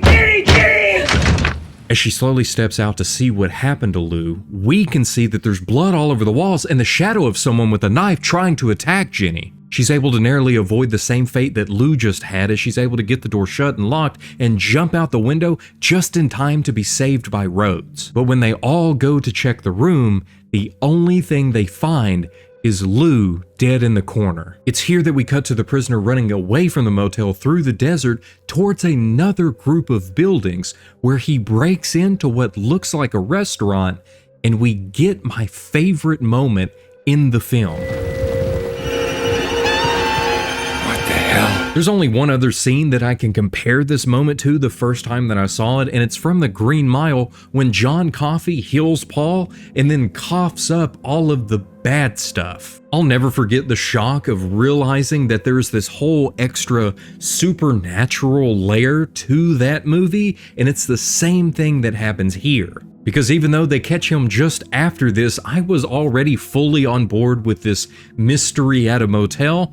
Now I'm even more on board with this mystery where everyone is trapped at a supernatural motel. It's just so good. And it's all just ramping up too as they tie up the prisoner and Ed leaves to go and take pictures of Lou's body where he finds another room key in his hand. First they found room 10's key with Caroline, then Ed finds room 9's key with Lou, and then they find room 8's key with the prisoner. The prisoner who Larry was supposed to watch and who woke up shortly after Ed and Rhodes left, and who Larry left to run to his office and now swears that he was alive when he left him. I didn't do that! Larry, look at him! What were you doing outside, Larry? Not only is it Larry's baseball bat that is shoved down the prisoner's throat, but this is the moment that Larry also gets caught with Caroline's wallet. He then makes it even worse on himself as he pulls a knife on Paris to try to get away. But it doesn't stop there as Paris forces him back and they slam into the fridge, and when she goes to get up, she grabs the door handle and out falls the real manager's body. And if you're thinking it can't get any worse for Larry, you'd be wrong, as now he's running away, he jumps into a truck and goes to leave, narrowly avoiding Ed and Rhodes, almost hitting Timmy, but then George is there to get crushed by the truck and slammed into the motel.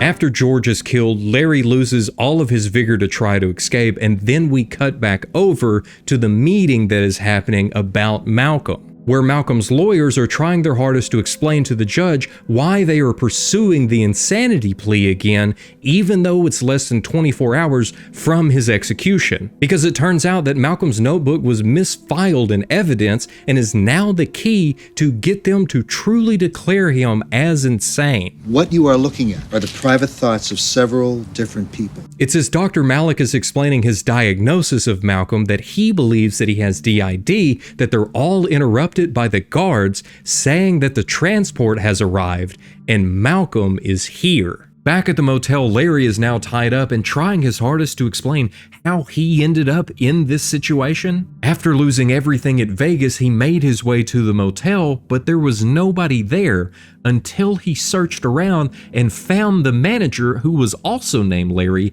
dead in his office. And since it was so hot, he figured he would put the body in the freezer so it wouldn't stink, and then just wait for somebody to show up to pick him up. But while nobody showed up to claim Larry, people did start showing up to just be guests at the motel. And since he needed the money and a job, he figured he would just give them a room key. Then he just kept doing it over and over again and became the new manager. Rhodes doesn't believe his insane story at all, but because it's so insane, it causes everyone else to think that maybe it could just be true. Except for Jenny, because she thinks that maybe it's the burial ground. What? She read about it in a brochure when they first got there and tells them they can read it for themselves, but basically the government had moved a bunch of Native Americans there 100 years ago, and since there was no water, they all died out there. Again, Rhodes thinks this is the dumbest thing that he's ever heard in his life and tells them the new plan, that if Larry moves from his seat, he's gonna shoot him. If anything that is out there tries to come inside, he's going to shoot it. And if anybody in here tries to do anything, he's going to shoot them. Honestly, it's not a bad plan. Everyone just stay together in the room, wait out the storm, and when the killer tries to make a move, you shoot him. And the plan does work for a while until Jenny brings up an old story about 10 strangers that ended up on an island and then started dying off one by one until they realized that they were all connected in some way. I'm just saying that maybe there's some connection between all of us. But before they're able to find something that links them all together, Rhodes hears something from the adjoining room where Alice is lying in the bed. It was the next key number 6, that hit the floor, as Alice is now dead. This causes them to ask the question of where is number 7? And if 6 is here, there's only one place that 7 could be. Even though it shouldn't be possible, they find the 7th key in George's pocket, and none of them know what to think in this moment, but Ed knows what they need to do next, as he tells Paris and Jenny to get the kid, go to the car, and drive on the road back and forth until the storm is over and it's finally the next day. Jenny immediately grabs Timmy and goes running for the car, but it's as Paris is trying to get all of her stuff together that Rhodes begins yelling at all of them to stop. Ed attempts to explain to him why he's sending them that way, but Rhodes doesn't want any suspects leaving this massive crime scene, and then the car explodes. It's that sudden and it's that shocking. But even more shocking than that is what Larry says after extinguishing the fire. Nobody in there! He thinks that maybe they were completely incinerated, but Ed reassures him that there would be something left. And it's as Rhodes storms off, blaming Ed for what just happened, that he stops to see that George's body is also gone. But it's not just George, it's also the prisoner, Lou, Caroline, and Alice have all disappeared too. All that are left now are Ed, Rhodes, Larry, and Paris has had enough as she begins screaming that she gives up. I'm turning 30 next week, and I just want to go home and go working. Quick side note, Paris explained earlier that she's making her way back home in Florida to buy some land and grow some oranges, completely leaving behind her old way of life to start anew on her own farm. A lot was going on before and after all that, but the important part of what she says here is that her birthday is next week. My birthday next week, the 10th. And so is Rhodes and Ed's. And it turns out that Jenny was onto something earlier as they go and check the IDs of everyone that checked into the motel and find that they all share the same birthday of May 10th. What are the odds? Must be 10 trillion to 1. Larry isn't even close to what the odds are because it's actually 115 sextillion to 1. That's over 10 billion times smaller of a chance that this exact thing would happen. It's far more likely that lightning would strike exactly where Larry is, causing the entire ceiling to cave in and knocking out the power. Which is why you shouldn't be surprised when that happens. It's not the minuscule odds that Ed is so focused on in this moment though, but it's everyone's names. Louisiana, Virginia, Jenny-ziana, Virginia, Caroline, Suzanne, Carolina, Paris, Nevada, Timmy, Alice and George, York, New York, Larry, Washington, Samuel, Rhodes, Rhode Island, Edward, Ed, Dakota, North or South Dakota. It's here that Ed begins to repeat to himself a poem, the same poem that we heard at the beginning of the film, as we also hear someone in the distance questioning him on what he just said. Who am I speaking to? Look at me. Ed sits in this meeting confused about where he is and who all of these men are around this table, except for Dr. Malik, who simply asks him where he has been, as Ed then recounts a simplified version of everything that we've seen up to this point. Then the doc asks him if he recognizes the man in the picture that he lays in front of him, a picture of Malcolm Rivers, to which Ed answers honestly and says no. Everyone at the table is shocked at this, as even one of the detectives grabs pictures of the murders that Malcolm committed and throws them in front of Ed. But Dr. Malik just continues by explaining that Malcolm has lived a very troubled life, and sometimes when the mind is under so much stress, it can fracture, leading to the development of DID, or the more commonly known multiple personality disorder. Why are you telling me this? Because you, Edward, are one of his personalities. At first, Ed doesn't believe this and almost seems like he wants to laugh off what he just heard, until Dr. Malik pulls out a mirror to show Edward his face, to where he sees what everyone else at the table sees: Malcolm Rivers' face. This sends him into a frenzy as he begins questioning what in the world's going on, where is he at, why is he tied up, what did they do to his face, where is his face, and what happened at the motel? He tries to convince everyone in the room that he really is Edward Dakota, that he lives in LA, and that he worked for 6 years on the LAPD, but Dr. Malik just lays it all out there for him, that he is just one of the personalities within Malcolm, along with everyone else that is met up at this motel. That's why they all have the same birthday. That's why they're all named after these states. And it's all because this is just a part of his medical treatment. One which forces all his identities to confront one another for the first time. It's through this treatment that they would be able to finally find which one of the personalities committed those murders 4 years ago that he is now on death row for. The doc also knew that many of these personalities would be destroyed by the killer, and now it is up to Ed to find which one is the killer and put an end to him before it's too late. And he better do it soon, because his execution is hours away and they still need to convince the judge that that part of Malcolm is gone. The killer cannot survive. As Ed comes back to outside of the motel, there's this moment where he sticks his hand forth to feel the rain on it, and I'm sure all he's thinking at this time is how real all of this feels. Over at the motel, Larry and Rose are trying their hardest to get the power back on, but this flicking breakers back and forth is not going to do anything when there's a down power line right next to them. I just can't let y'all forget that I still am a master electrician. Luckily though, Paris has a much better idea to get into the police car to try one more time to get a hold of somebody on the radio, but it's not there. And that's not good, but it gets even worse when she reaches over into the glove box and finds that Rhodes is the exact opposite of an officer, but he was actually the second prisoner. Here is when we get Rhodes' full backstory on what led him here in another flashback, where it turns out that he stabbed his transport officer in the back took his clothes, put them on, threw him into the trunk, and then acted as the transport officer for his friend named Robert Maine. And they must have also found that the road was washed out up ahead and decided to wait at the motel until they can find somewhere safe. And it's here that Paris finds the body of the real officer in the trunk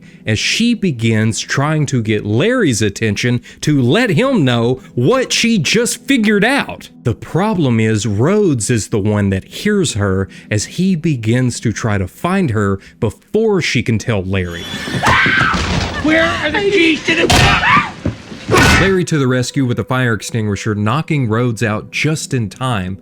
And it was Ed who had the keys to the truck because he took them earlier and put them in his pocket. But Larry is there to save the day again because he has a spare set of keys. And it seems like he's finally coming around to Paris as he throws her the keys and goes for Rhodes' gun. As Rhodes flips over, shoots him in the leg, and then shoots him in the chest and demands the keys from Paris, but she's able to sprint away just in time as Rhodes misses a shot at her. She doesn't have time to get into the truck because he's right there shooting at her again, but she does make it over to a maintenance room that luckily has 2 doors, giving her the opportunity to run right into Ed, who knows exactly what he has to do as he calmly tells her, Listen to me. Stay here. It's gonna be okay. Ed walks right up on Rhodes, who is still demanding the keys to the truck, but without a word, he continues to step closer, causing Rhodes to raise his gun and warn him that if he takes another step, he's going to shoot him. But Ed does. Rhodes takes his chance to put 2 more rounds into Ed, and we can see that he was only shot in the arm, but Ed is determined, and Rhodes is out of bullets.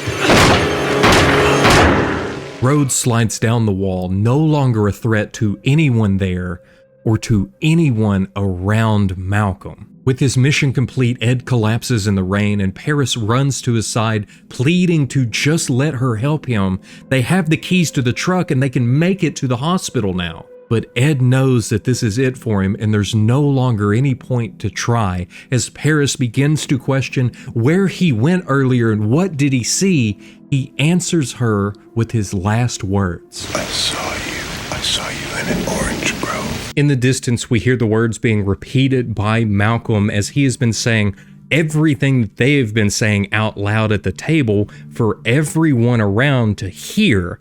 But they're still unsure of what all of this means. For Malcolm, though, all that is left is Paris as we see her finally leaving the motel. It took until morning, but the treatments did work. All of the other identities have been destroyed within Malcolm except for one. Meaning that the one that had the violent tendencies and committed those murders is now gone. They're not The violence real. that existed in him has been executed. So instead of another execution, Malcolm should now be moved to an asylum, which is exactly what the judge decides as he sends Malcolm to the psych ward under the care of Dr. Malik. We get one last look at Paris as Malcolm is now in transit to the psych ward, and she finally made it to her new home where she has all of her orange trees to attend to and a nice little house on her 9 acres. But it's as she begins digging that she finds something that shouldn't be there.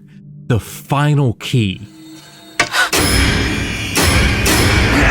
We get one last flashback to see that Timmy really was behind all of the mysterious murders that happened at the motel, and that he is now here to put an end to the one last remaining identity within Malcolm. It's Paris's pleading with Timmy that gets the doctor's attention as he slides open the divider between them in an attempt to calm Malcolm. But it's at the same time that Timmy swings the gardening fork into Paris's head that Malcolm wraps his handcuffs around the doctor's throat and chokes the life out of him. He then turns his attention to the officer driving as we see the van swerve on the road and come to a stop on the side of it. With the final words of the film being the poem that started it all. As I was going up the stair, I met a man who wasn't there. He wasn't there again today. Wish you'd go away. And it's with that we can finally answer the question of just how good is this twist by starting with the story, which at first feels like it's two separate stories being told side by side until Officer Rhodes shows up with his prison transport. Did you feel that? Feel what? Which leads us to believe that this is Malcolm, causing the story to not be so much of a murder mystery, but instead just a mystery that has already been solved, and now they just have to find him to put an end to all of these killings. Until he gets killed himself, and it turns out that he definitely isn't Malcolm, but instead is Robert Maine. But it's through him that we get this bigger reveal that there was a lot more going on here than what we originally thought. And it's also with his death that we go back to it being a murder mystery, jumping from person to person and not really being sure who to believe that it is or isn't, because every single one of these people has their own motives and their own secrets for doing a bunch of crazy stuff. From Caroline hiding her phone to make a call to her agent instead of calling for anyone to come and help Alice, to Larry having such a big secret that he's not really even the manager that is there. Even the way Ed answers a bunch of the questions when people ask him where he learned how to sew or about him being a cop, he just sort of covers everything up to try not to talk about it. It's even the same thing with George when he's questioned about Timmy, as he just sort of skips over a bunch of important information about Timmy and Timmy's real father. But it also makes sense that everyone is not just willing to hand out their personal information to a bunch of strangers, which gives us this perfect mix of everyone there being secretive and suspicious of one another all at the same time. And of course, all of the coincidences that lead up to everyone being stuck there at the motel just works so perfectly, as we then find out that this is just a part of the medical treatment and the drugs that were given to Malcolm to cause him to force all of his personalities to be trapped here together. And the reveal works so well because there is this buildup throughout the entire story with the keys and then the bodies disappearing and then the realization that they all share of them having the same birthday.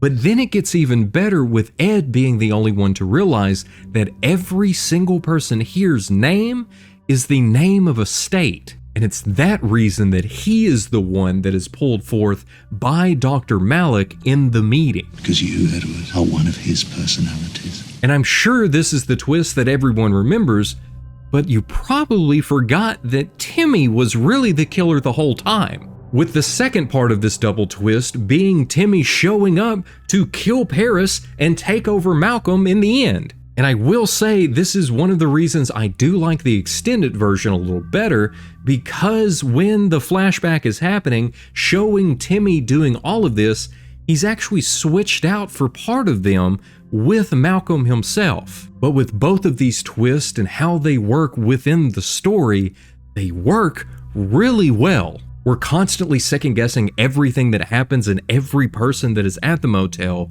and we shouldn't ever stop doing that all the way through the end. The main twist that all of these people are personalities within Malcolm is what makes this story so good and makes it a film that none of us should forget anytime soon.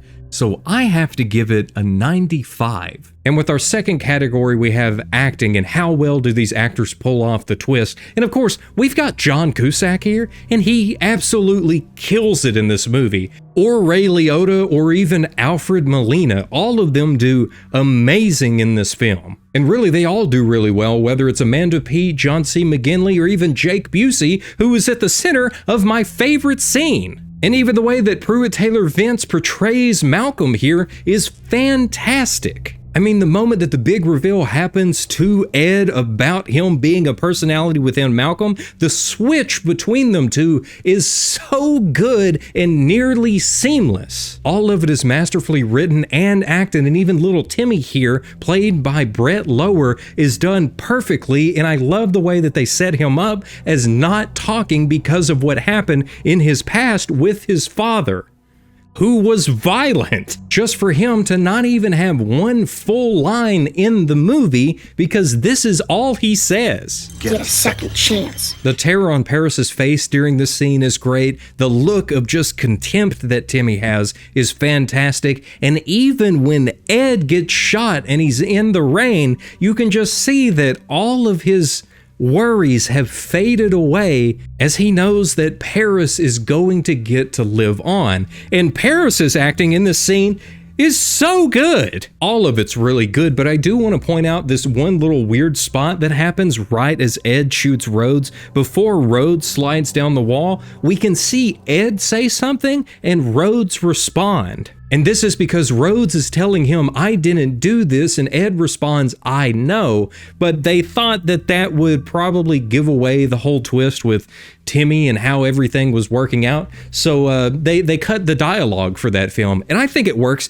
even better the fact that they did. But with all of that, there are a lot of people in this film, and so it doesn't quite meet what we've seen in the past, but it is very good, so I have to give it a 92. And for our third category, we have predictability, where we want to have something surprising that first time and then have it completely recontextualized for us on the second, third, and fourth watch, where we pick up on all of the little details. And since there is a mystery that all of our characters are trying to solve for the majority of the film, all of those little details and all of the little clues are laid right out there for us. Even in the beginning, when we're listening to some of the sessions that Dr. Malik had with Malcolm, we get little details that do come back up later in the film, from the poem, Where did you learn that poem? To some of the notes that we see the doctor writing on his notepad, to even the doctor asking who he is talking to. All of them being little clues to the big reveal that everything is happening within Malcolm's psyche. Then we get this line from Jenny with the arrival of the final two personalities. Did you feel that? Feel what? Cold. Then of course there's the key countdown that happens with each death, but then there's a big reveal when the prisoner, Robert Maine, tries to escape and he can't. He's still stuck there at the motel, telling us that there's something crazy going on here. It's so good. I just love that moment so much. There's just so many things that happen to lead all of them there and then keep them there, because all of it was a part of the plan to help Malcolm from the beginning. This was all because Dr. Malik was trying his hardest to deal with the evil within Malcolm this whole time. Eventually started blacking out. Did I black out again? And even with Timmy, it makes it very easy for us because there's a full flashback of him committing so many murders throughout the movie that when you go back and watch it, you can see him slip into his mother's room just before she dies, or even the headlights that are down the road when he takes a step back, causing Alice to even step back. Same thing happens with George. We see him step out of the way, causing George to jump in front of the truck for no reason. I mean, the kid is basically unsupervised for over half of the movie, so it makes sense that he was able to run around and do what he did. The only thing that doesn't quite make sense is how he was able to walk away from the explosion and then make his way to Florida. Everything else works so well. And I know what you're thinking. If all of this is in Malcolm's head, it would make sense that Timmy really wouldn't have to walk to Florida, but Paris did have to drive there. And it seems like time sort of works differently within Malcolm's head because she gets there to Florida from Nevada in just like an hour. So, I mean, I don't know. That's like the only questions that I have as far as everything that happens. But the big twist about it all being within Malcolm, it works fantastic. Timmy, on the other hand, sort of brings this down just a little bit, so I'm gonna have to give it a 94. For our fourth category, we have satisfaction, and how is this twist for us as the audience? And I know some of you have brought it up in past videos, but when I said I was going to cover this in the last video, every single comment that I saw was just excited about it. And I'm sure that's because this is one of those films that you watch and you get to the twist, and that's the main thing that sticks out in your mind is the twist that everything happened within Malcolm's head, and none of these people are actually real people. This movie is on almost every list that you will look up that has something to do with plot twist because of how good this one is and how much everybody remembers it. And what's crazy is that the twist seems to be so good that you forget about the movie itself and just remember it for the twist. But I have seen some people confused about what happens because of the second twist, which is why I think the extended version of this film is a little better because it gives us more context at the end with Timmy to see how he's able to control Malcolm. But when it comes to the twist in this film, I think they stand even higher than the film itself, which is why I have to give it a very high 96. And for our final category, we have the Poltergeiger, which is the most important because it's my opinion. And you should know, I love this twist. I love this movie. John Cusack is incredible. I covered 1408, and it was the first video that I had on the channel that really blew up. And ever since then, I said I would cover this movie, and here we are. So excited. This twist is amazing, this movie is amazing, and this is the reason that I was upset with the movie Session 9, because I thought it was headed in this direction for the majority of the film, just for it to go another route and get a little too personal for me. But that's why I had to make a video on that, and I'm just so glad to finally make a video on identity. And as far as the twist, I love almost everything about it. But I completely forgot that Timmy was the one behind everything that happened. And that sort of threw me for a loop a second time. Can't really say that I'm mad about that, just that it does bring it down just a little bitty bit for me on this score of a 97. Bringing our total out to a 95 out of 100, meaning that we now have a new number 1 on our search for the greatest twist in all of horror. So while we are getting closer and closer to finding what we've been looking for, maybe we need to look somewhere farther. Maybe we need to look beyond the Aquila Rift in the next video. Wow, you made it to the end of the biggest video that I've ever put out, and it's amazing that you're here on the second channel and that you were interested enough in the twist series to watch all the way through the last video that I just recorded. You're so amazing. It's so awesome that I can do stuff like this and people want to see it. And since you are here, I would like to know what other things that you want to see within the twist series.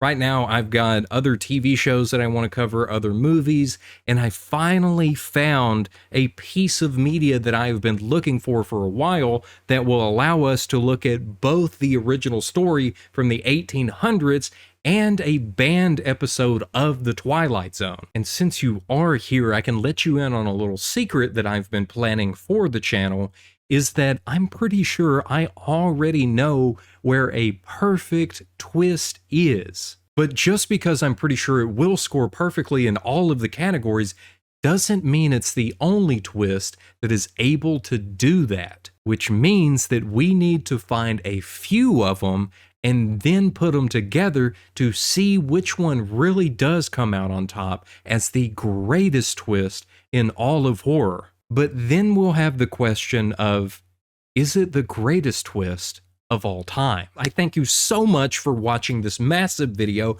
and for subscribing to the second channel. And since you did make it to the very end, I hope you have an extra blessed day, and I'll see you in the next one.